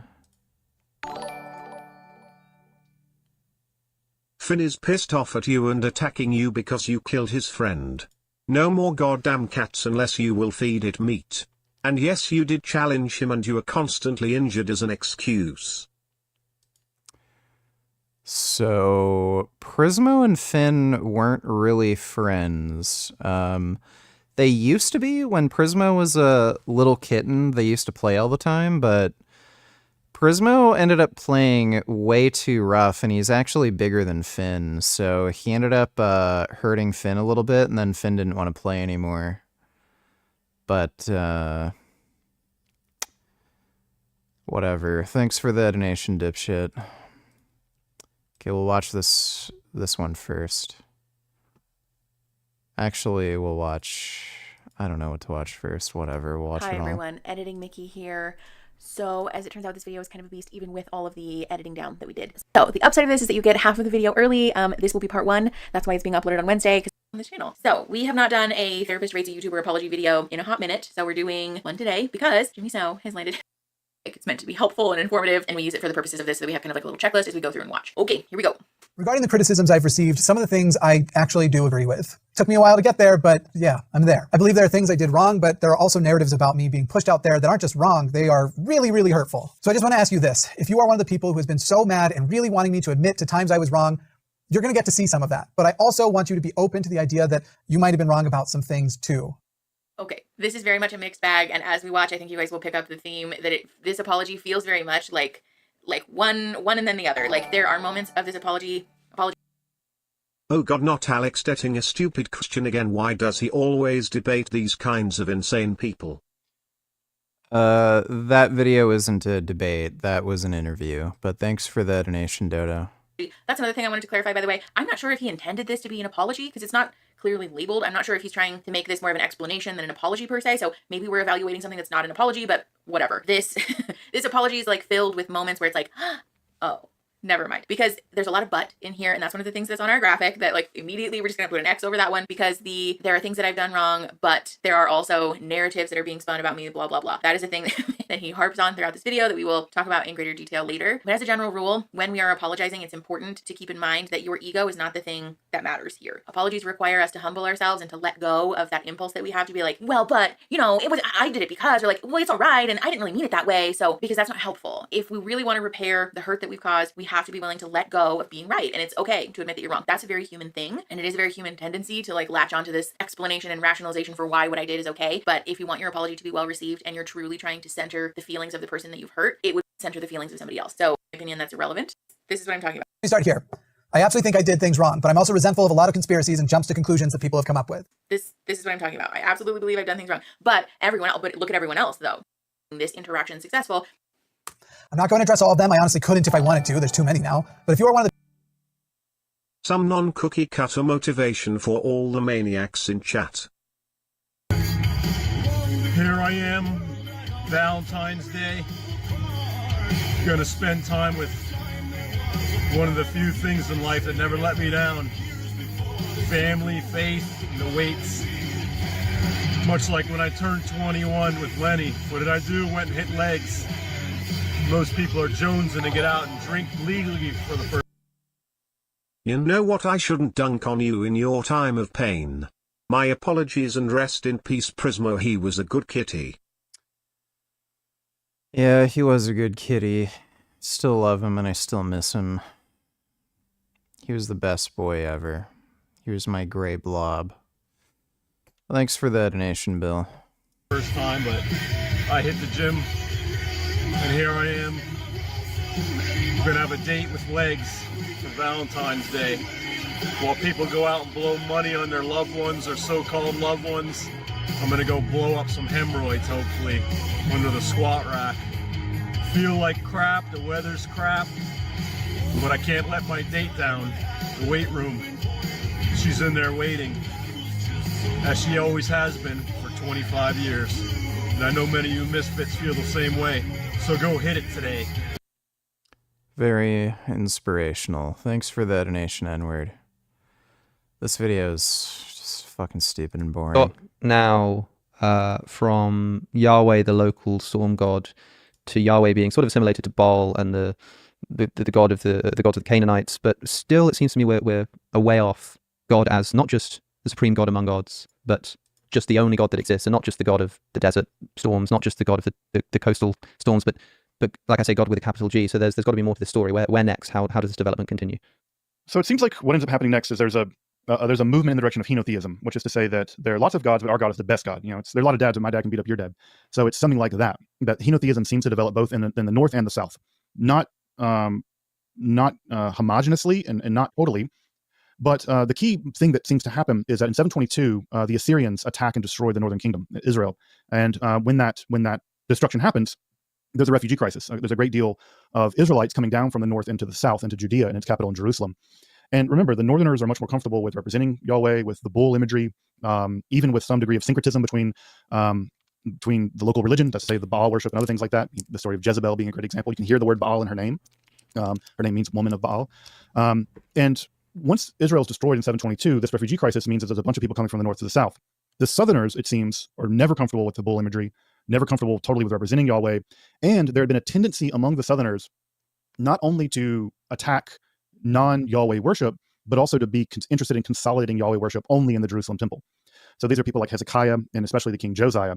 Josiah, we know, led something like an inquisition where not only were non-Yahweh sites destroyed, but even Yahweh sites that weren't in the Jerusalem temple were also knocked down. Tel Arad is probably one of our better preserved Yahweh worship sites in the south. Tel Dan is the best preserved in the north, which is interesting to go to if you ever get the chance to go to these shrines where you're like, oh yeah, Yahweh was worshipped here, like as a god among gods. It's a very, when you walk up to the Tel Arad and you're like standing in the room where this entity was worshipped as a god among gods. It's sort of an interesting historical mindset. I should also mention that the Holy of Holies, where the incense was burned for Yahweh in the Tel Arad shrine, was recently analyzed, and cannabinoids were actually found in the incense. So really, so this is an interesting thing that it looks like at least some part of whatever they were burning as incense at the Tel Arad shrine did contain some degree of cannabinoids. Now, were they hotboxing inside of the Holy of Holies? I don't know. I can't say that. But the archaeology is what the archaeology is, which is interesting to me that no one ever thought to test it. But how could you possibly know? Like, how do you discover the cannabinoids in such a sort of ancient location? So one of the great things about Unav donated deep belly breathing into the balls. Do you remember Doc Testosterone? Love watching your old works of the fitness industry critique videos. Doc Testosterone had such a bizarre mind break after I made my video about him. Like, holy shit. I don't think I've seen anybody take a video that I made about them so badly. And then at one point, he said he was going vegan, and then he stopped being vegan. I know he tried to meet up with me in Toronto at the Veg Fest, but somehow I ended up missing him. I was there all day long, and I guess... and back then, I was also a big name. Like, crowds would literally form around me saying hi, so I ended up missing him. It would have been cool to have met him in person. Now it seems like he's doing a bit better. Like, he was making the most retarded fucking brain rot content for a while, just making a fool of himself. Now it looks like he's getting married and he's just gotten into dancing. So I don't know, I guess he's doing better. Doesn't Alex reals that the Bible never even states that Yahweh is the only God that exists? The Bible says he is the only God to be worshipped. It does not say there are no other gods. I think he does realize that. Thanks for the donation though, Dodo. Are you depressed? Do you find that you become depressed sometimes? Do you find that you're depressing your energy? Do you find that everything that you know you are on the inside, sexual and sexy and hungry and happy and angry and sad, all those things don't count, they don't matter. You've got to put them away so you depress them.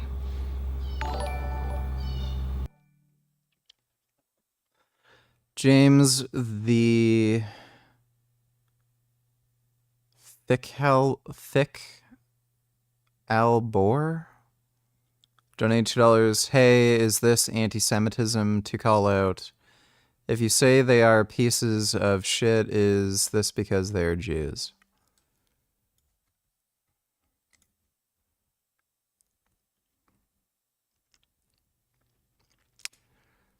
Yeah, I know about this. There's a lot of really fucked New York Jews. I know about this. I'm also against ritualistic circumcision.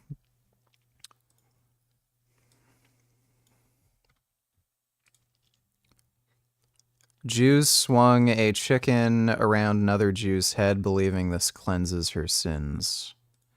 I don't want to watch the fucking video. It's just beyond fucked. Yeah, like, I obviously would not be in favor of that for obvious reasons. Thanks for the donation, though, James. I've told you before that you've got to express. That's the only way to break the depression pattern, because I get depressed. In fact, Miles donated $2. Are you a monster? We are what we want to be. You know, you are your thoughts and your actions. And I don't think my thoughts or my actions have made me a monster. I've come across a lot of evidence which suggests that you're a sociopathic monster. Are you a monster? No. I probably do suffer from sociopathy. I ended up getting a few appointments with a psychiatrist to help with my depression and shit. She diagnosed me with narcissism, which surprised me because I don't think I have any narcissistic tendencies. She said there's a, like, colloquial definition of narcissism, and she just diagnosed me based on traits that I have. Namely, the trait that made her come to that diagnosis was lack of reverence and callousness of human life. But, yeah, regardless of that, I wouldn't call myself a monster. Thanks for the donation, though. Forgot my namification. Or, I mean, Miles. My bad. Forgot my namification. Donated $2. I miss this era of Elliot Hulse. Now he's a mega retard instead of just a goofball. Oh, well. Yeah, peak Elliot Hulse was when he was taking steroids and just giving lifting and emotional advice. Now he's just a scamming asshole. Thanks for the donation. Forgot my namification. We are all monsters. We're human, aka the most dangerous creature on the planet. Wouldn't say we're all monsters, but most people are pieces of shit. Thanks for the donation, Dodo. I've been depressed for the past several days. I've been teaching workshops. I've been building businesses and watching children and doing all the shit that I have to do and never letting out all the sexual synergy and hunger and anger and frustration and yelling and eating and breathing. Attend me. I don't want to fuck my wife because I'm sucking the sexual energy in. I don't want to train. I don't want to do anything. I don't want to fucking do anything because it's become a neurotic holding pattern. Because depression is a holding pattern. You're holding yourself depressed. I'm holding it in. I'm holding in the energy. You've got to express. I've told you this before, but you've got to express. That's how you get out of depression. It begins with the breath. You gotta breathe. Breathing brings energy into the body, brings vitality, vibration back into a dead fucking body. Because your body's not doing anything, because your brain's doing it all. You're all trapped in your goddamn head, and you gotta wake the body back up. Wake the body back up. And you do it by expanding the chest, opening open.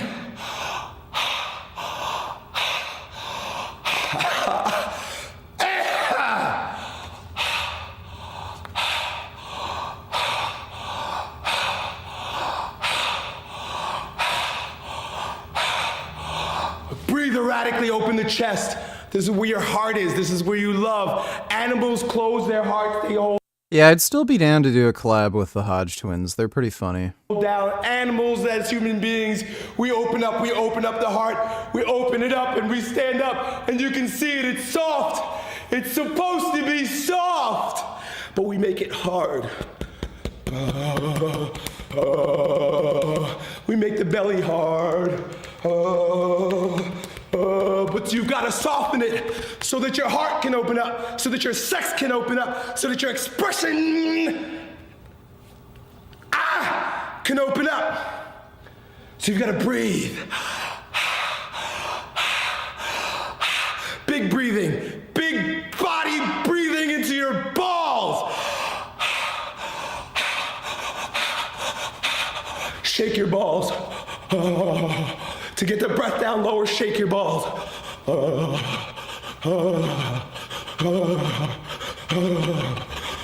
Feel your balls shaking. Feel your balls shaking. Feel your legs shaking. Feel your belly shaking. Breathe and shake. Breathe and vibrate. Breathe and vibrate. Breathe and vibrate. That word vibrate. That vibrate. Vibrant! They like to say fucking vibrant.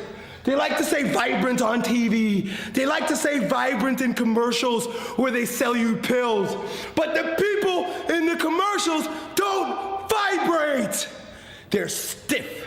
They're stuck. They're neurotic. Kick, kick, kick, kick, kick. Kick, kick. Neurotic holding patterns. But you're gonna let go because they're gonna shake all the shit out. Just shake the motherfucker out. Shake it out. Shake it out.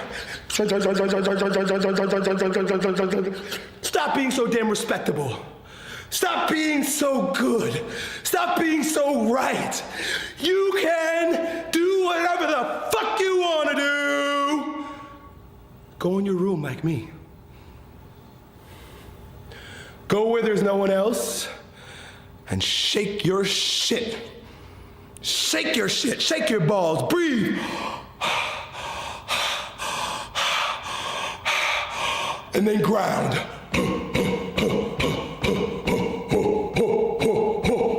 Deeper sounds go deeper into your body. Monster donated $3. Let me see. Oh, I fucking hate this guy. It's okay, Finn. It's just BMO. Holy shit.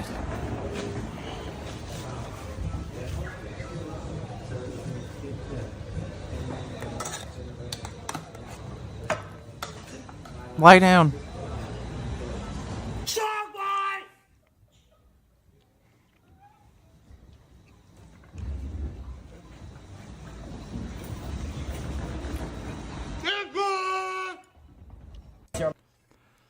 Well, that made me dumber. Thanks for the donation, Monster. The deeper the sound, the closer to your balls it is. The higher your sound, the higher it is in your throat, the more of a whiny son of a bitch you are. Bring the shit low. When they tell you to go outside for your mental health.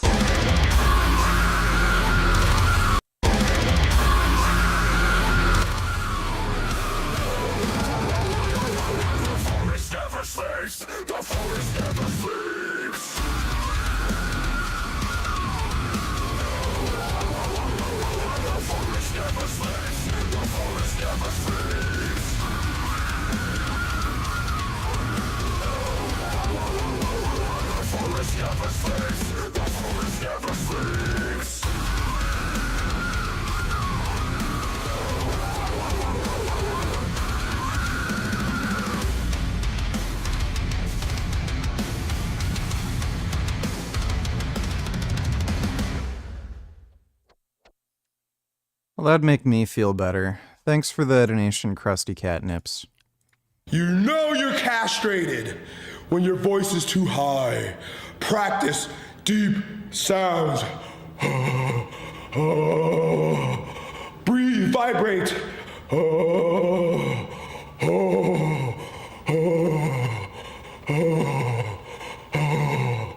And practice deep sounds. You don't have to choose to hold the depression. Let go of it and express. It's all good. You're allowed to do it. You don't have to be a good boy all the time.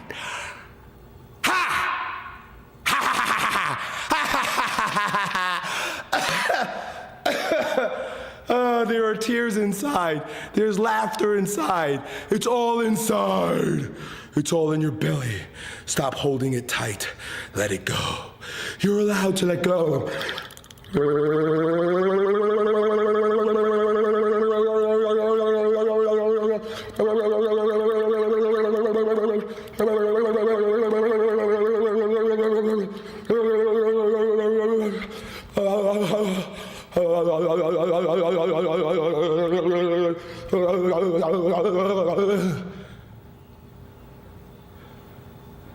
Be free.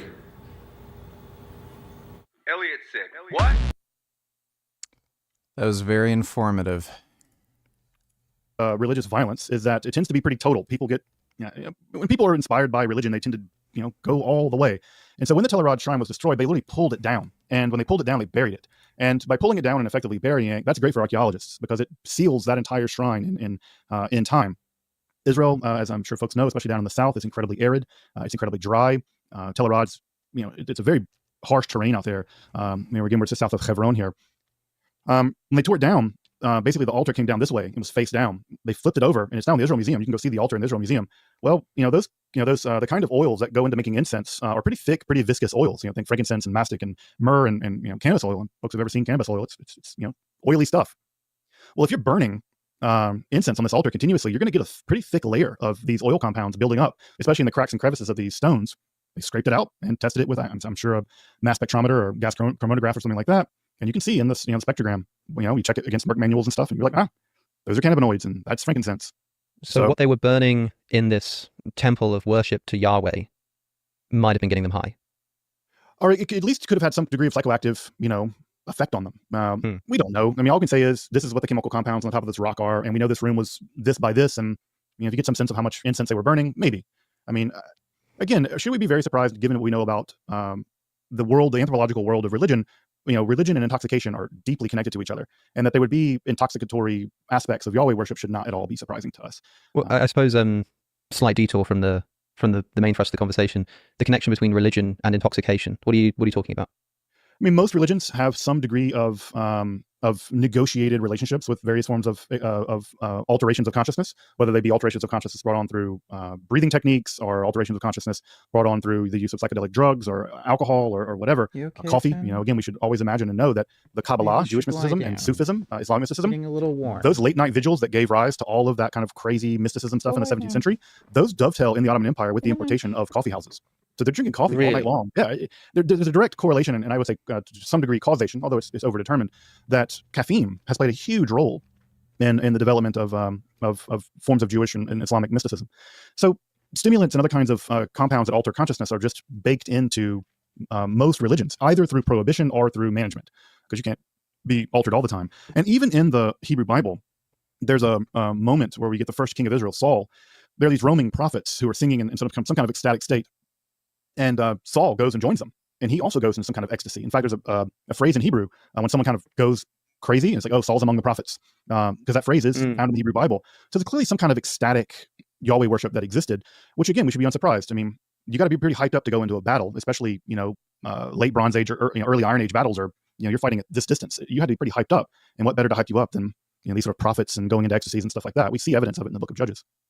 So yeah, at any rate, the Telerod shrine, that gives us a good idea that at least Josiah had torn that down in the interest of consolidating theological and political power. Again, the same thing, but consolidating that power in Jerusalem. And one.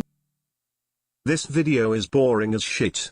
Also summing up all the history of religion and visionary spiritual experiences as a drug trip is not only completely false but it's a very Joe Rogan caveman brain take. I don't think that's what they're claiming, but thanks for the donation, Bill. Once those refugees come from Assyria in 722, they're bringing their scriptures and their religiosity south. And that's why when we look at the Hebrew Bible, we often see two stories sitting side by side. Probably one of those is a northern story and one of those is a southern story. And in the interest of basically serving both communities, the editors of those texts had to include both versions. And so they stitched them together basically as sort of like, live and let live. Yeah, we have two different traditions of this story, but there's no way we're going to be able to make this all work without including both. You have to bring both parties to the table. And how would you best characterize the difference? I know we've talked about it a bit between the northern and the southern worship of Yahweh in relation to how it ends up in the text. So I think that one of the things that we see is that there's an emphasis, like the hard Yahwism that we see where Yahweh really is emphasized. The Yahwist structure of the text is probably southern. The Elohim stuff that's more abstract and that may be more northern material. Again, we also see like the emphasis on like bull imagery is also coming probably from the north. In fact, I think that the golden calf story is probably a big shade on the northerners. Like, you guys did this, like you worship these bulls. We see southerners complain about the bulls of the north and stuff like that. So there is that's the golden calf that Moses comes down from Sinai and discovers his people are worshipping and has to destroy. Just destroy it, and a plague comes among people. I think that's a shade being thrown at the northerners in the way that they worship Yahweh. Now what ends up happening, I think, is that the northerners are in a they come from a place of prestige. The northern tribes and the northern kingdoms, the Omrides, always were politically stronger, richer, more powerful than the southerners. When they're destroyed, they're not in a position of power anymore, but they probably had the better scribes. They probably had money. They probably had, again, it's a richness. It's a much more urban elite group of people coming down as refugees to, well, we're kind of bumpkins. Jerusalem was not the center of anything. It was a relatively small walled city or semi-walled city, kind of on a mountain. It's not a great place to live. It's defensible, but it wasn't again, when we think about Jerusalem, we shouldn't think of a city of tens of thousands. We should think of a city of 5,000, 6,000, maybe 10,000. It's relatively small. And Josiah and those guys have to figure out a way ultimately of accommodating theologically these different groups of people. And one of the interesting moments we have in the Hebrew Bible, perhaps one of the strangest, is that Josiah is doing renovations on the temple. And doing renovations on the temple, they like knock a wall down, and inside they find a scroll, the Torah Moshe, the laws of Moses. And they take this scroll they found in a wall, which this story is about as believable as whatever. It's very unlikely this really happened. But it's interesting. Okay. Plan for today. 3 parts. I'm first going to start talking about the continental world. This is the traditional world of land empires. This is where the great civilizations of Eurasia come from. I'll talk about that first. But then there was a maritime world that started emerging based on trade. And I'll talk to you about that. Now, at the Naval War College, we all like animals. And so we refer to continental powers as elephants, maritime powers as whales, and I'll use this terminology. And then I will talk about the Industrial Revolution, which changes the game for both traditional continental and maritime empires, and has produced the global system that we live in today, where trade lies at its basis, not empire. Okay, China. China is one of the greatest land powers the world has ever known. It's one of the greatest land empires the world has ever known, with its continuing occupation of Tibetan, Muslim, and Mongol lands. Traditionally, it was being invaded by the north, and the Chinese held that one off. And here you can see the geography of China. Very little flat land that's really good for agriculture. And the flat places in the north are pretty cold often and pretty dry. Here you can see cultivated land. Apparently 15% of China's land is arable. It's 10% of the world's arable land, supporting 20% of the world's population. If you look at an ethnic map, the Han, the preponderant ethnic group of China, they're in all those pink areas. And you'll see that all around them it's very heterogeneous, all sorts of other different ethnic groups. And here is a simplified ethnic map. And what you'll notice is the Han seem to live where all the arable land is. And the curious might ask, how did the Han wind up with prime real estate? Isn't that interesting? Well, it turns out in the continental world, the losers do not fare well. For instance, I bet you've never heard of the Dzungar Empire. Chinese took care of them a long time ago. They were a very important group of Mongol people, and the Chinese, the Han, got rid of them. And this is the fate of the losers in the continental world. It's often genocide. That you're faced with a binary choice. You either become absorbed by your conqueror, or you get out of Dodge and they'll kill you. That is the world. And you can see this continental world operating in real time in places like Syria. And let me keep going further. I'm going to give you a sanitized version of Chinese history through maps. I'm going to rip through them. So the Han start out along the Yellow River Valley. They expand and expand, and they build walls and expand. We'll play Silent Hill 2 later, don't worry. Weird ways, and more walls expand in even bigger places, and then they shrink in strange ways and really shrink. And then they're moving right along here and shrinking in strange ways, consolidating, really shrinking before conquest by others. This is the Chinese version of the Mongol conquest. And it disguises a major discontinuity that the Han don't want to acknowledge in China, which is they were conquered by others. Mongols ran the show, and here's how that one goes. So the Pax Mongolica, this is the Mongol world order. What the Mongols did is they conquered not only China, but Afghanistan, Persia. Monster donated $5.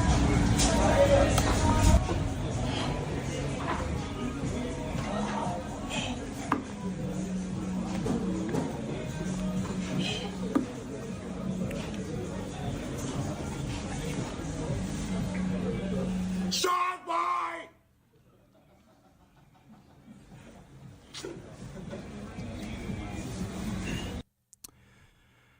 Well, he's gonna have heart disease. Alright, here I'm demonstrating for you guys and gals a standing calf raise. Of course, I do these with a barbell in my squat rack because I don't have a machine, but the machines work just great. Standing calf raises, if you get really strong at them to where you can move some serious weight for a lot of reps, will absolutely build monstrously jacked calves. That is not doing much. Keeping in mind, standing versions work the most overall calf. Seated and things tend to work the soleus, but if you're just trying to get really big calves, standing is the way to go. It will get you 90% of your gains. Those are very bad calf raises. Well, Alright. That was What stupid. the hell kind of college course is this? Get up, pack it in, let me begin. I came to win, battle me, that's a sin. I won't tear the sack up, punk you. Like, what? Okay, credit where credit is due. Like, damn, that is some Kratos-type strength. Like, it is legitimately impressive that that guy can do that. But in a headlock. And here's the weirdest part. None of these students are standing behind a fence. I'm so... Anything, it's an indication of... I hope they all die. Thanks for the donation, Monster. Russia, all the way to Hungary. It's the biggest empire in human history, I believe. And the way it works is you can see it goes out from concentric circles across these broad plains. In another period of climate change, it was getting really cold, and their herds and flocks were going to freeze if they didn't move and get out of Dodge, which is what they did. Okay, the Chinese reasserted themselves in the Ming, got rid of the Mongols. But then the second conquest dynasty, the Qing, these are Manchus. This is the second largest dynasty in Chinese history. Okay, here's the takeaway. Lots of expansion, lots of shrinkage, and lots and lots and lots of bloodshed in between. This stuff did not happen happily. China has been raising armies denominated in hundreds of thousands for thousands of years. The West only did this with the Napoleonic Wars at the beginning of the... How many schmeckles to play Silent Hill 2? Just had to bury one of my foster kitties who got sick with incurable disease and wants some gaming vids.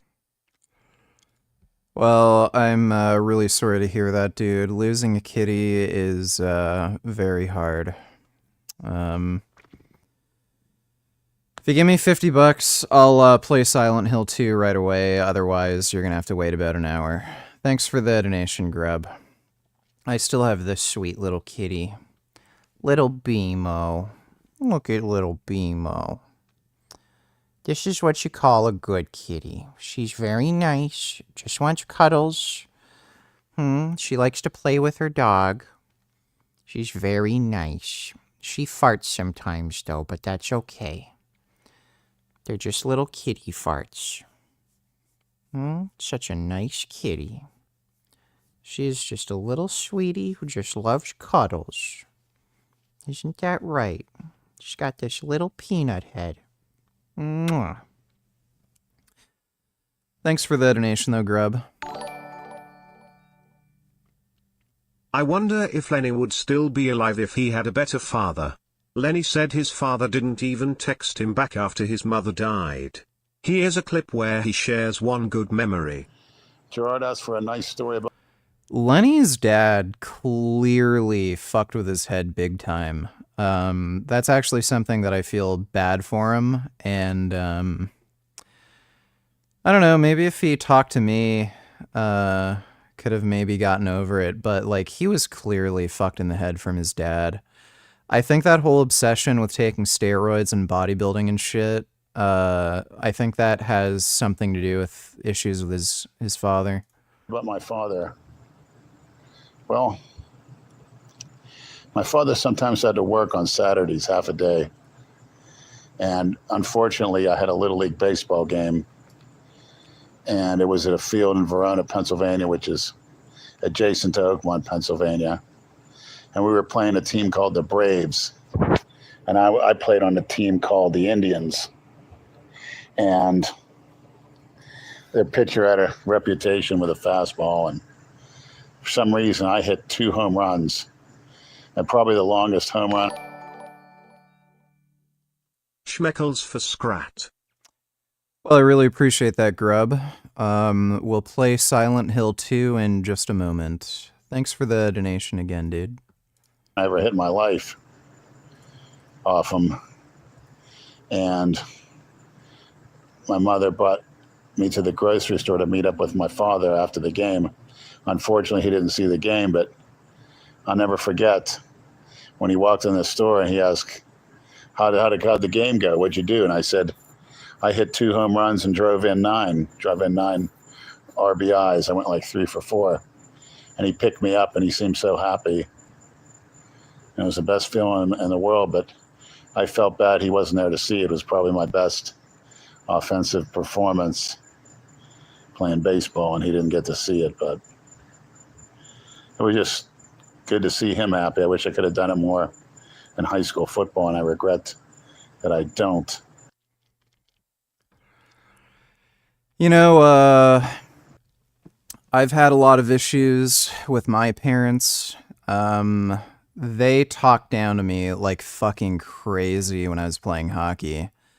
It fucked with my head for a very long fucking time. Like, I never learned self-love. I always hated myself. They basically taught me to hate myself. I always had, like, imposter syndrome, where even if I did play well or do anything well, I would always think it was luck or something, and it wasn't from me. And after that mushroom trip I had, it's so weird. Like, you just have to have, you know, self-love and acceptance. There's no point in holding on to, like, you know, the misery and all the bullshit people say. If you can just discover self-love and appreciate yourself, even if you have flaws, even if you know, aren't perfect, and you can just develop acceptance that you can't affect how other people treat you, it just all goes away. I'm just holding on to no baggage anymore. I don't care what my parents said to me. I don't care how they made me feel at the time. Like, at the end of the day, you know, they made their fucking choices for whatever reason. They may or may not have had good intentions. It just doesn't matter. You know, you just have to love yourself, and you have to have acceptance that you can't affect how other people treat you, but you can always affect how you see yourself and how you take whatever's given to you. And it is a way better way to live. It feels so great that I can just watch SpongeBob in bed, not do anything, and be perfectly happy and content and pleased with myself. I don't have to look a certain way, do certain things, and I can just be happy and content. But let's play Silent Hill 2. I'm just gonna go take a piss real quick, and then we'll play some Silent Hill 2 with trainers, of course, because I can't be fucked. I'll be right back in a minute.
Okay, relax, relax. Okay, in a month. In a month. Wait. Just wait. Wait. You know I love you. Oh, you're my special little pooty boy. Jesus, do you see this? Oh my god. Do you guys see how crazy this dog is? This is what you call being pooty. Okay, relax. Jesus. Yeah, you get excited. Finn's a lap dog. He loves sitting on people's laps. That's like his happy place.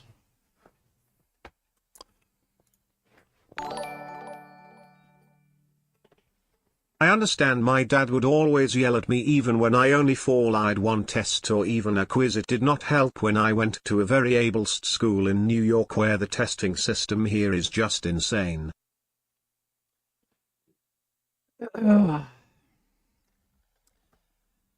You know, you just have to take it for what it is. You know, whether parents wish the best for you or not,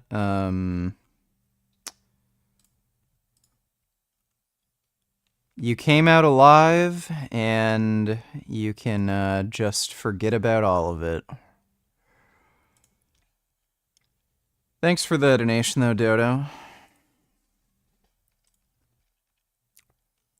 Okay.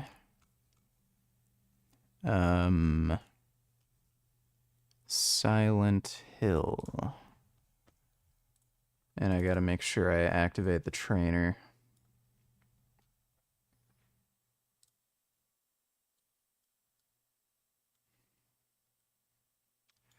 Finn is such a good goddamn boy. He may even be the best boy. I love him.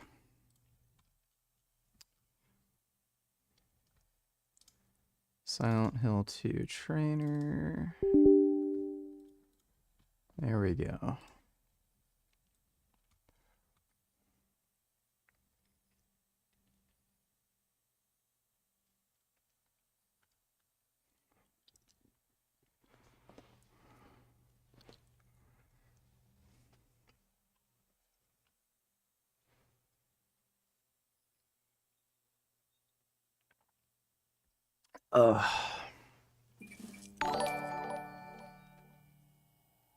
Also at the end of the day nothing matters whether or not you I'd a test. Goddamn right about that. If there's anything in this world that doesn't matter, it would be a standardized test. Thanks for the donation, Dodo.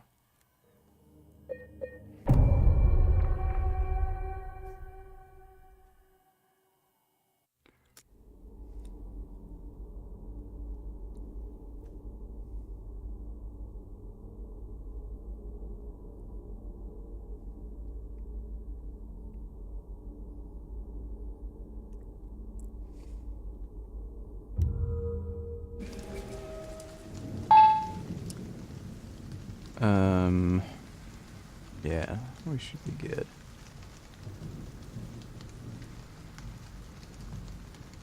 That syringe amount? Yeah, we probably don't need that.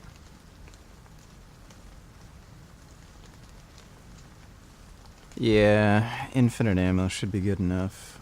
And can you back up? You're sitting in a really weird spot.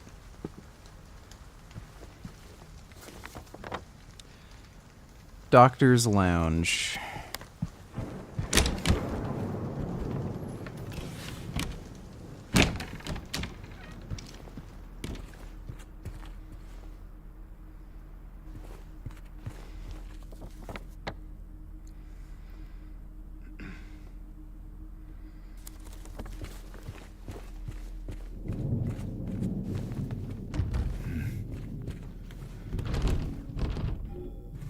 That's locked.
Okay, everywhere to the doctor's lounge is blocked off. So maybe we have to go up to level 2 or... yeah, level 2. To, actually... Let's take the stairs. I don't think I actually tried going up the stairs yet.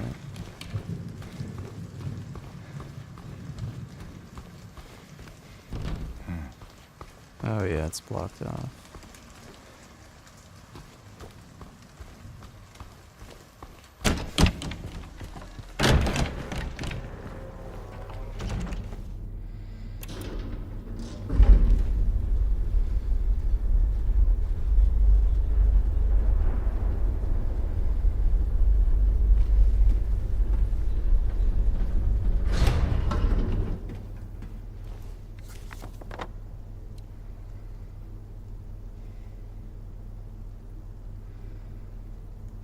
Okay.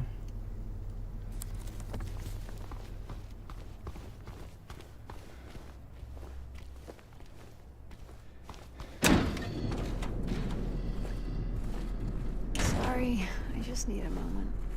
Can you look up her skirt? Damn, can't see any panties.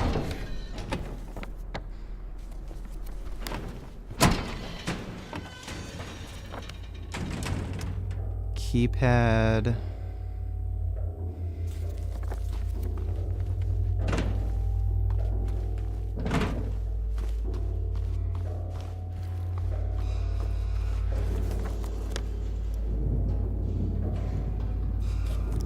I'd imagine getting to the stairs would get us to the part we need. That's hilarious timing. I just left my nephew's b-day, and when the rest of my family arrived, the part of my family that ostracized me, I feel for big Lenny. Maybe I should be like you and swallow a bunch of penis, pause, envy and get rid of my baggage. Yes, that would probably be the best choice. Thanks for the donation, less is more.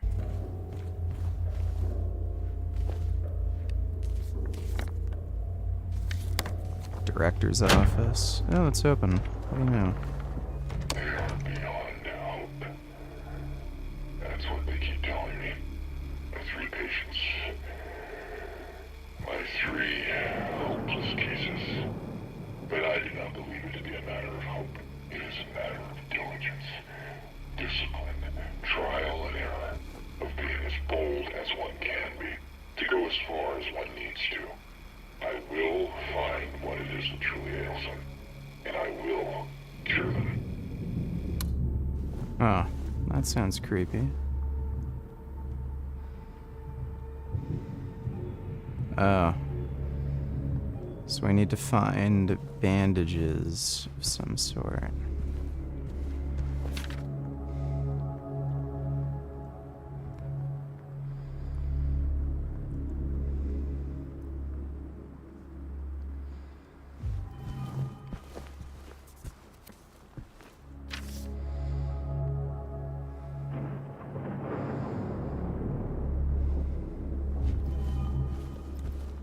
So, okay, we have to find the patients and then steal the armbands.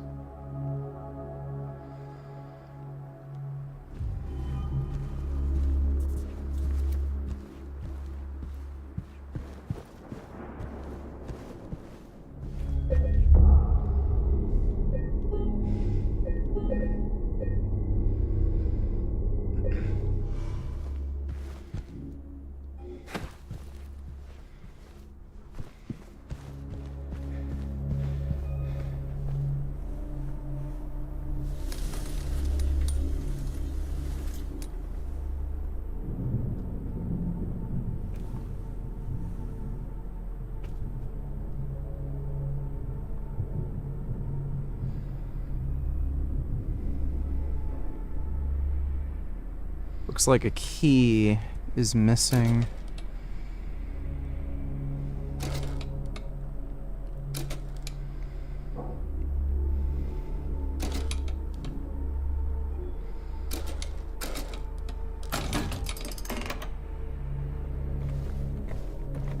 Huh.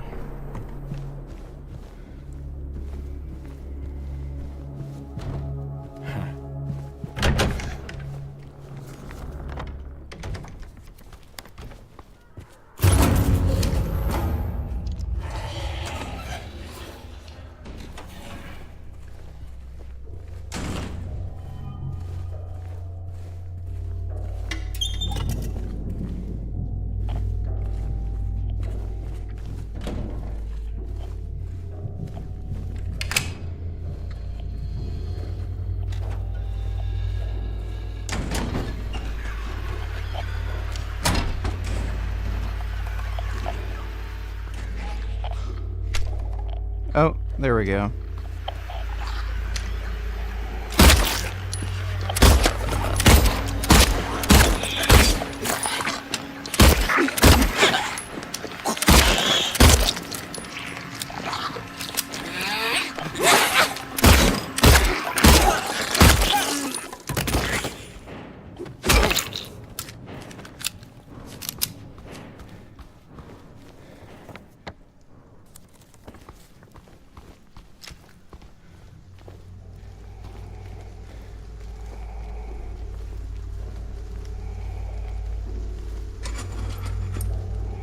Very spooky. Hope you're not feeling too scared, Dodo. Are you doing okay?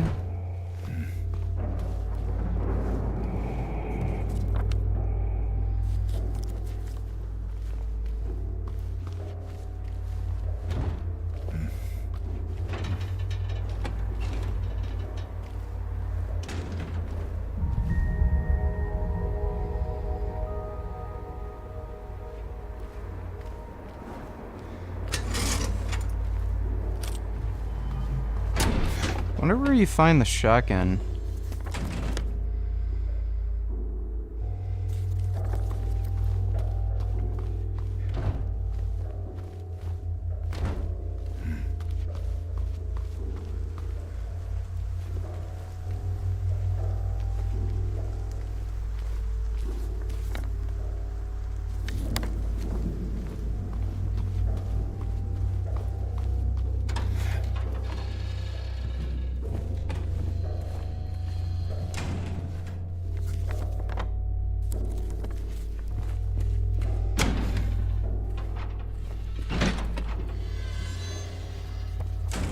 Where in the fuck am I going? Holy shit.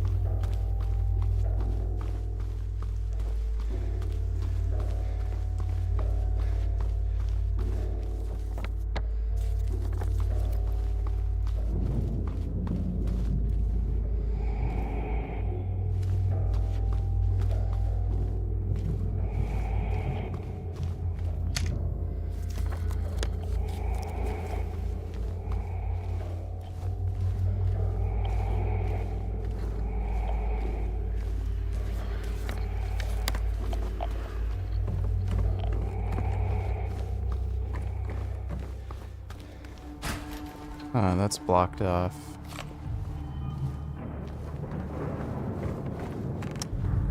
Maybe up a level?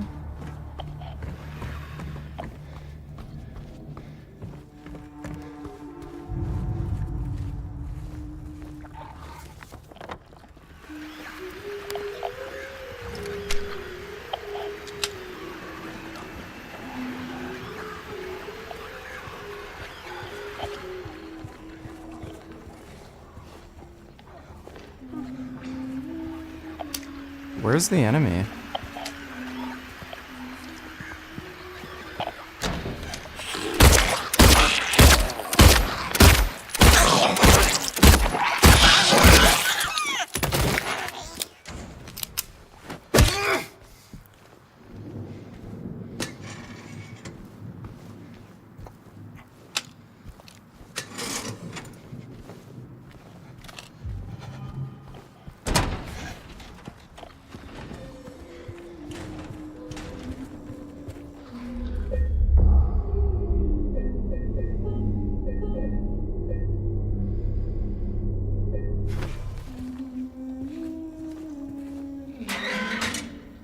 Hey, are you okay? Go away! Don't be afraid, I just want to talk.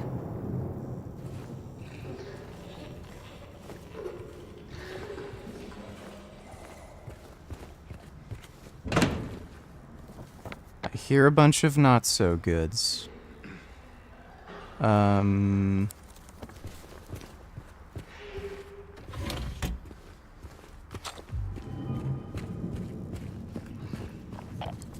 Where was it? Straight left.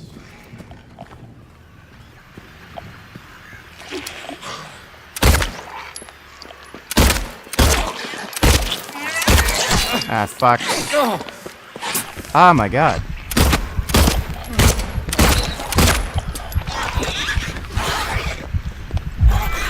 Oh my god, what the fuck? What in the... Oh my god, dude. Yeah, okay. That's just wonderful.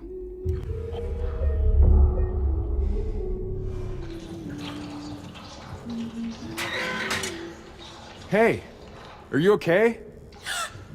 Go away! Don't be afraid, I just want to talk. What an actual fucking cunt. Can't fucking believe that, dude.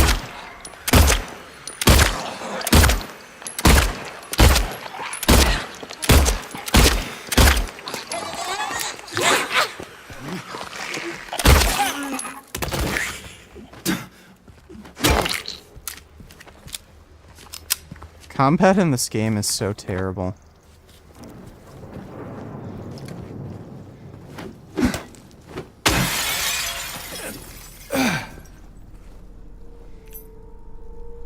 Inner ward.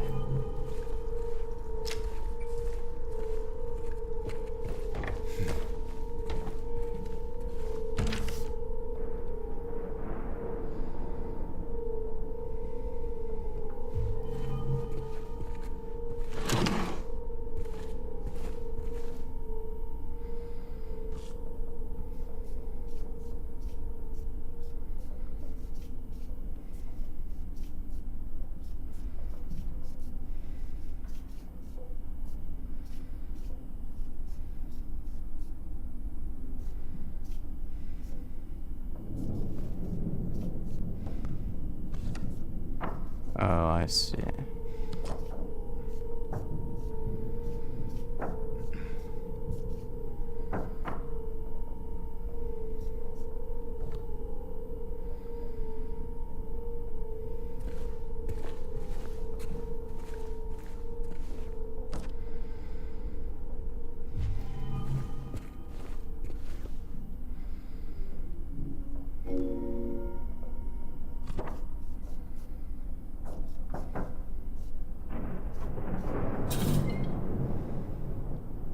Or... Huh. I'm guessing that's a code to something we need.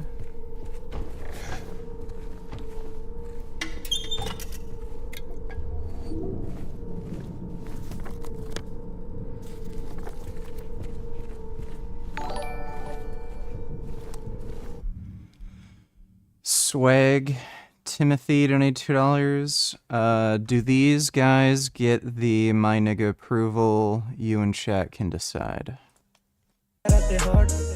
लौंडियों को भाव नहीं सकती अपना swag baby आके कभी देख I'm a black nigger I'm a black nigger Yes.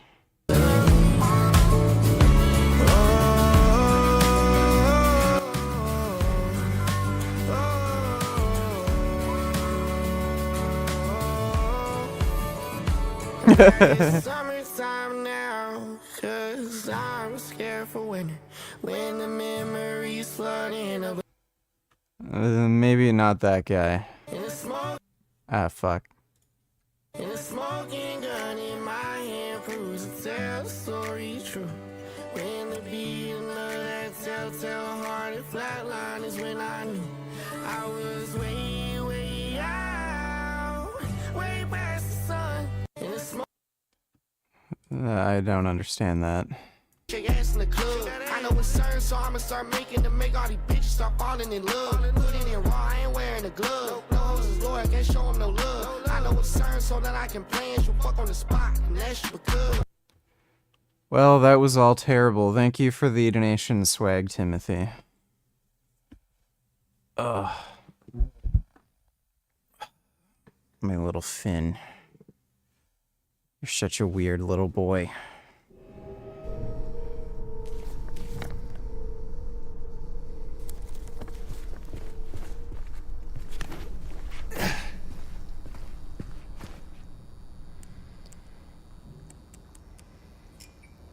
For... I have no idea what the fuck. How am I...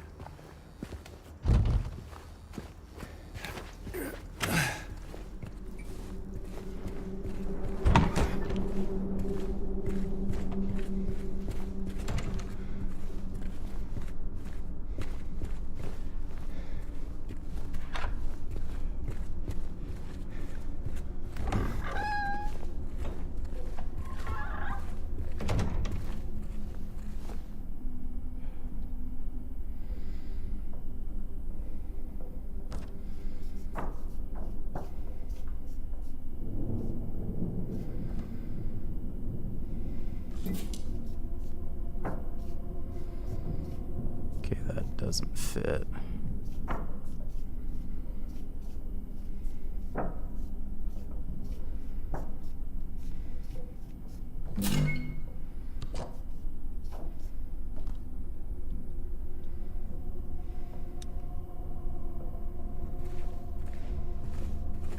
Is there something I'm not seeing here, or is there like another part of the wing? Hydrotherapy. X-ray viewer.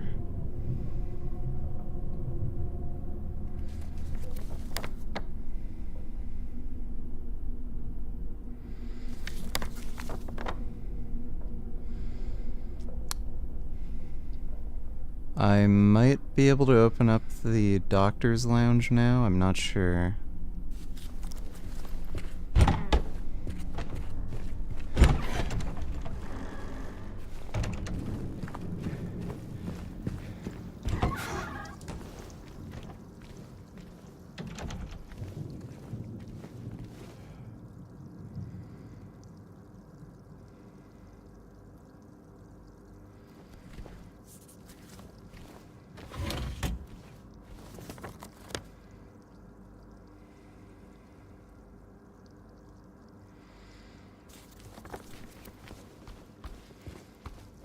Let's look around the rest of the top floor, I guess.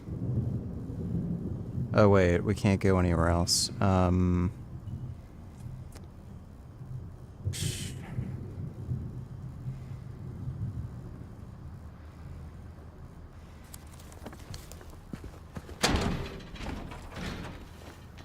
There's no other X-rays anywhere else, right? Yeah. Okay, I guess we'll... Are there two different sets of stairs? Yeah, there's one big set, one small set.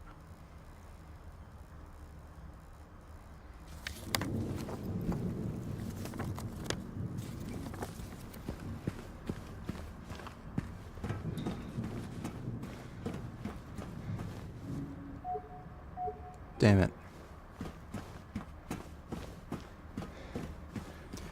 What's the inner ward?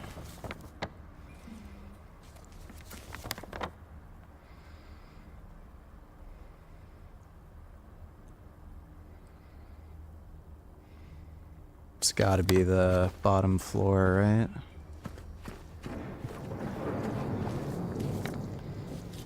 Crap. Do you still eat seitan? How much do you typically eat?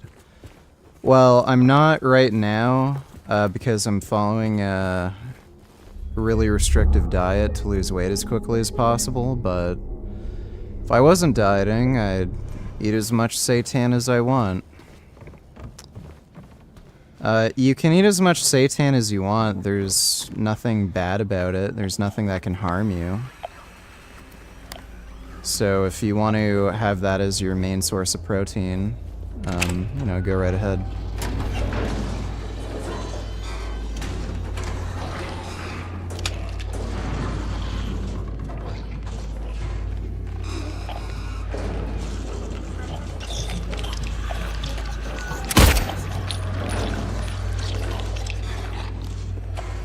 Oh, there we go.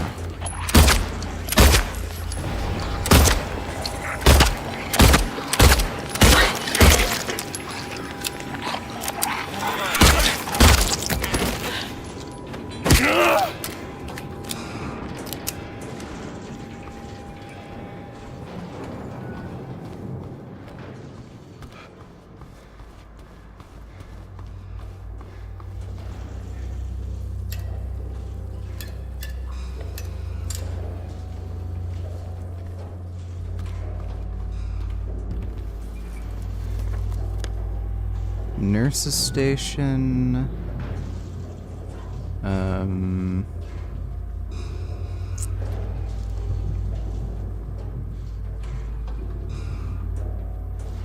Treatment room.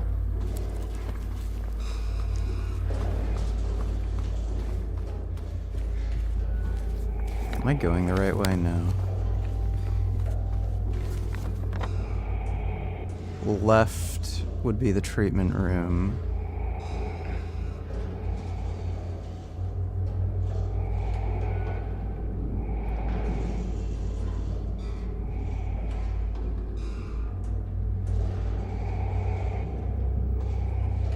Hand save. C2. I think I've already been in there, right? Yeah, I would have had to have.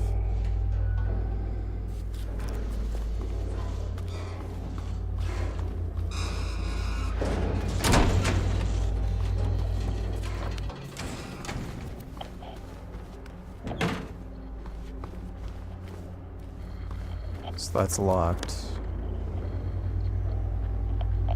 Nurse's Lounge.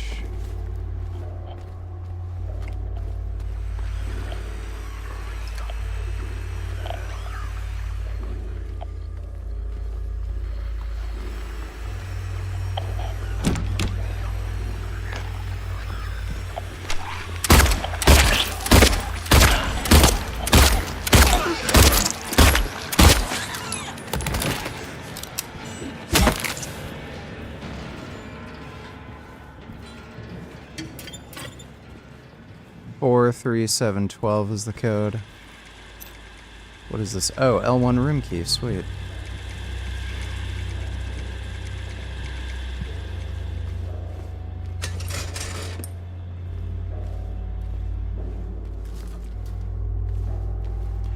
I want to try, like, actually playing the game. I don't want to just cheese everything and look up the combinations for crap. L1. That's on the 3rd floor, right?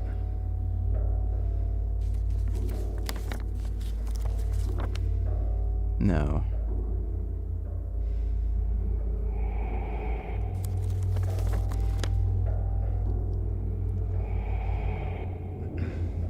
L2, L3. Where's L1? Where is Frank? I think it's time to put your differences aside and band together for the greater good. Lenny's death should shed your hate for one another. Team up against the establishment and take it down. 2025.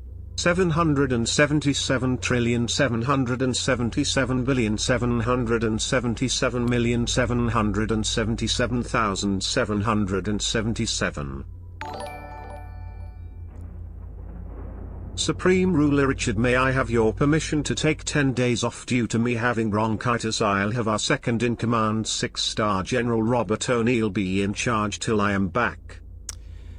Certainly. There's no sense in trying to get you to fulfill your duties while you're not well. Thanks for the donation though, Benedict. Frank is having a bit of a mental breakdown, and he's not feeling good because of the botched eye surgery he had. So he is not really uploading. I don't know what he's doing in his spare time, probably nothing productive. But, fuck Frank. I don't think there's anything he could do that would make me not hate him anymore. Thanks for the donation though, dumbass. Yeah, L1 and 1F inner ward. So L2, L3, I don't see L1. Oh, L1, there we go. It's the big room over there, so it'll be on my right, I think.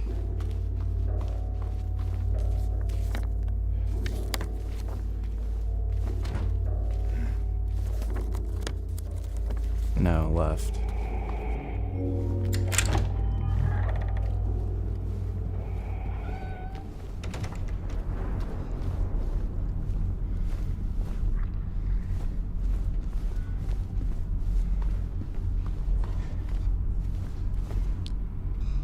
I'm hearing spooky noises.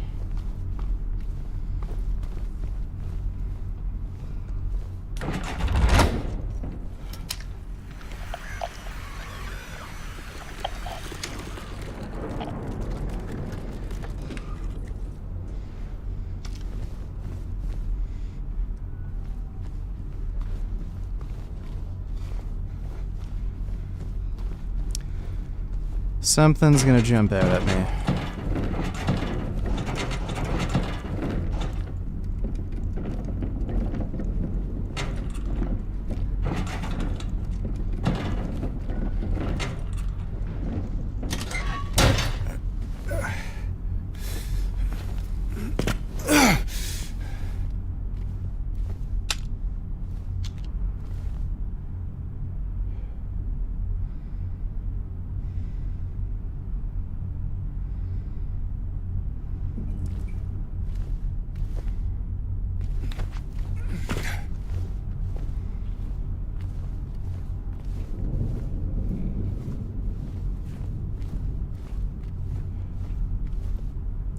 What do you think of the game so far? The combat is absolutely terrible. If you're gonna play the game, just play it for the story and the puzzles and shit like that, and just the overall experience, but there's no sense in playing it on the hardest difficulty. I don't even know if there's any sense playing it on any difficulty at all. Just use trainers. That'd be my recommendation. Just the combat is so bad. I can't overstate how bad the combat system is, and the game just fundamentally feels fucking broken, especially when you're playing on harder difficulty. But the story's cool, the atmosphere's cool, it's spooky, graphics are good, like all that's good. It's just the combat with the enemies is just god-awful terrible.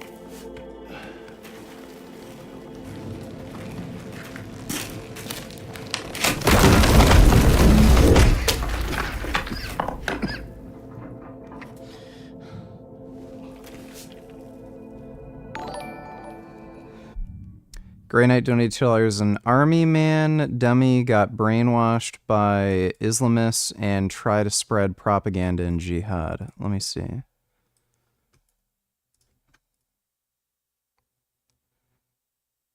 In prison, 14 years in prison for attempting to assist ISIS to conduct deadly ambush on U.S. troops. Jesus. Honestly, I feel like this dude got off kind of light with just a 14-year prison sentence. I don't know. Maybe that's just me.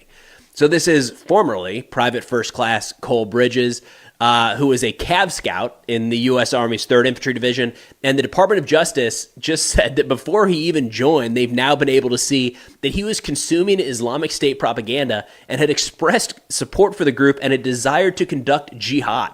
So, you know, little bit of a miss there by the Army. Now, while in uniform, Cole started chatting with someone online that he thought was a fellow Islamic State supporter, coordinating with fighters in the Middle East, but it was actually a Fed. So over time, Cole went all in here, provided the undercover agent with training guidance, detailed plans on how to attack U.S. troops abroad, and target ideas in New York City.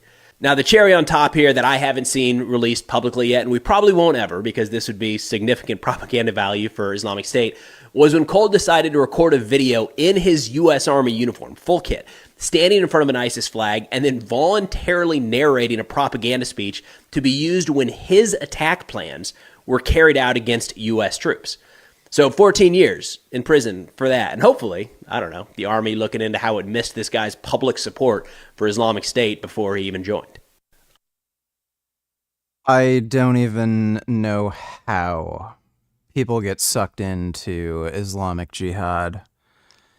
It is baffling to me.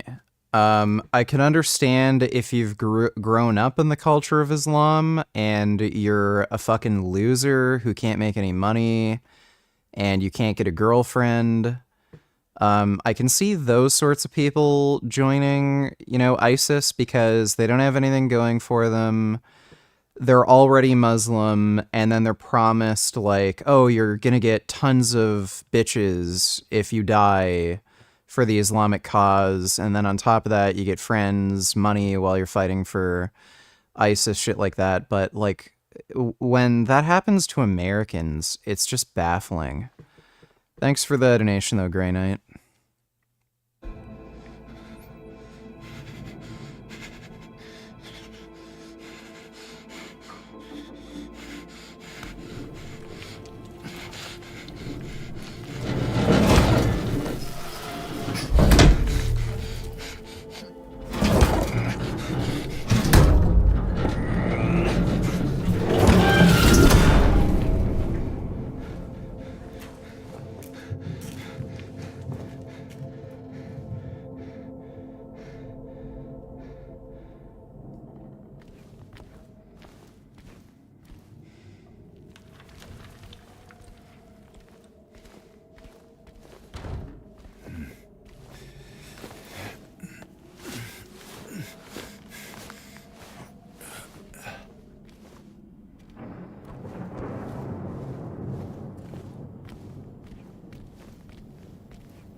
That's ominous.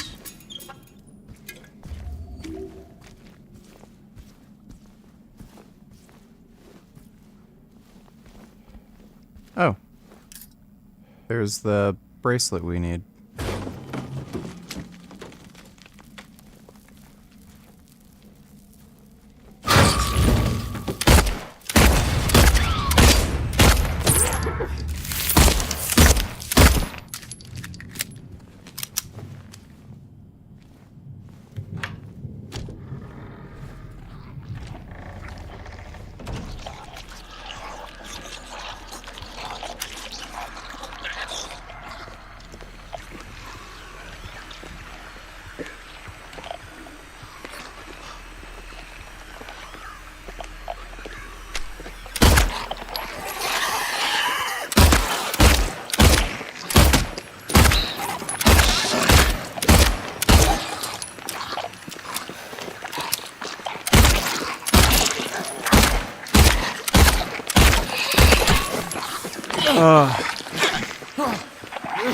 Yeah. Oh my god.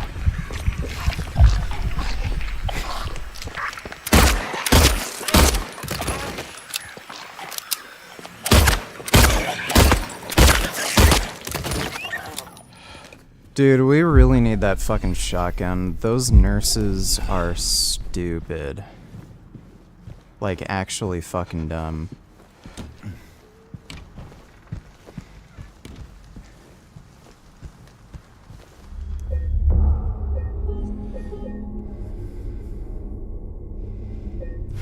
The Evil Within was terrible. That was just a bad fucking game, dude. I would not say that was a well-constructed game. What was the item we got? We had, what's this knife for, by the way? I have no idea what that knife is for.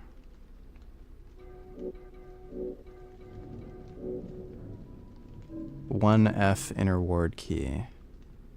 Inner ward first floor. Well, we're on the first floor now. So...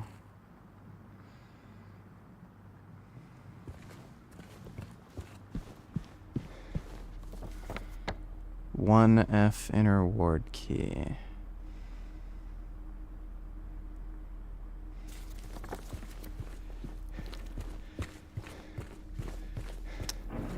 Is that it?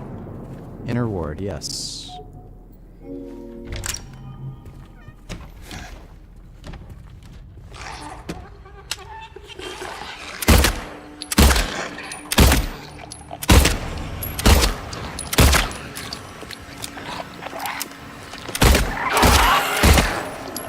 Oh shit.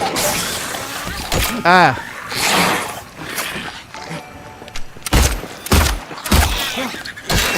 Oh my god.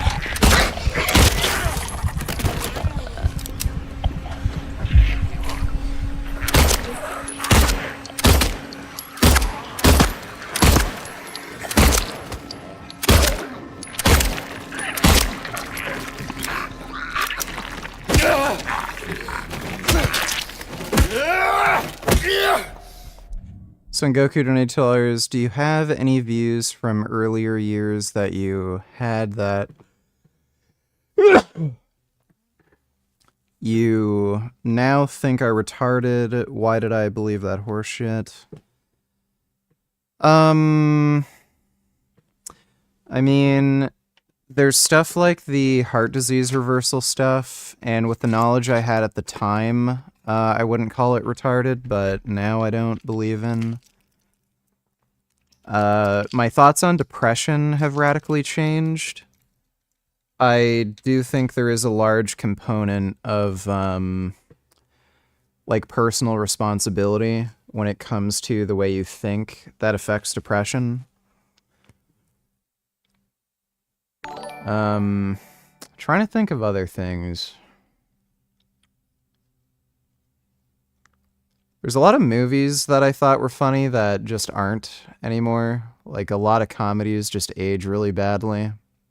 I used to think The Hangover was one of the funniest movies ever made. I rewatched it fairly recently, and it's just fucking god-awful. Thanks for the donation, though, Son Goku. Vegan Cop donated $2. When you were younger, did you have any ambitions to become a cop? You're fucking huge, lol.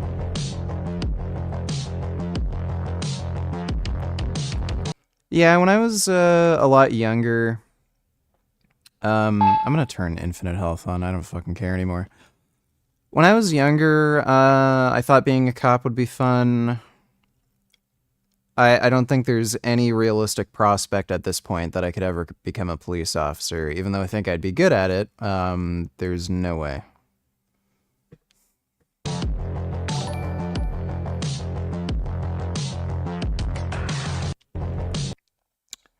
That guy's in shape. Good afternoon, I'm Sergeant Bill Muir, 68 Whiskey 2 Papa, for today's episode with the Vegan Road Trip. I made a big stink when I first came to Camp Ashland, or what we say Ashland. So they started cooking me my own special meals. This is a vegetable medley with some manner of vegan cheese. Yes, very interesting, and tater tots and vegetables. The moral of the story is, ladies and gentlemen, boys and girls of all ages, is if you're a vegetarian and vegan, make sure that you say something. Don't just fucking take it. I've had one close friend who joined the Canadian Army, and he could be vegan in the Army, but it's hard. Very hard.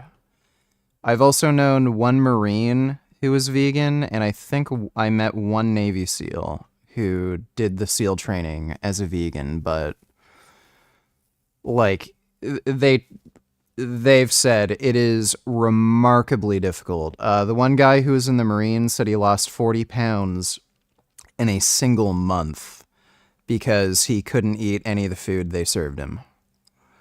So, not for the faint of heart. Afghanistan. Deployed vegan. Mainly, everybody's question for me is, you're in the military. How do you maintain your vegan, holistic wellness lifestyle? Well, let me just open up by saying that the military complements my lifestyle. It's into physical fitness. It's into new salad, all types of salad fixing. I would say mix it up. So yeah, like it can be done, but oh, it's vegan. Expect a high degree of difficulty. Gains. Where do you get your protein?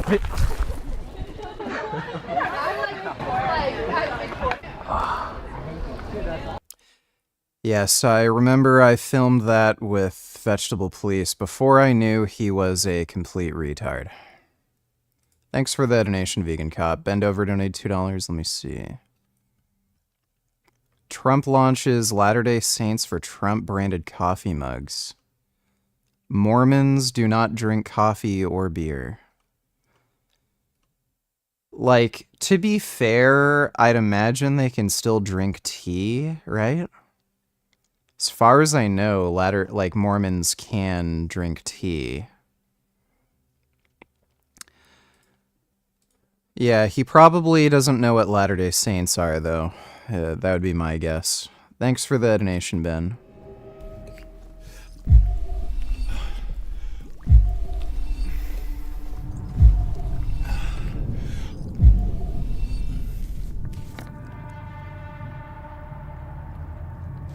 So the locker room's still locked.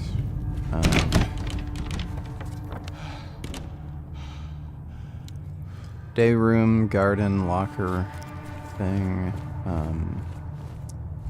Let's just go to the doctor's office, I guess.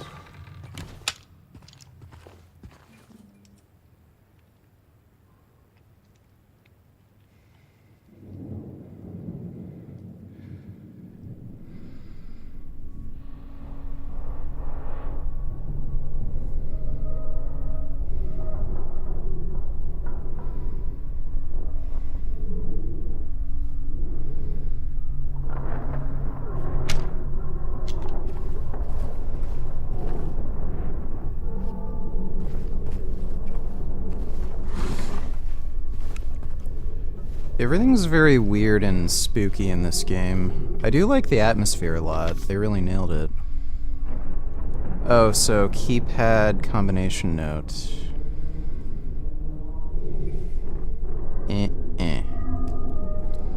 Alright. Where was that keypad again? Padlock. Keypad, nurse's station, upstairs. Okay. Oh, hey, we're in the locker room. Are we gonna get a fucking shotgun at some fucking point? Like, the enemies are so stupid. They take way too many hits to kill. I don't even care if they're demons, they should die much sooner.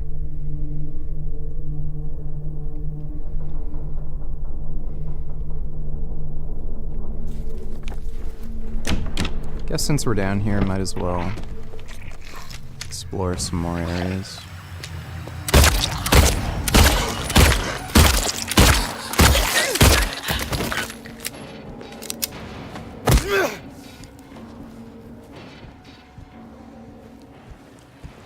Oh, what's that? Pharmacy.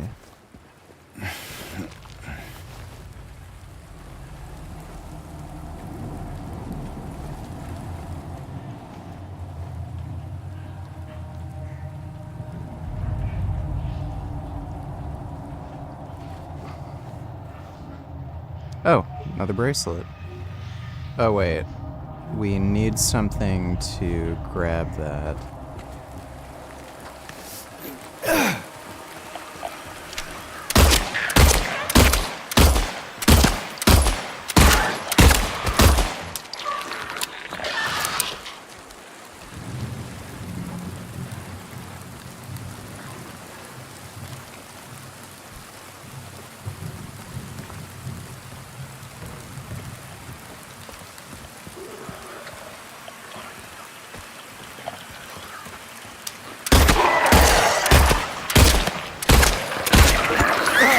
Fuck. Where the hell?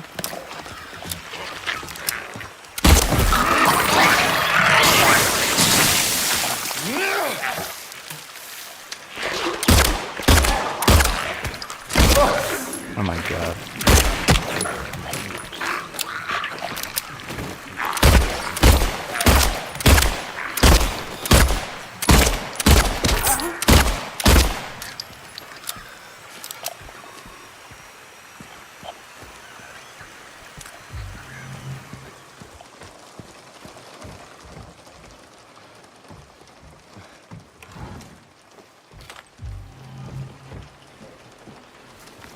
Where the fuck does this shit go?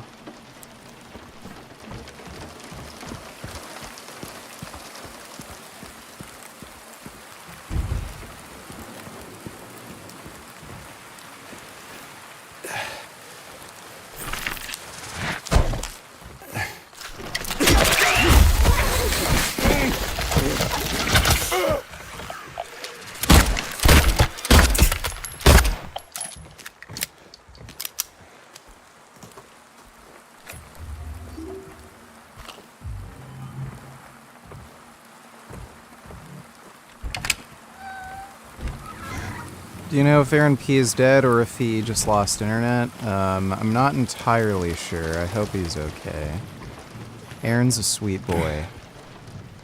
If anything ever happened to him, I don't know what I'd do.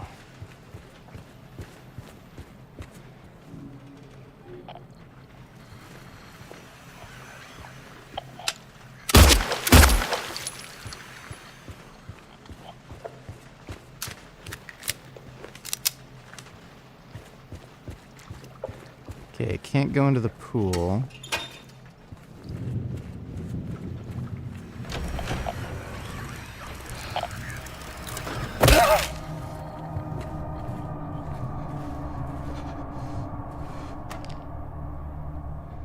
Medical tube. Not sure what that would be used for. Ah, what the fuck?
It's okay, Finn. Are you a little warm?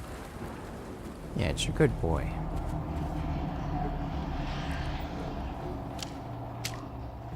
There's something there that I need some sort of item to get.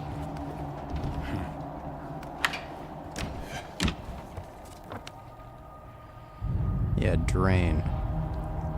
Cool pump.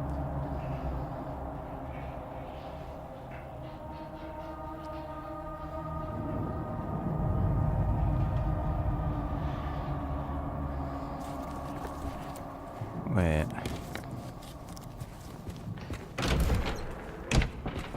Pool pump.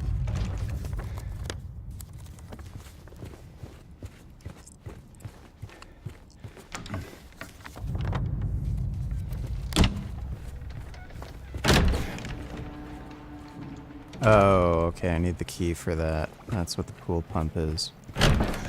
Alright, we do have a thing for the second floor, right? The keypad? Yeah. So let's go upstairs. It's okay, Finn.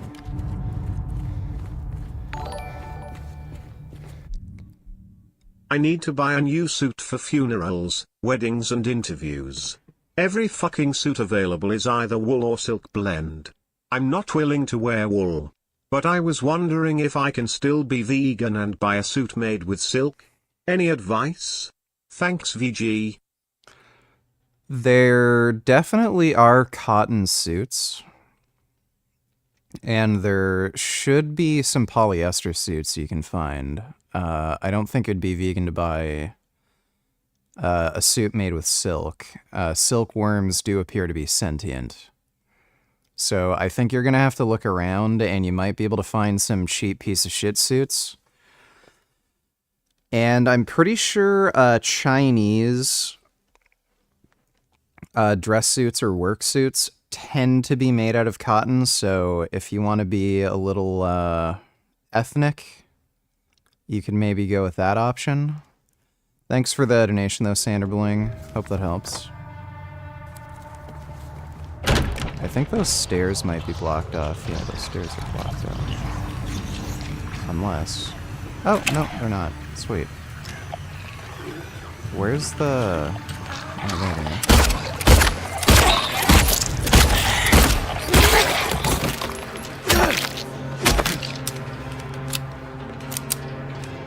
Have I been over here yet? Don't think I have.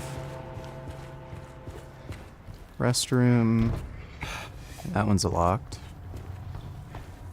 Kitchen. Definitely haven't been here yet.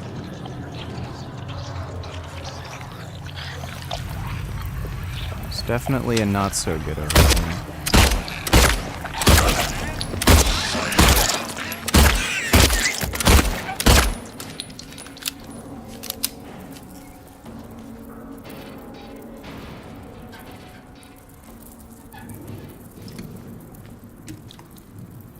Mold remover.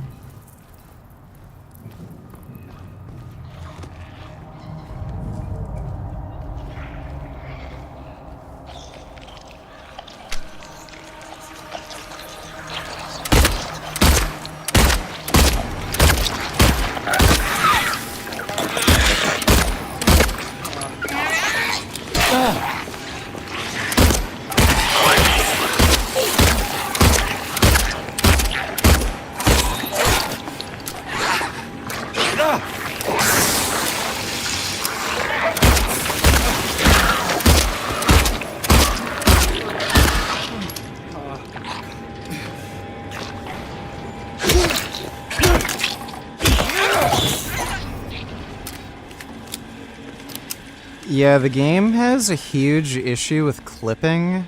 I was stuck on that object. I couldn't move. It's really fucking dumb. Okay. This is probably something that, like some other sort of puzzle that we have to do later. I guess I'll unlock this door anyway. Mold.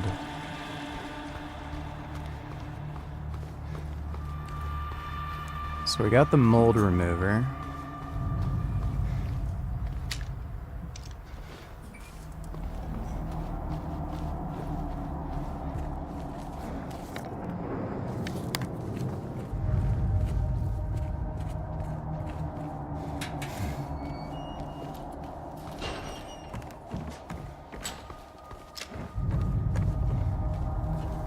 So, keypad right around the corner.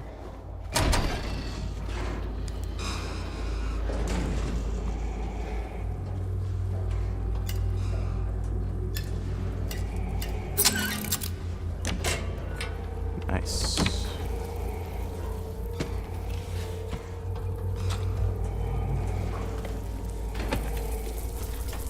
Oh, so there's the moldy radiograph.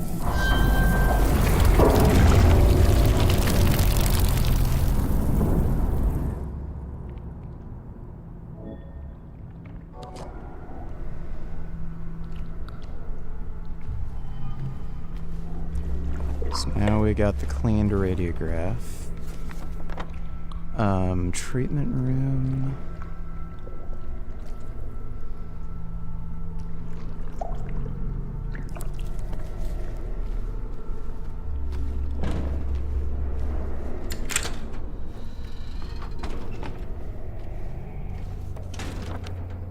No, I think we have to go up to the 3rd floor for the radiograph X-ray room.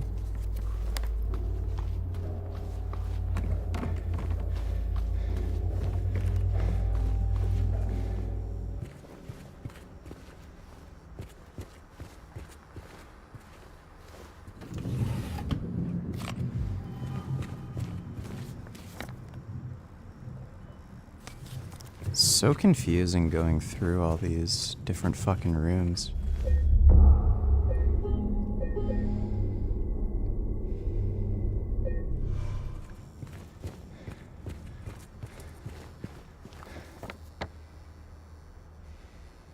X-ray viewer.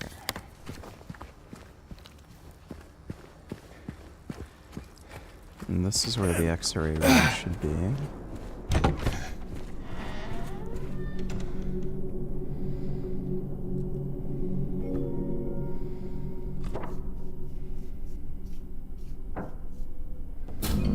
Four 3712. 43712. 43712.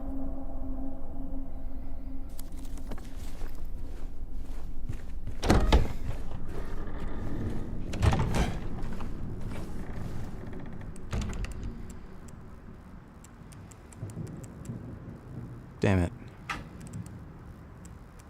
437 12.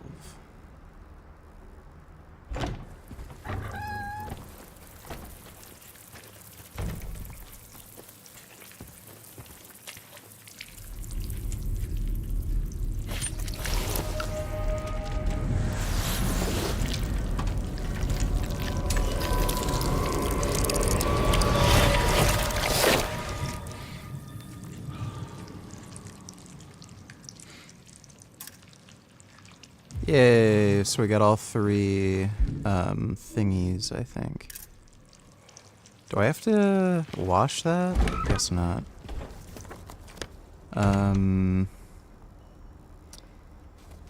Where was the drain padlock? Was the bracelet thing on the top floor? Can't even remember. Exam room.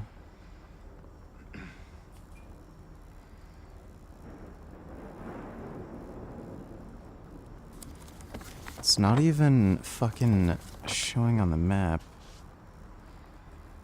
I can't even remember if it was on Have the you 3rd ever had floor. nightmare disorder? I Hand. think I have it. Do you have recommendations to avoiding nightmares and having good dreams?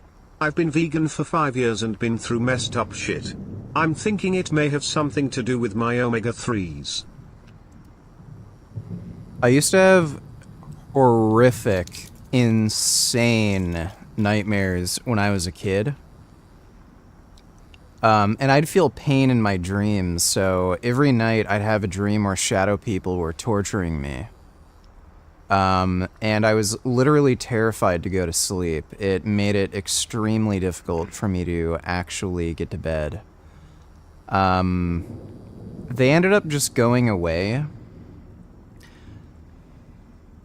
You might want to try to practice some lucid dreaming techniques where before you sleep you say, I'm going to remember my dream, I'm going to control my dream. Just say that repeatedly over and over again. And try to just think of like nice peaceful thoughts, like having lesbian sex with 2 Asian girls, or having anal sex with 2 Asian girls, or getting blowjobs from 2 Asian girls. That usually helps put me to sleep. I haven't had any nightmares in a very, very long time, though. And even when I have dreams that are like horror themed, like zombies coming after me, I actually enjoy those dreams. I don't get afraid, and, you know, running away from zombies is like thrilling and it's fun. So I would try some lucid dreaming techniques, try to think about having sex with Asian girls before you go to bed, and see how that works out. I don't know if it's really related to omega-3 or anything. You know, you can take a EPA DHA supplement if you want. Like an algae-based one, see if it does anything, who knows. You might at least get a placebo effect from it if you think it's going to have a benefit. Thanks for the donation, though, Drac. Okay, so we got to get down to level 2.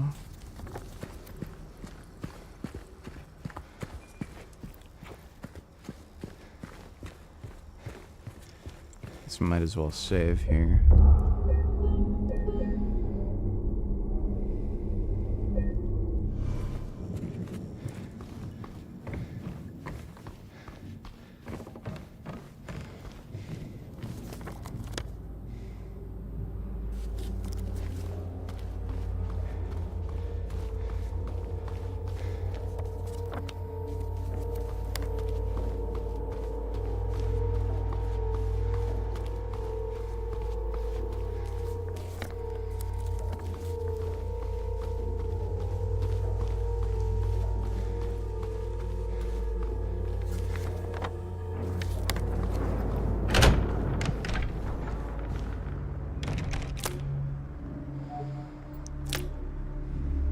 Oh. Shit. We only have 2. Where's the 3rd?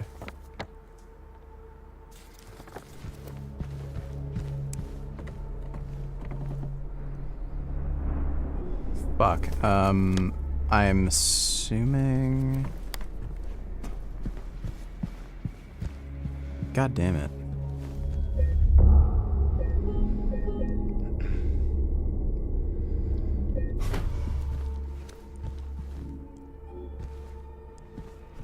What's the medical tube supposed to do?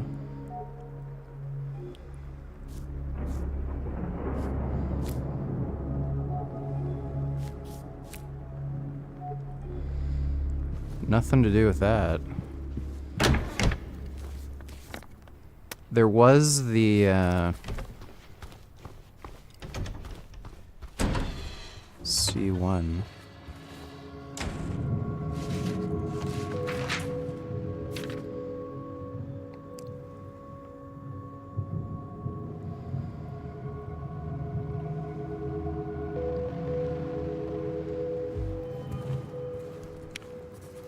So we're supposed to look in the pool area.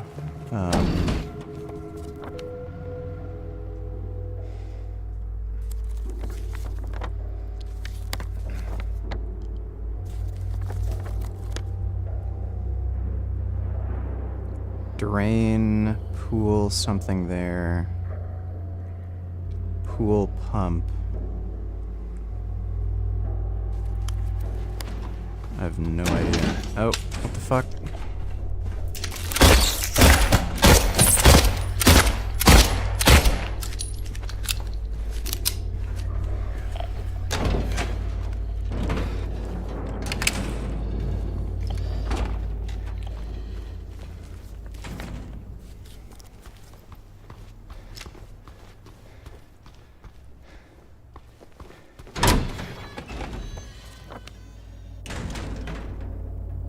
Am I going insane? Wait, where's... Yeah, we have to go one floor down.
What am I supposed to do with the fucking medical tube, and where in the hell am I supposed to get the key for the pool?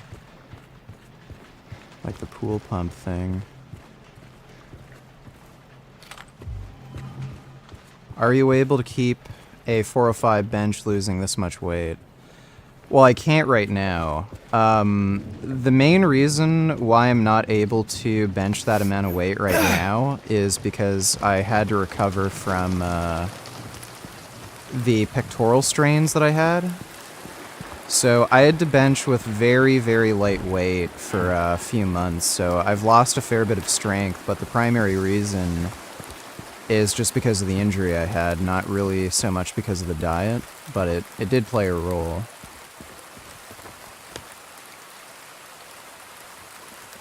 I guess we can go back and look at the drain.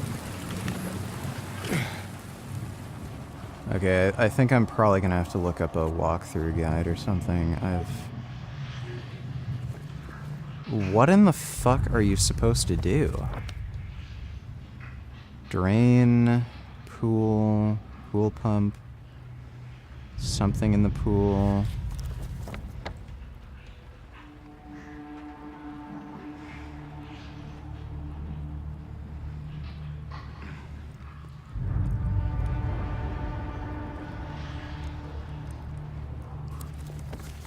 I'm not sure if I looked at the women's locker, and I'm not sure if I'm not entirely sure if I've done the other thing. I guess I looked through the pantry and cafeteria, pretty sure.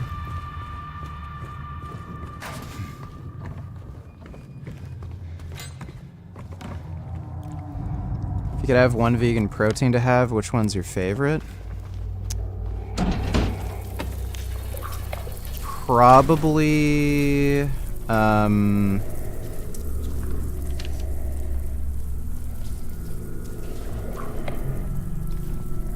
probably the diesel vegan vanilla protein. That's being my favorite as far as taste. That actually tastes legit like, vanilla ice cream. It's pretty sweet.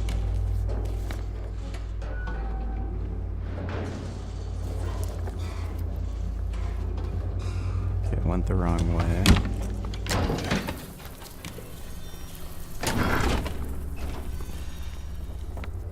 Oh my god, dude.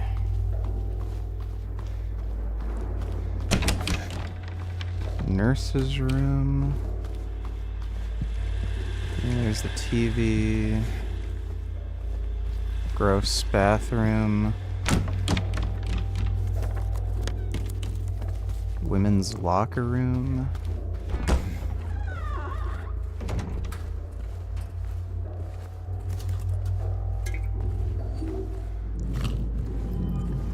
Oh, shotgun. Oh my god.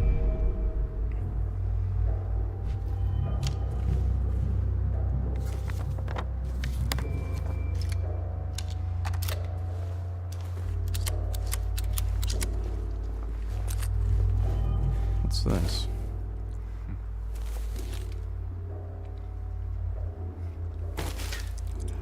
How much longer do you expect to be dieting for?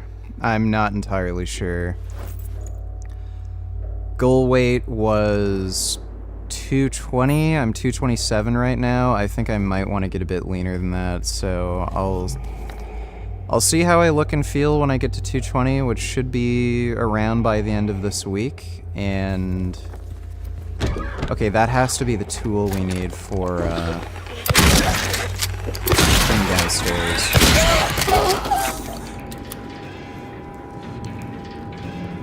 But yeah, after this week,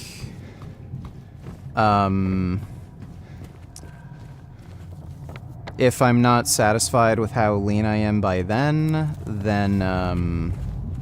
next goal weight will be 210, see how I look and feel, and then, you know, so on.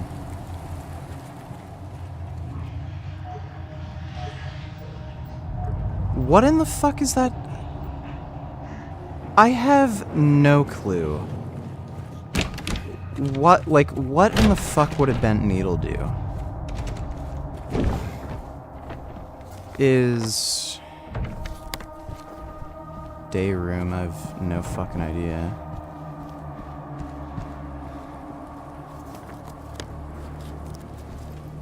I think I've already been in the pharmacy.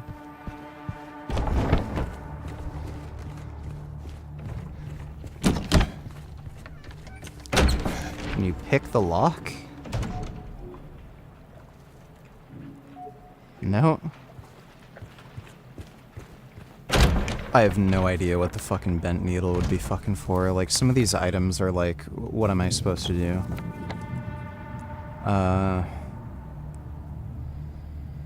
Laura? Hydrotherapy room. Maybe we can get to Laura? Upstairs? Oh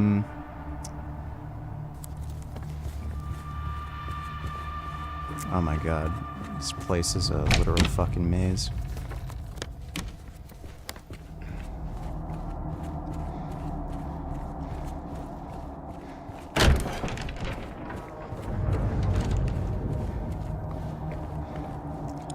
At least we got a shotgun.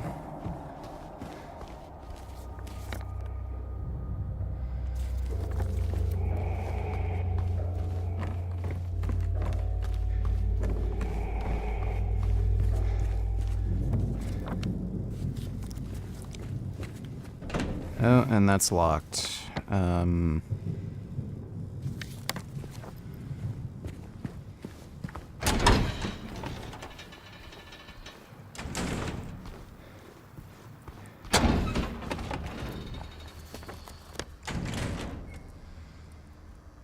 So D3 is nothing.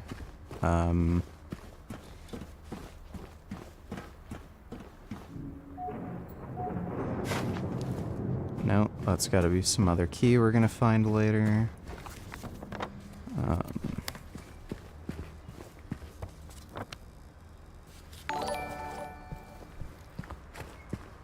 Thank you for your thoughtful reply. I'll try to lucid dream. Usually, I let my dreams do whatever TF they want, and I get messed up shit. Asian women doing sexy things does cheer me up.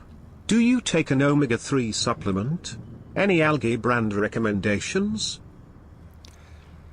I'm not currently, but I've kind of changed my opinion on the benefits of EPA DHA supplements, so I'm probably going to start taking one soon. As long as the dose is adequate, so I'd look for something around 200 milligrams EPA DHA per capsule. You should be good. But thanks for the donation, Drac. I don't know of any particular brands I'd recommend. I would just look for something that has at least around 200 milligrams per capsule. Yep. And we've been into the exam room and shit. Alright, I'm totally lost. I have no fucking clue. Walkthrough guide time.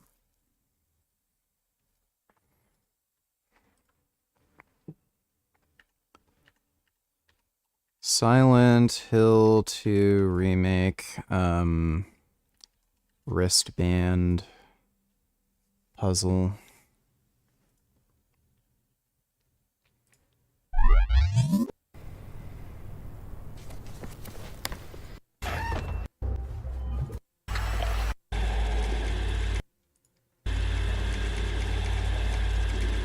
Nurse's Lounge.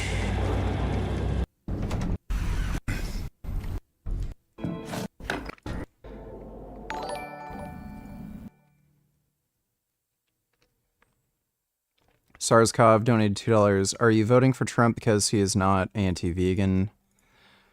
I'm Canadian, so I can't vote for Trump, and on top of that, I hate Trump. I only took a pro-Trump position so that I could get into the call for the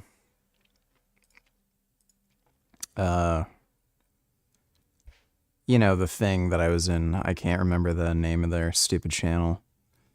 Did you call for the sake of debating them? Just wondering. Yeah, I was trying to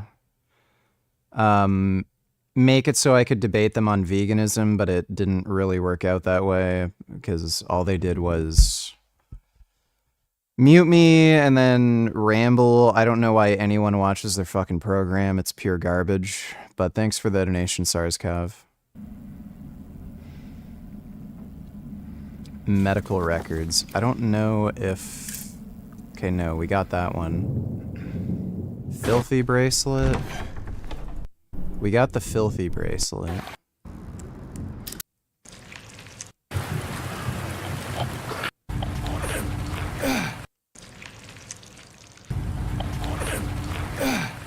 Bloodstain bracelet, dream puzzle solution.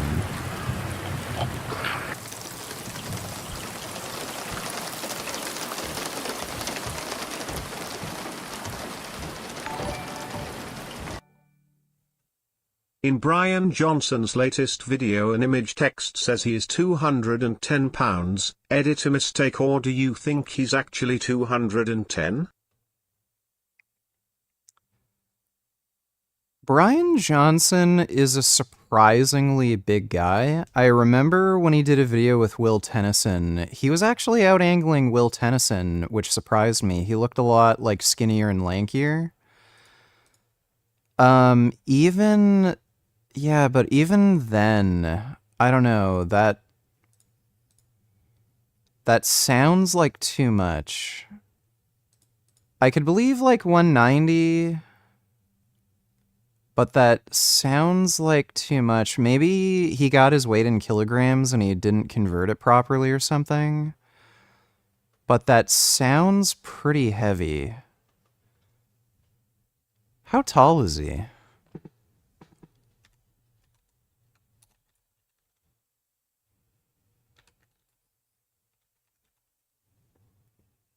Okay, that's not the right Brian Johnson.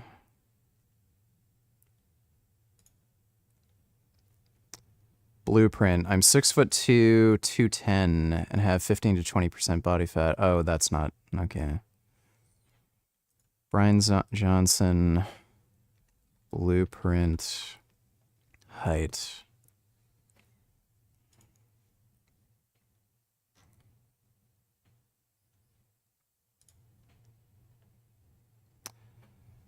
Brian Johnson released a DEXA scan today, and he is 174 pounds, despite his claims of being on a diet that is 10% calorically restricted. That makes a lot more sense.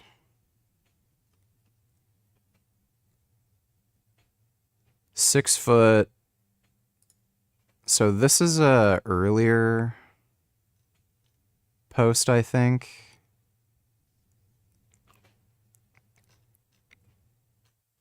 Said on the Google page that he was 163. That sounds too light. So, yeah, it sounds like he's 180 pounds-ish, and he's 6 foot tall. So that makes more sense. Thanks for the donation, though, GM Flash MX.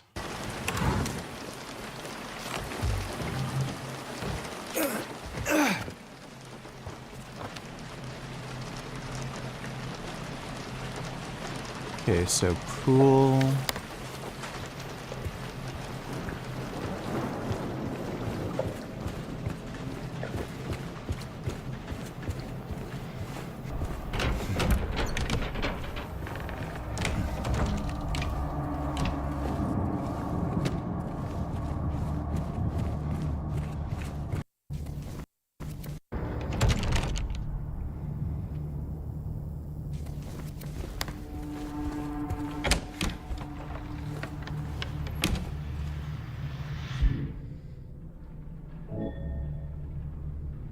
Oh, what a cheap bitch.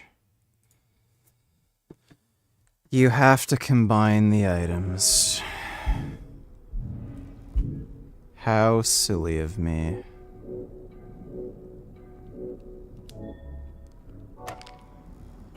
Yeah, okay. What a fucking cocksuck.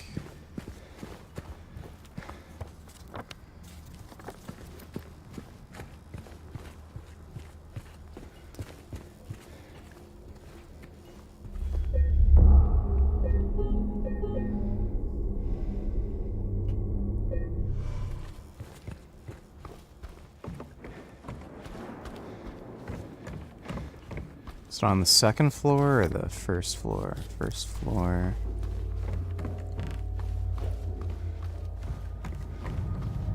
I told you I didn't see your comment.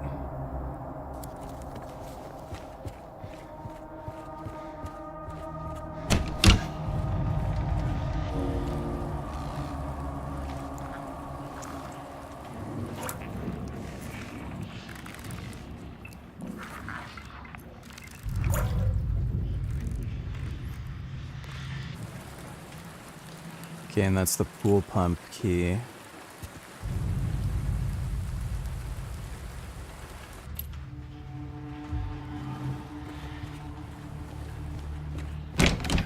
Hey, BMO.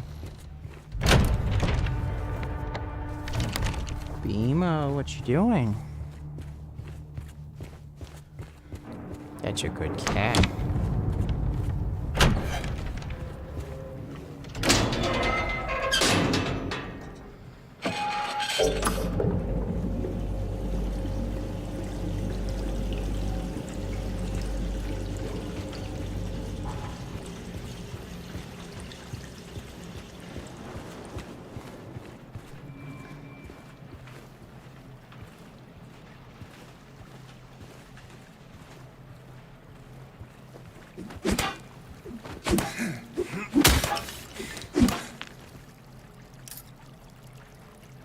There's the wristband. Okay.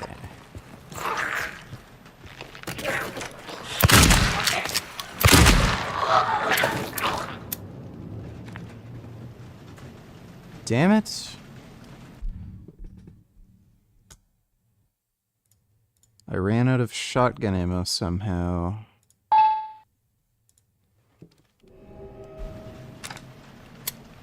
Fucking son of a bitch. Okay, well that's very unfortunate. Hey, BMO. Oh, that's a nice kitty. Yeah, I love you. And the hand is on the second floor.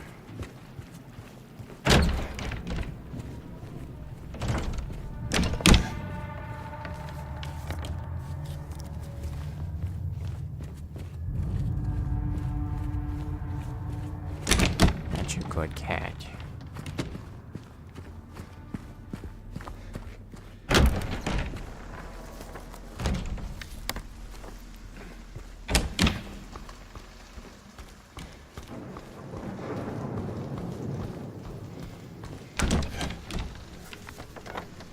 And the hand should be right around the corner.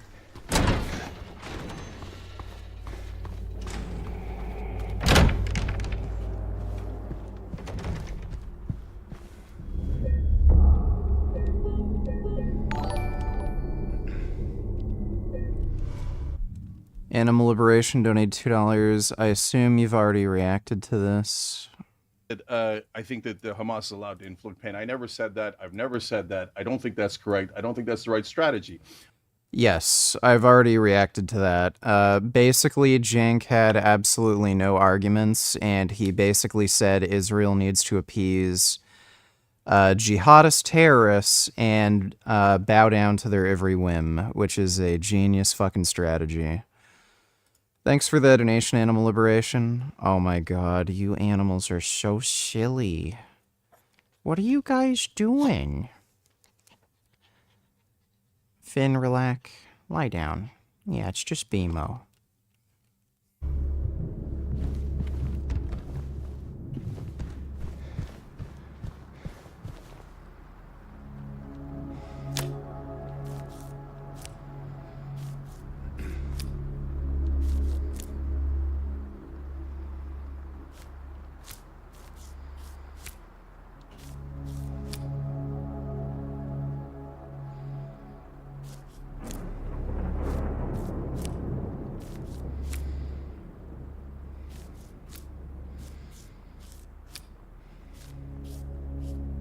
Oh.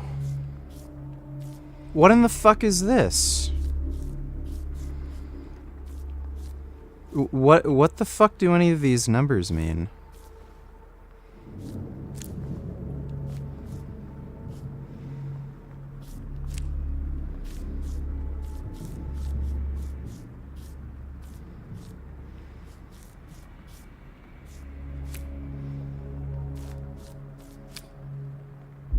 Is there anything that,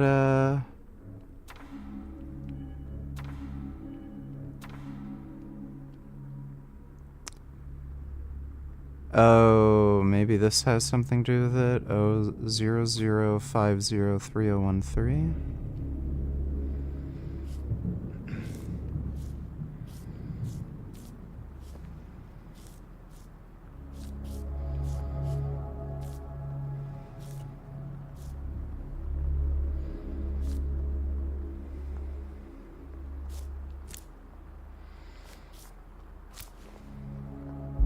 Okay, that's patient 130 L1 0130 295.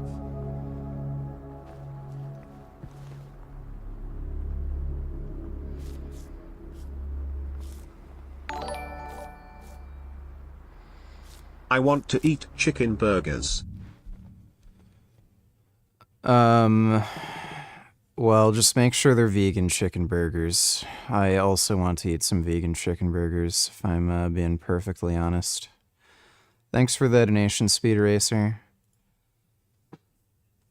Silent Hill 2 remake bracelet puzzle. Oh, this is stupid.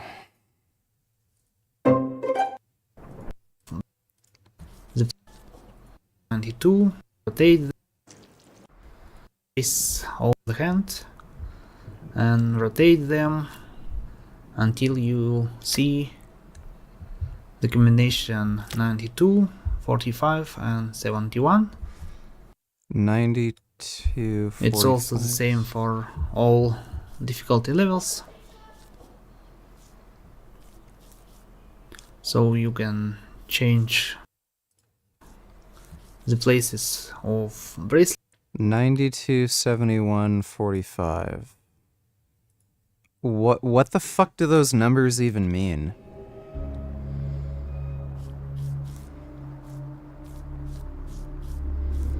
I can't even remember what the fuck,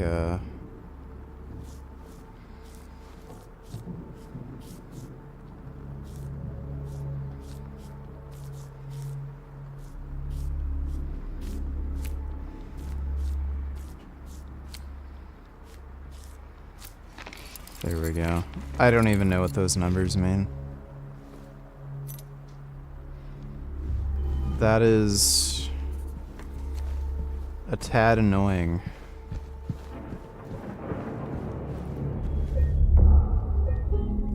Imagine trying to figure this out before the internet.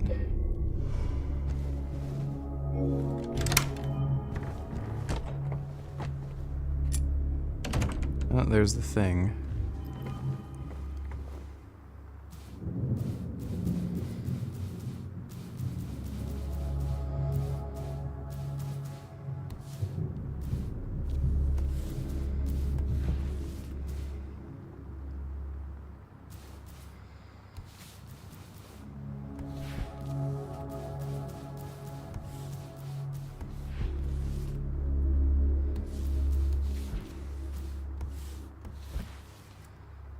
That's not it.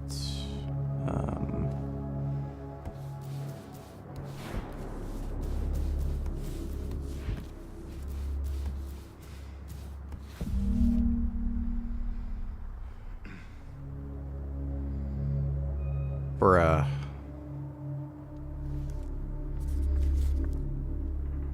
Do I actually have to remember that?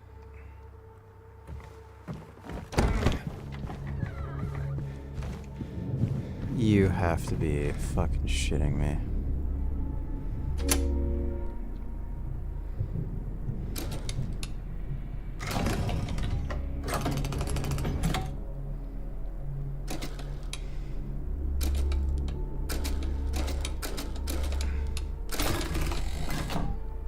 I don't even know what I'm doing.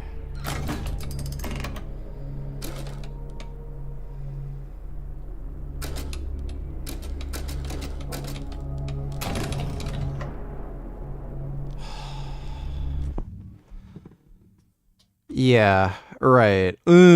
Just write it down on a piece of paper. Fuck you. Silent Hill 2 remake hospital code.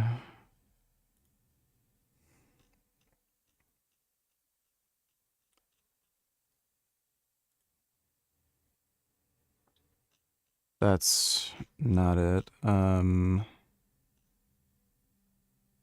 Hospital safe code. Nurse station keypad code. That's not it.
That wasn't even it. What?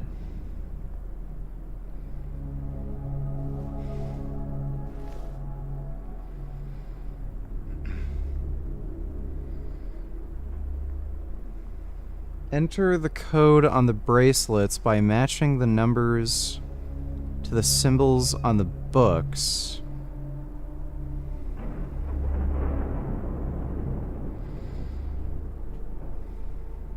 Replace the missing safe button. You need to enter the code on the bracelets. What do you mean the code on the bracelets? Matching numbers to the symbols on the books. Just, what? What kind of fucking walkthrough guide is this? Just give me the answer.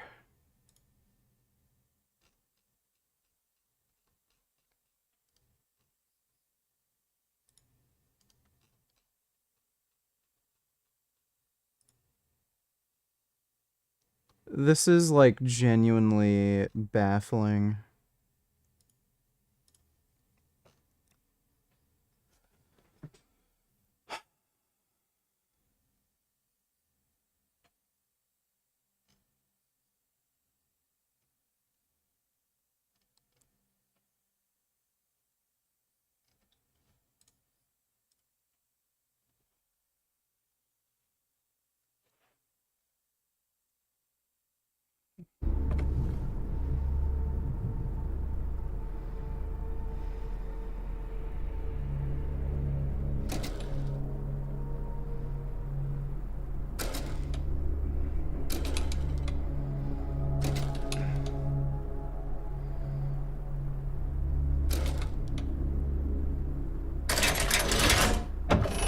I have no idea how in the fuck you're supposed to figure that out.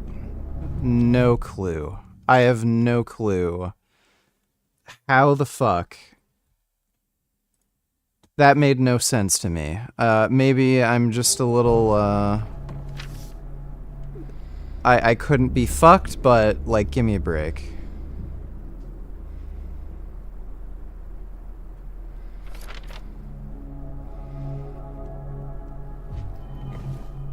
Okay, so now I can go to the rooftop.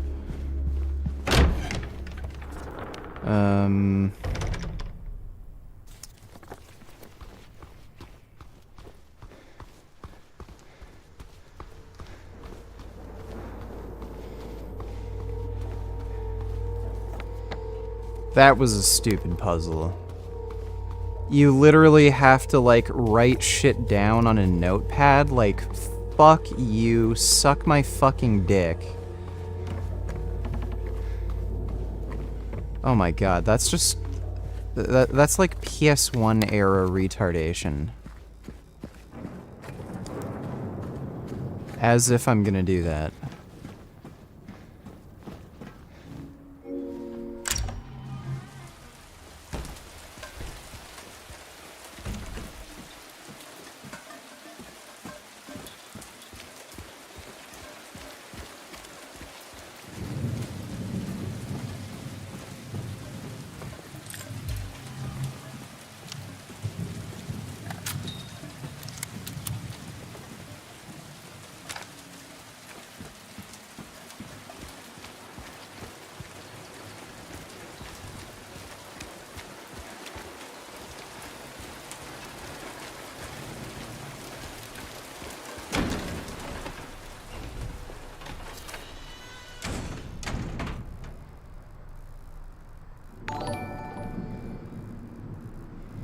Was it unreasonable that this professor was let go from his job for saying this?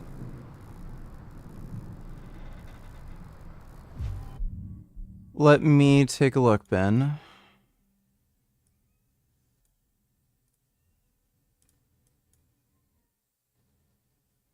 Guys are smarter than girls, you got some serious problems. That's what frustrates me. There are going to be some males in our society that will refuse to vote for a potential female president because they don't think females are smart enough to be president.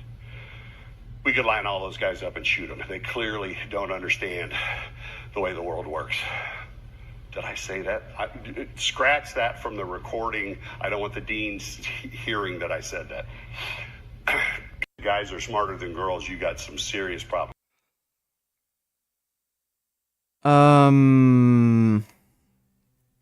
I think firing him is a little extreme for saying that. He clearly didn't mean that literally, but yeah, you shouldn't say that, especially these days, but thanks for the donation, Ben.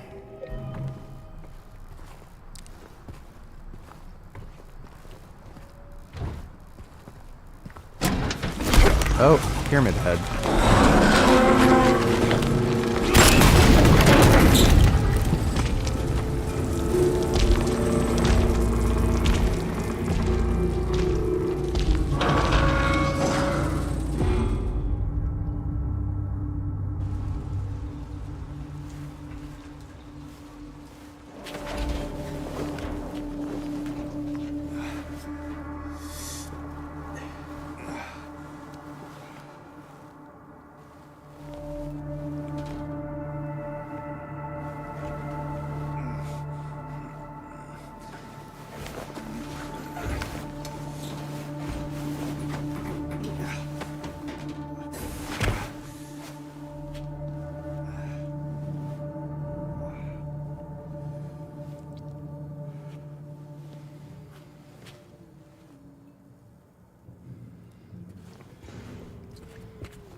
Oh, okay, so we're on the opposite side now.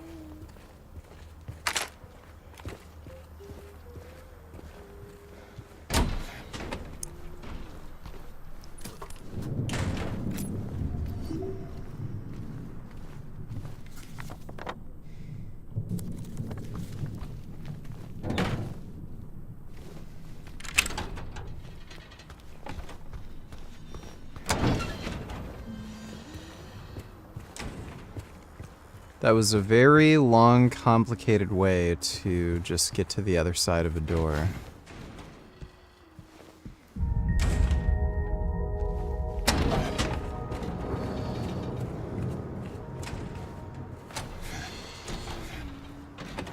Good evening. How are you today, sir? I'm doing pretty good. I got the replacement part for the Ural.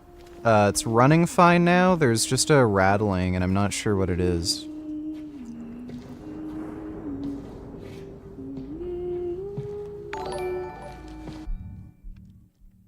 VG, I once again suggest you change it to easy mode. Also, I look forward to your very late stream tonight. 3 a.m. perhaps. We'll see. Not sure exactly how late I'll go to, but we'll see. Thanks for the donation, Demis. Laura? How do you know my name? Eddie told me. That big, fat blabbermouth. Laura, why do you keep running away from me? And how do you know about Mary? I just do. What's the big deal? Why can't you just tell me? You gonna yell at me if I don't? I won't. Please, just... I need to know. Mary's my friend. We met at the hospital last year. Stop lying. Laura, I'm sorry. Fine, don't believe me. See if I care. Hey! Let go. I'm sorry, Laura, but I can't let you just run around this place. You might get hurt. Hurt by what? Look, just stay with me, okay? This is no place for a kid. Fine. But there's something I gotta get. Laura. It's important. What is it? A letter. For Mary. What? I hid it. In there.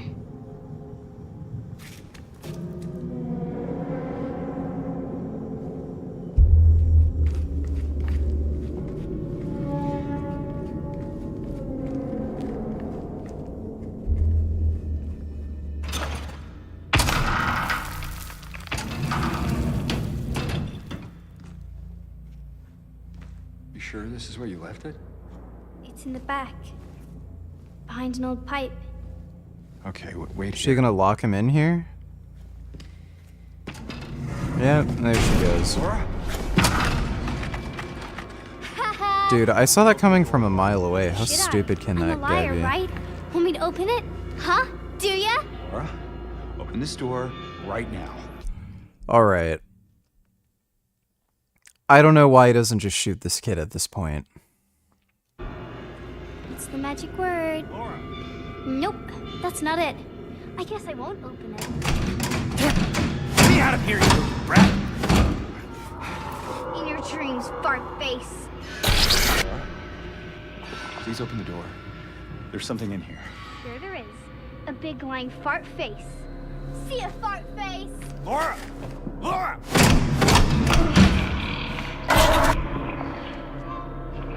Yeah, why wouldn't you just shoot that kid?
Oh my god.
Now we can have sex with it.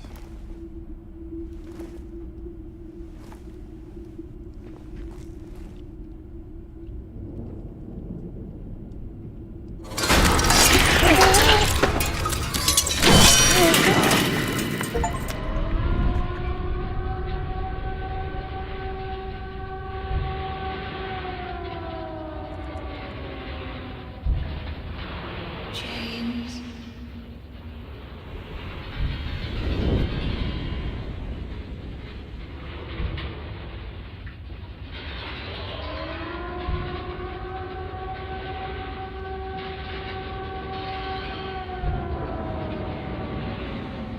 James.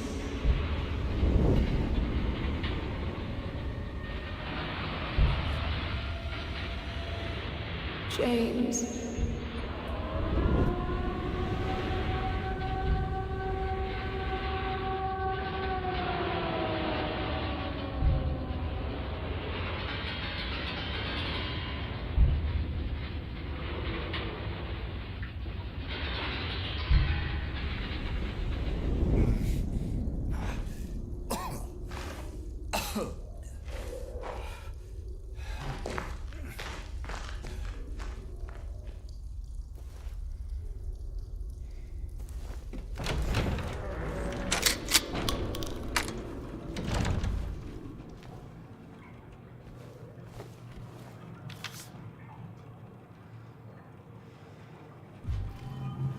Oh, so we're in the fucked up version of the hospital now.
I don't know how the fuck you're supposed to beat this on hard difficulty with, like, no ammo. That, literally does not make sense to me.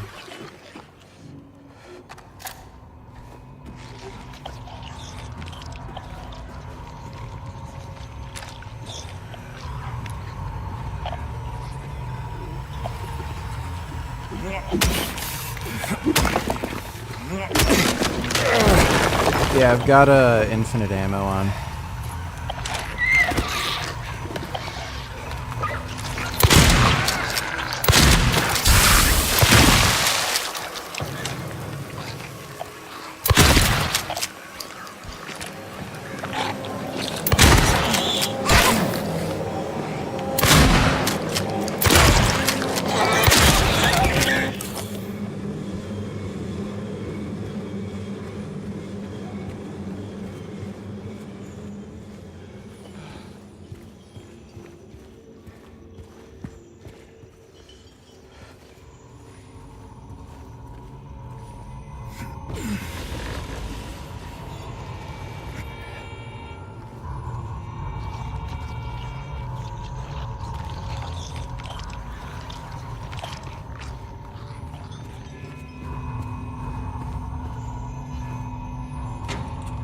Death of rabbit, I'm getting fat.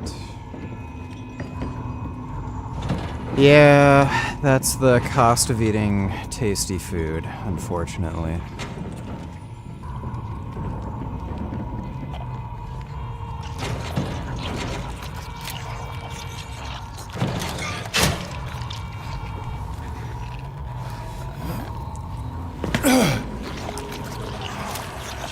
I love you, you're amazing. Well, I'm flattered. Thank you.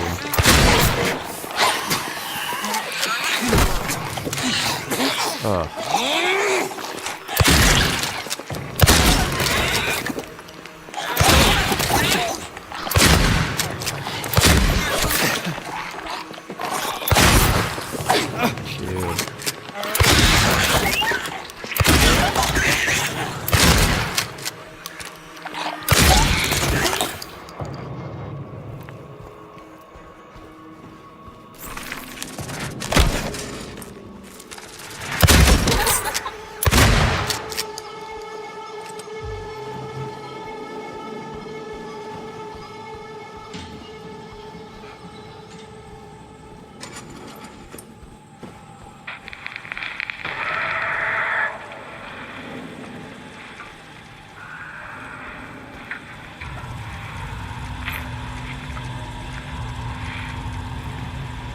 Director's office key.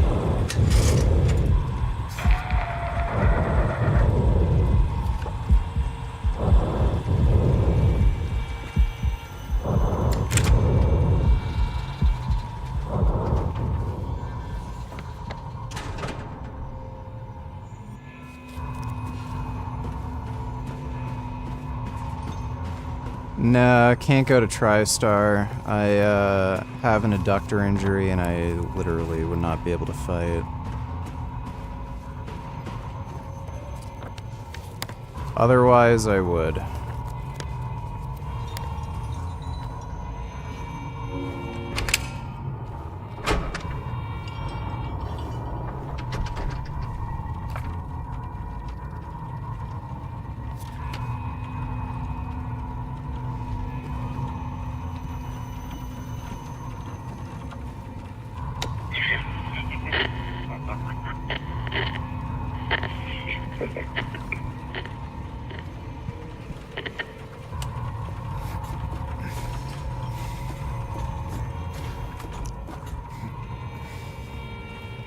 The adductor thing has been kind of bothering me for a while, but because I tore my adductor longus completely off the bone, and the other two adductor muscles on my left side have been bothering me a bit, and, you know, I was doing lunges and it really strained pretty bad.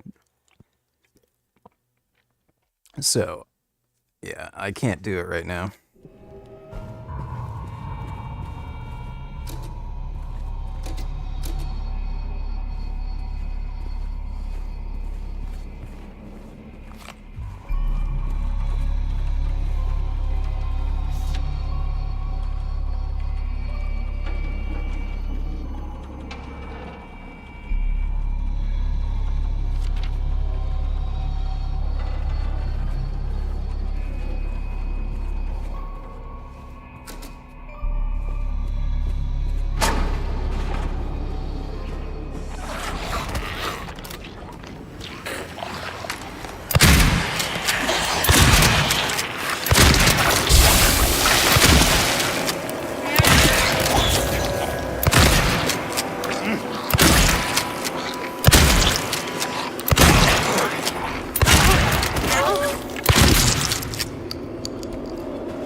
Okay, it looks like that's running.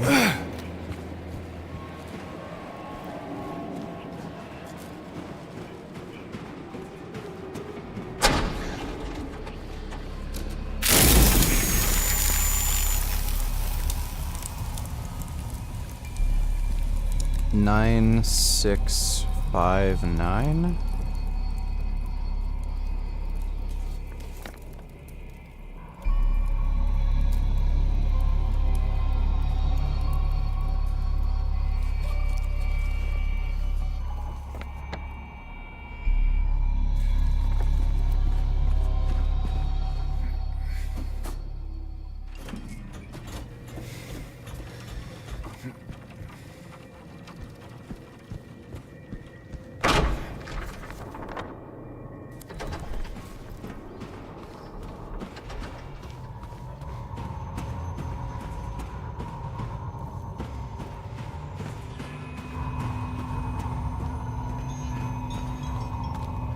I have no idea when I'd be able to. Like, when I'm able to, I guess.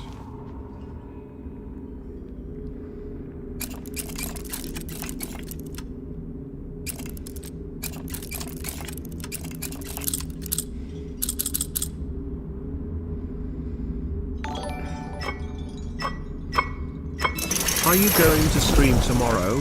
How's the video game going? Any recommendations for games for me to play? I'm struggling finding a fun video game. Also, do you like Biggie? I love his music so much. I am gonna stream tomorrow. I'm enjoying the game for what it is. Like, I'm playing with trainers, but, you know, I'm just enjoying the experience of just going through the game, you know? I wouldn't recommend this game if you're just gonna play on console. It's kind of tedious and annoying. If you can play it on PC and mod it and use trainers, then I'd say it's an enjoyable experience. Might be a little too expensive for what it's worth, but, you know, I'm enjoying it. Fun video games. If you haven't gotten Tekken yet, and you like fighting games, Tekken 8 is pretty fun. Apparently, DBZ Sparking Zero is good. People have been giving it good reviews. Have I bought anything recently? If you haven't played RE4 yet, RE4 is fun.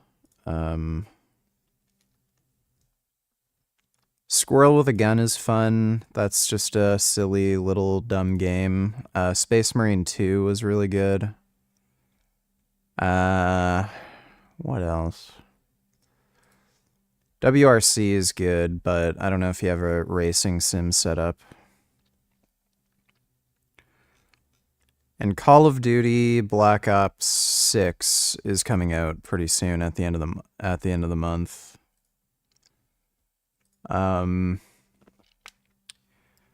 Do I like Biggie? I can appreciate the skill he has in rapping. I don't really like his music, though. I'm not like a big Biggie fan. Thanks for the donation, though, Death of Rabbit.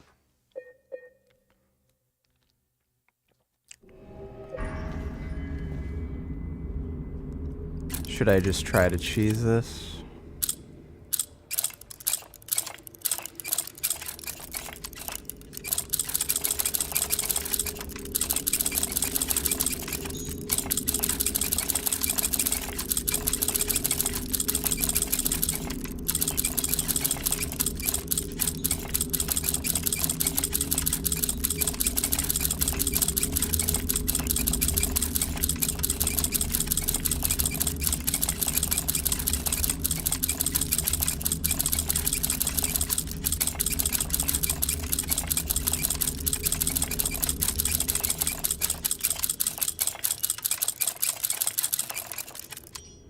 Fuck.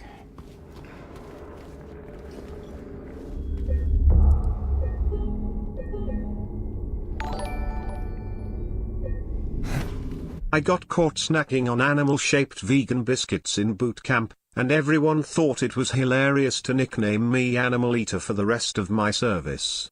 Being a vegan combatant in the IDF back then was far from ideal, but I can vegan. Can you?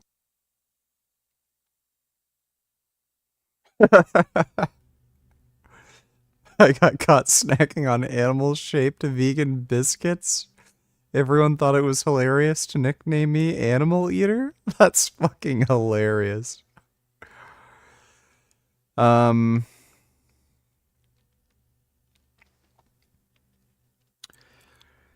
Could I serve in the military as a vegan? I mean, if I had to, sure.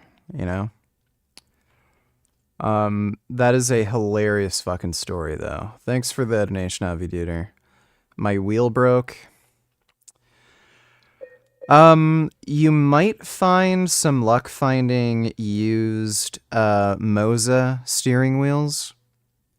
And some used Fanatec steering wheels. A lot of people are selling their CSL DDs. And, the 5 Newton meter Moza wheel, because they all have new wheelbases out, so you might be able to find one for cheap if you're willing to invest some money in a good racing sim setup.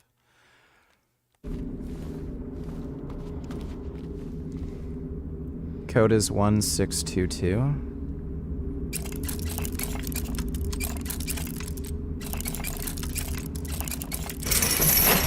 Alright, thanks, dude.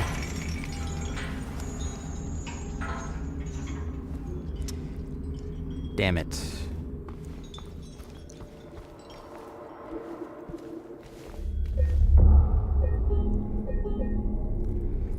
I guess that's how they get around fucking people,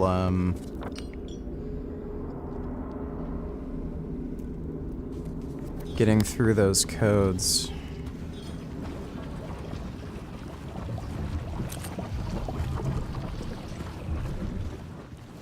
Where in the fuck would that coin be?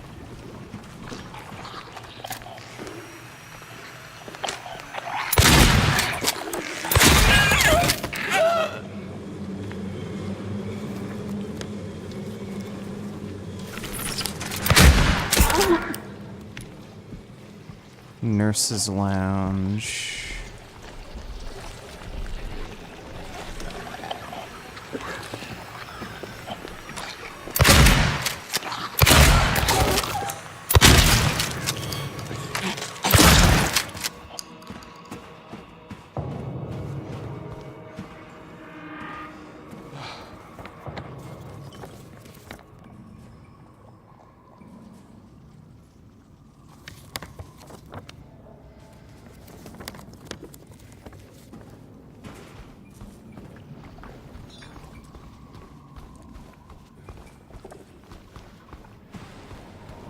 I have no idea.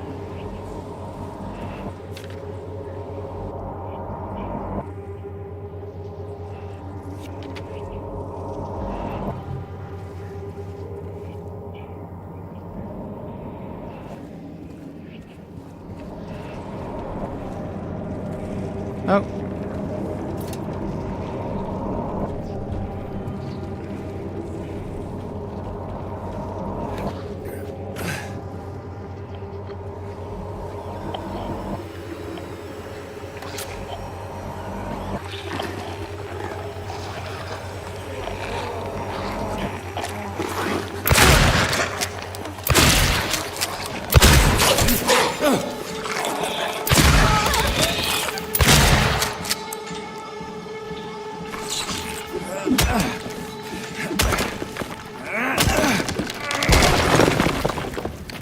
Yeah, Last of Us 2 is great. If you haven't played Last of Us 2 yet, I'd highly recommend that.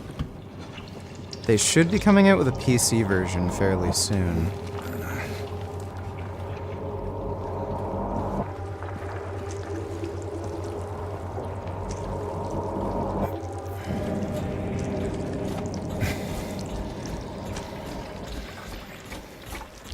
They're coming out with Assetto Corsa Evo. Aw, damn it. Assetto Corsa Evo looks like it's going to be dope. Apparently it's going to have a massive open world, which is really fucking nice. Because, The first game definitely needed that. God damn it.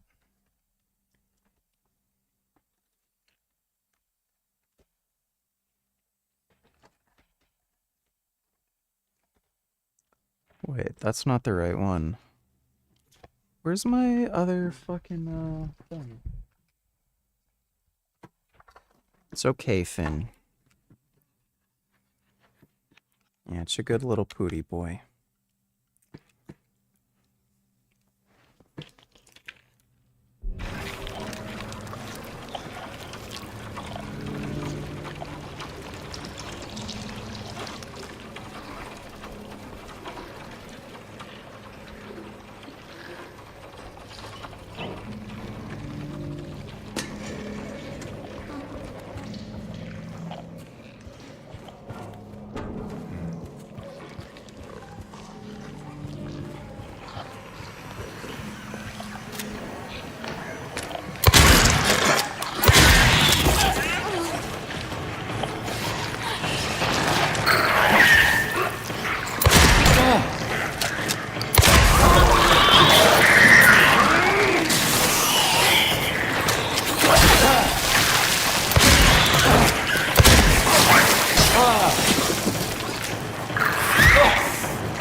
Has there been any good scares? Well, the game just in general is pretty creepy. Like, it's got a really good atmosphere.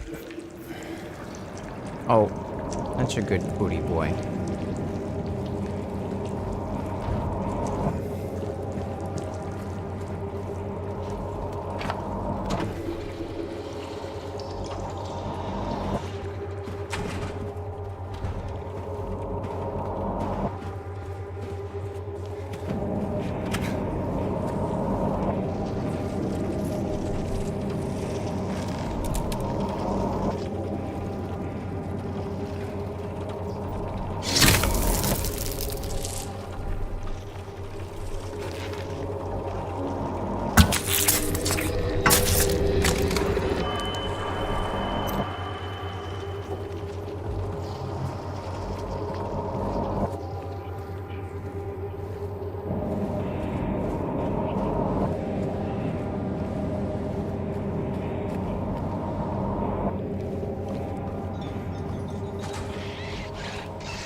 You win nothing.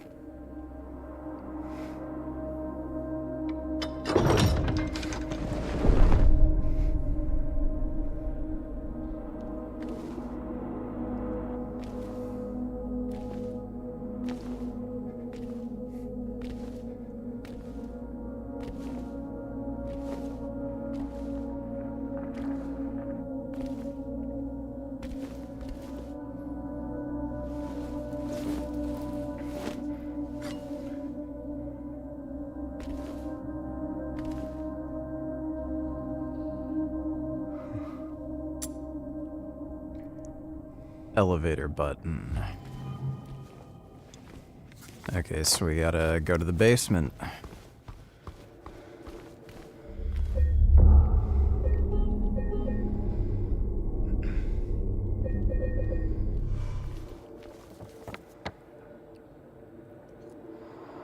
Elevator.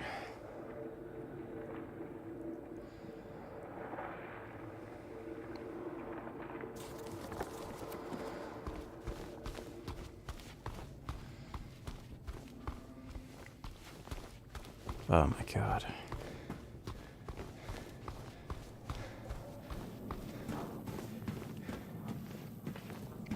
Wait, what?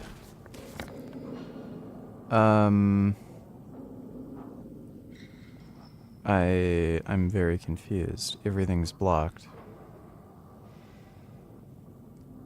What?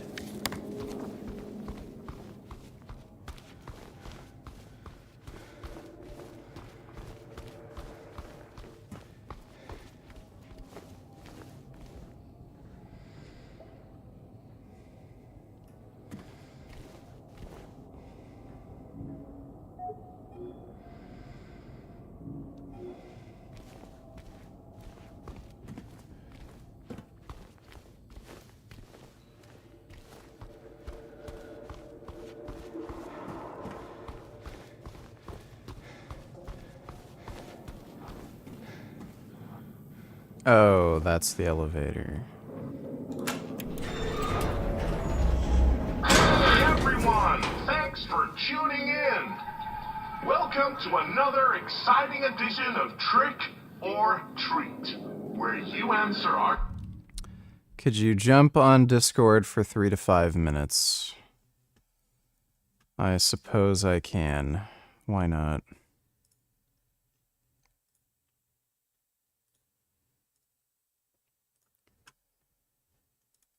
There's the link.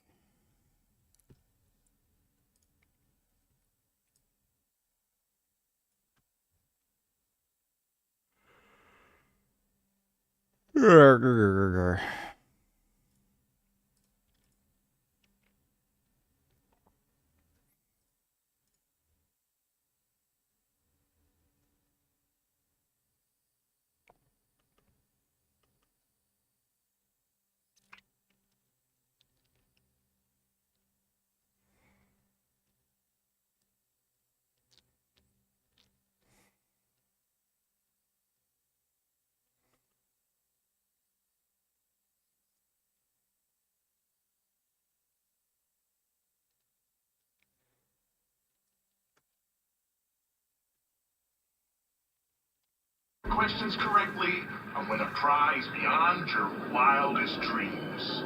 Or you fail to answer correctly and receive the punishment. It's all in the hands of our lucky contestant, James Sunderland. James, are you ready to play Trick or Treat? Excellent. Here's your first question. In the early 1800s, a terrible disease spread across Silent Hill, resulting in the death of many of its inhabitants. Their bodies... Yeah, hey, what's going on? Yo, hey man. Hey. Yeah, I need just a little bit of advice. I'm planning to do mushroom trips. Mushroom trip, a little bit difficult. Of course, I can order it from black market. I could order it from another country to deliver it to me. How did you get a hold of yours? Because it's not just for pure fun. Like, I think I really need it. Right. In Canada, there's literally just local dispensaries that you can get them from. So Wow. you don't need to get them in the black market. What would you do in my case?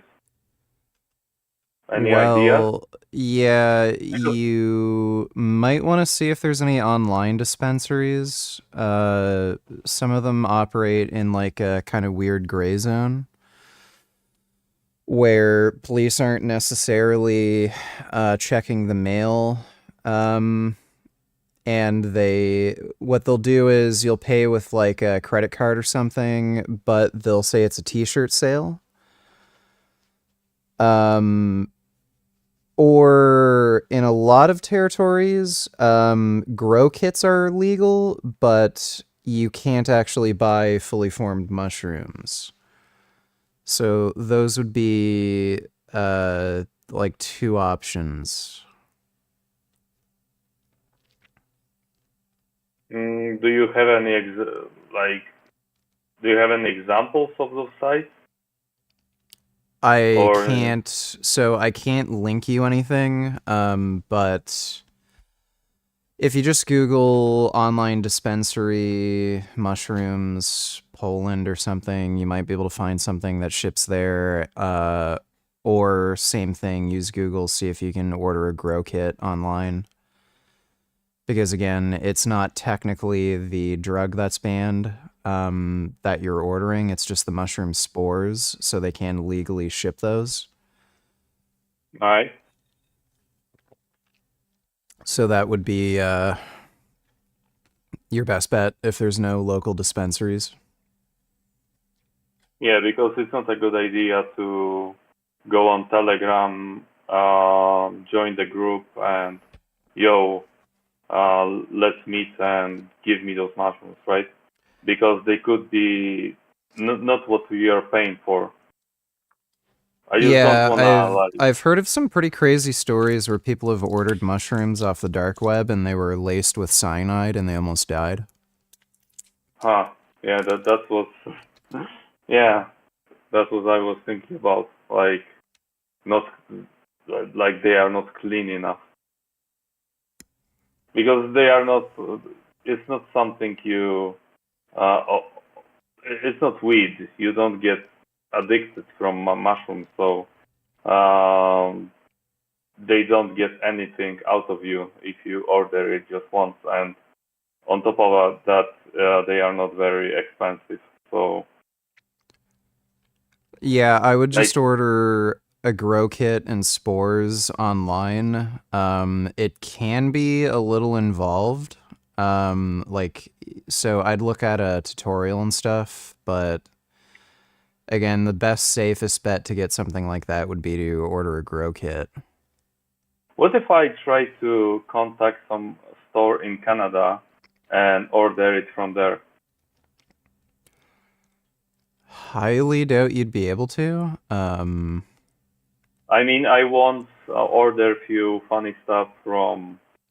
Oh my god, fuck my memory. Where the weed is legal in Europe. You mean Netherlands? Yeah, exactly.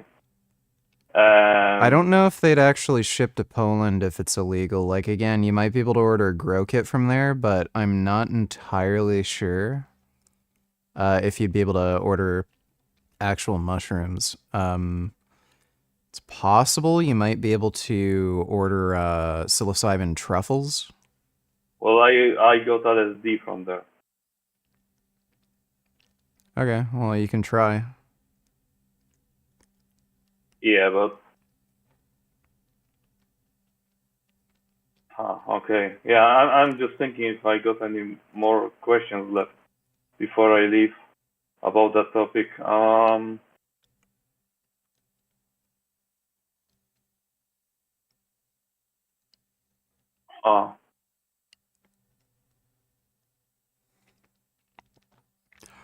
I'd be wary about getting mushrooms from like a drug dealer too, because you have absolutely no idea what strain you're getting. Exactly. So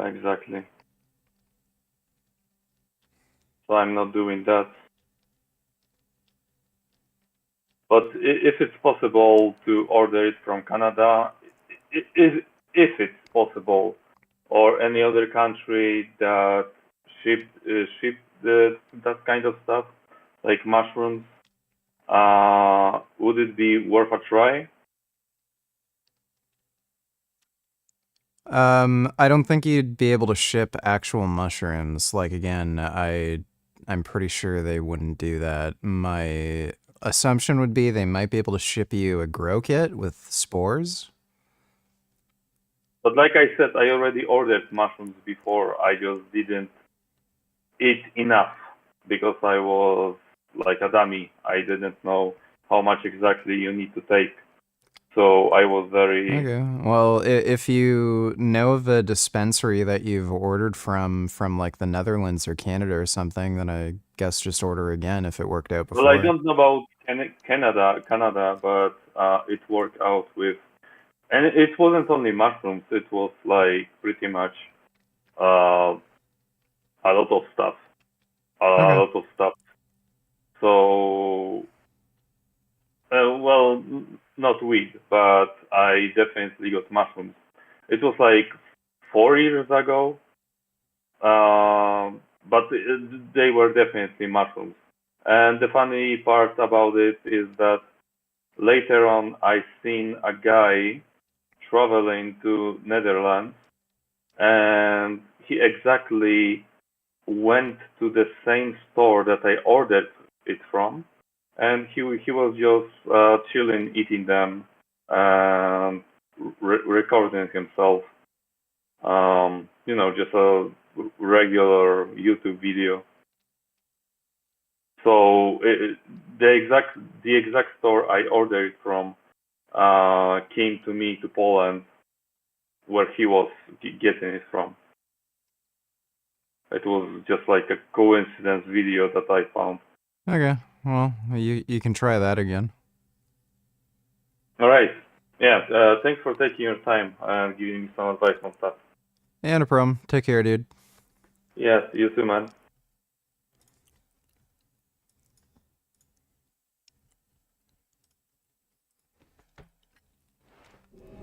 He's thrown into the lake to sleep forever in their watery grave. How many souls were lost during the plague? 1, 42, 2, 67, 3, 85. Know the answer? Well, you better hold on to it. You never know when it might come in handy. Now, on to the second question. Follow Sanders Street heading east and further on to the outskirts of town. One and only one road will take you towards the lumberyard and the cemetery. What is the name of that road? 1, Bachman Road. 2, Munson Street. 3, Wiltsey Road. Did you get that? I sure as hell hope so. And for a third and final question, Silent Hill witnessed a gruesome murder a few years back. A brother and sister were playing in the road when they were attacked and chopped into pieces with an axe. Torn flesh, smashed bones, splattered blood. What a terrible tragedy. What a gruesome end to such innocent lives. One of the victims was a local boy named Billy Locay. But what was the name of the other victim? Billy's sister. 1, Miriam. 2, Heather. 3, Julia. Well, that's the last of our questions. Have you got it all figured out? If so, fantastic. The time will soon come to collect your prizes. But be careful. If you're wrong, well, looks like that's all the time we have for today, folks. Thanks for tuning in. See you somewhere, sometime, in sickness or in health. Bye-bye. I got Wukong Black Myth and it sucks. Well, I fucking said it sucked. Why the fuck would you get a game that I said was shit? Yeah, it sucks ass. Everybody who says that game's amazing is a fucking retard. What the hell was that? Did you just not believe me?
Looks like a big diesel engine.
Copper ring.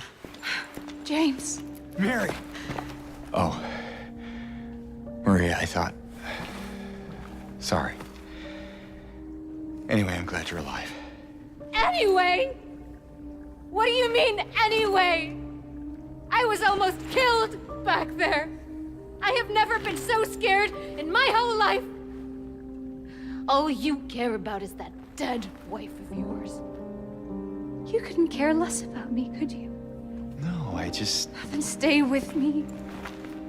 Don't leave me alone again. You're supposed to take care of me. You know, sexy bitch who looks just like your wife. Move on.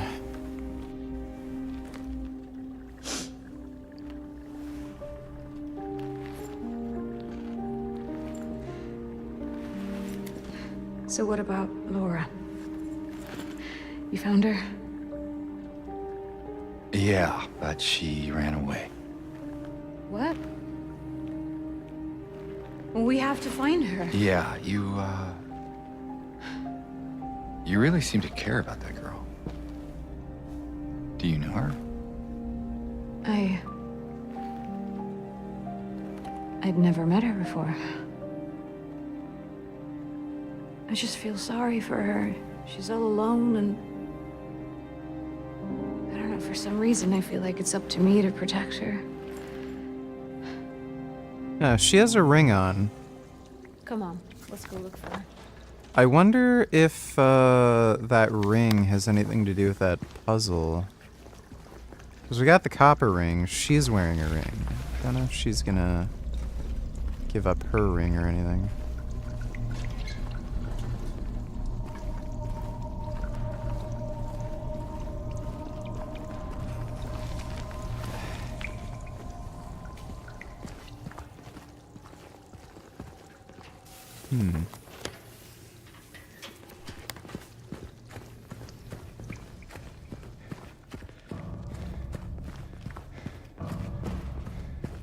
Gigliardo, what's up, dude?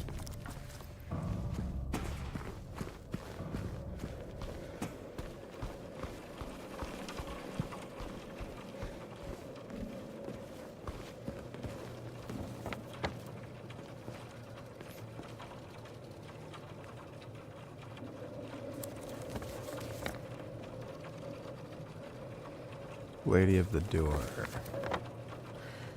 I don't know if we have to go through level 2 to find another ring. No idea.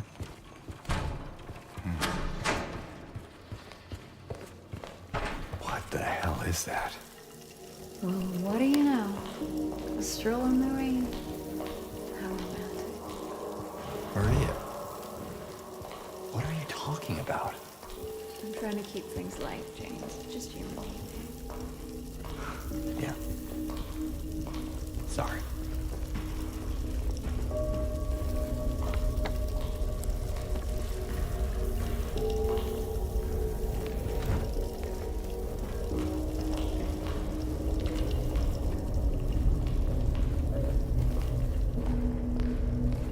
Is that the swimming pool?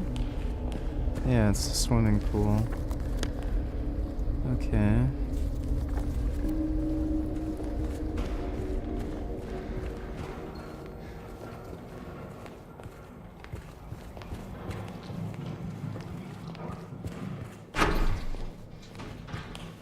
Is that what I think it is?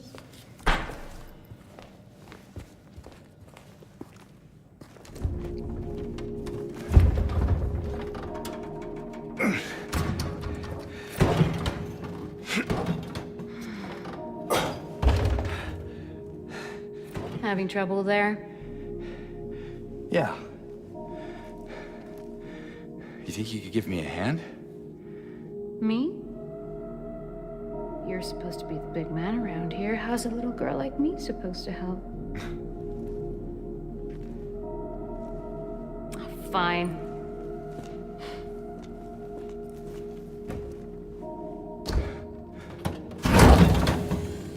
Oh, God.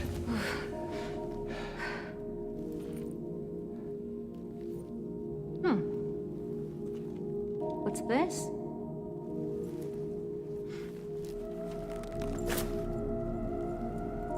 Oh, another ring. Not very cute, is it? Here, why don't you take it? Thanks.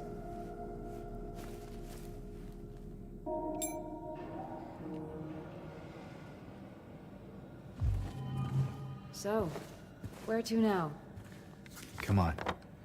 I think I know where We're those rings belong. going upstairs.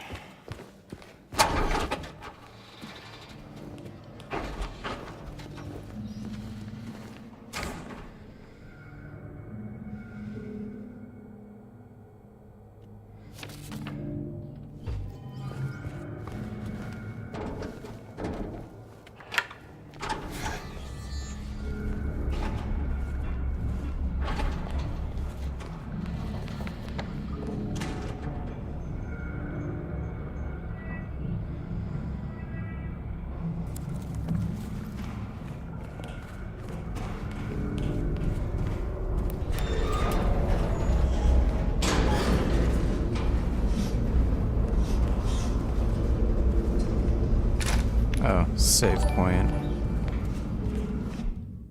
Shut your ass up. I didn't know you said Wukong was bad, dumbass. I was deceived by the good reviews and wasted a whole $60 on some shit. I could have used that money to buy a bonsai.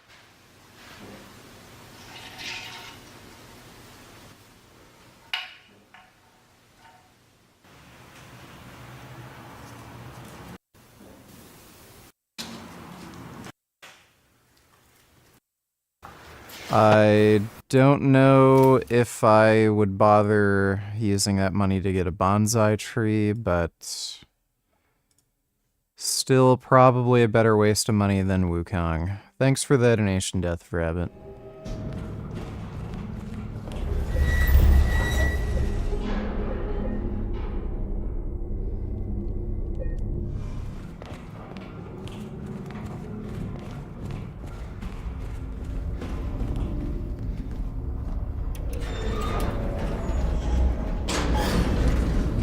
Yeah, she fine.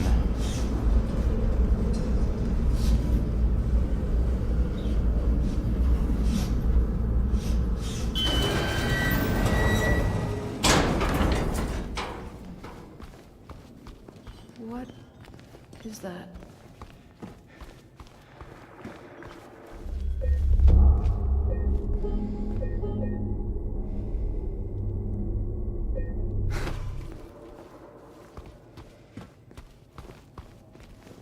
James, What's wrong? let's just get out of here, okay?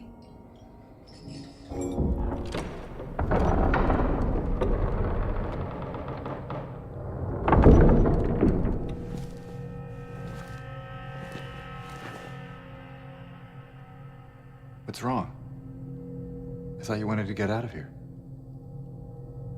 I know. It's just... something doesn't feel right. Come on. It's gonna be fine.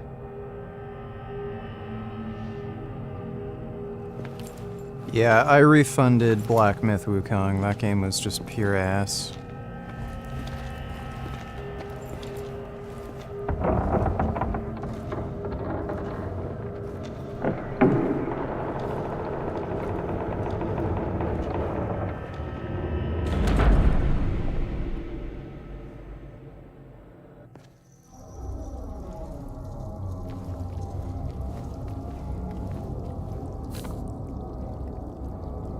It's done. Sick no more.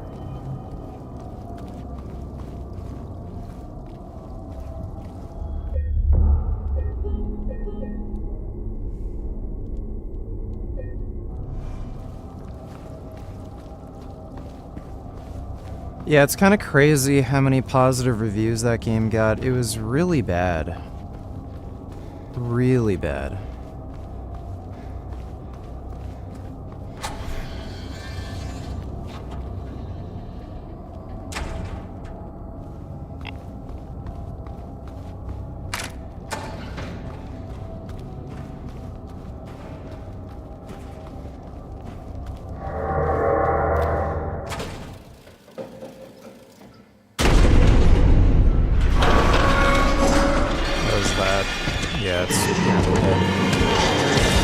Run!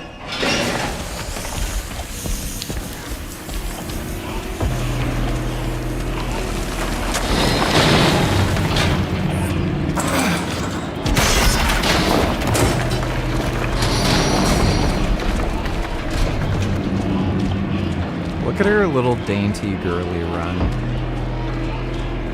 Swiggity swiggity, I'm coming for that too. She has a nice ass, dude.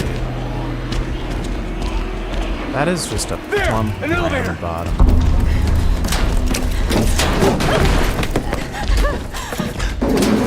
Come on, hurry!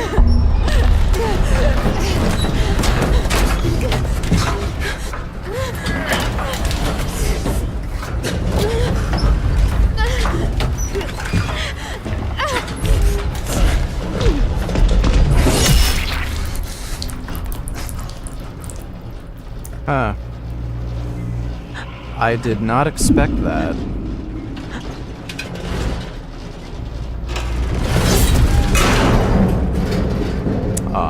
man. The fucking hot chick died? Fuck me.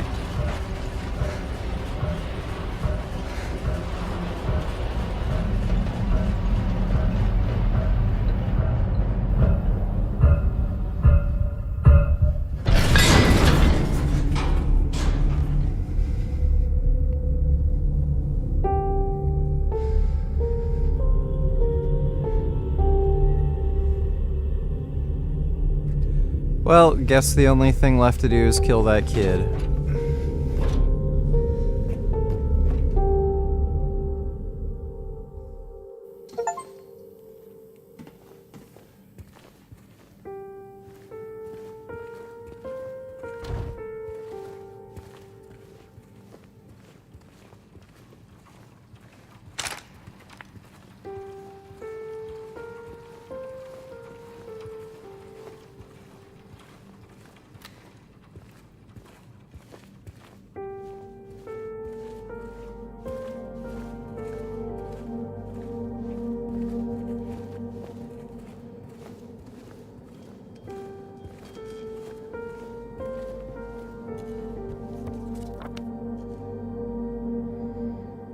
So where the fuck are we going?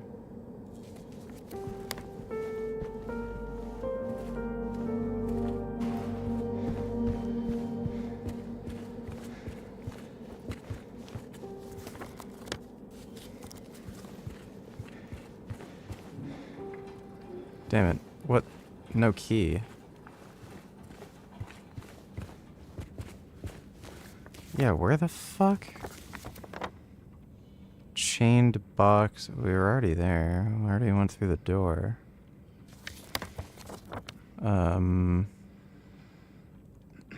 The fuck?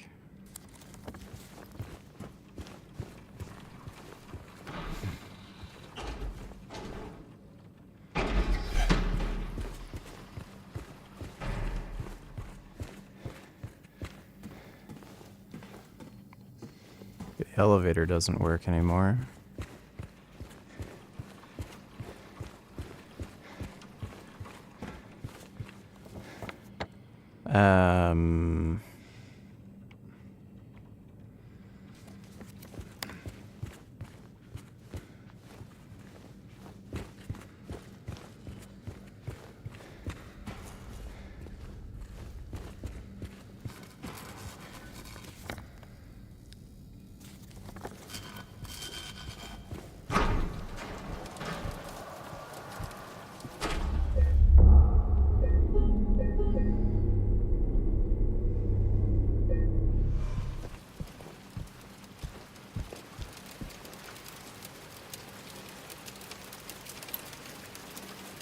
Hospital entrance key. There we go.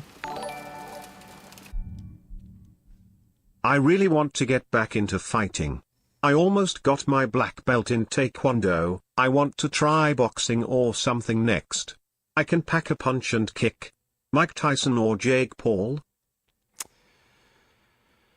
I really want Mike Tyson to win, so I'll just go with Mike Tyson. I really, really hope he kicks Jake Paul's ass. Thanks for the donation, Death of Rabbit, and I'd say that's a good idea. Oh, sweet. Shooter with a shotgun. Come on. Alright, let's kill that kid.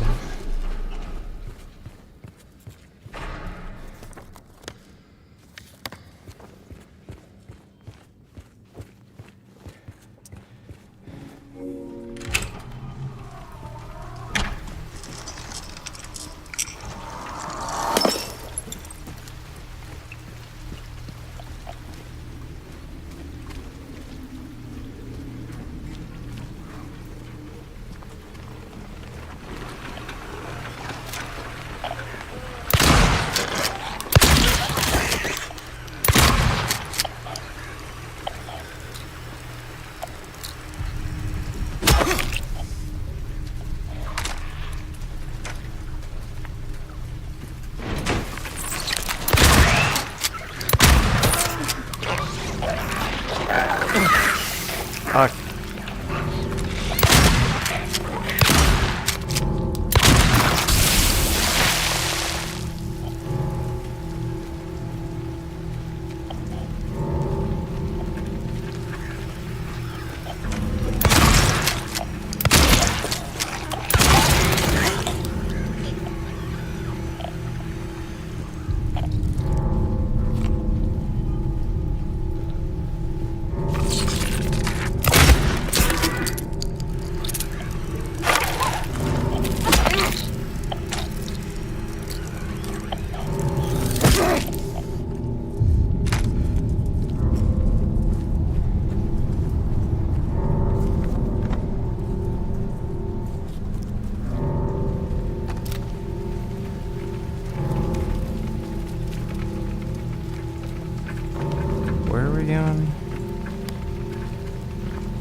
That way's blocked.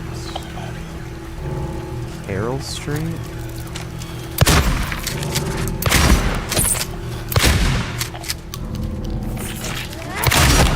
Ah, fuck.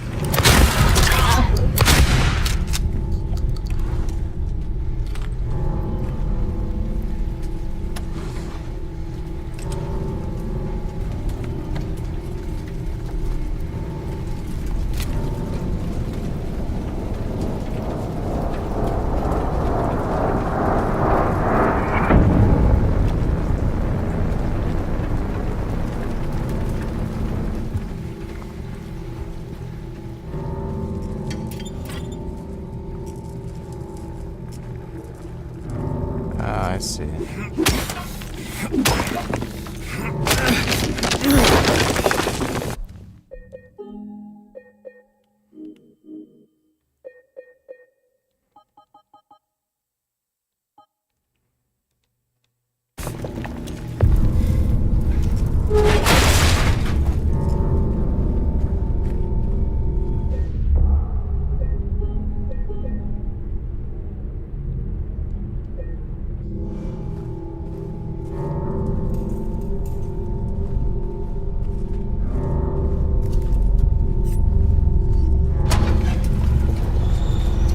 Laura, stop! It's dangerous! Why isn't he trying to kill that stupid kid?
You know what? The original Silent Hill movie was actually pretty damn good, especially considering it's like a video game movie. Even the second Silent Hill film, which was based on the third game, which was kind of weird, but even that one was fun.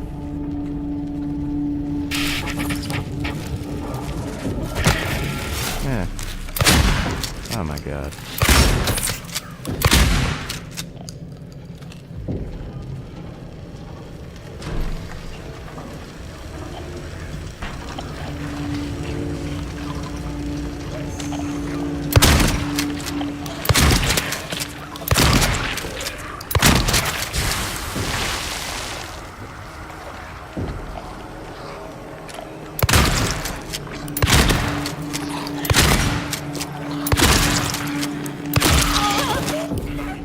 These enemies take way too many fucking shots to kill. Like, this is just fucking insane.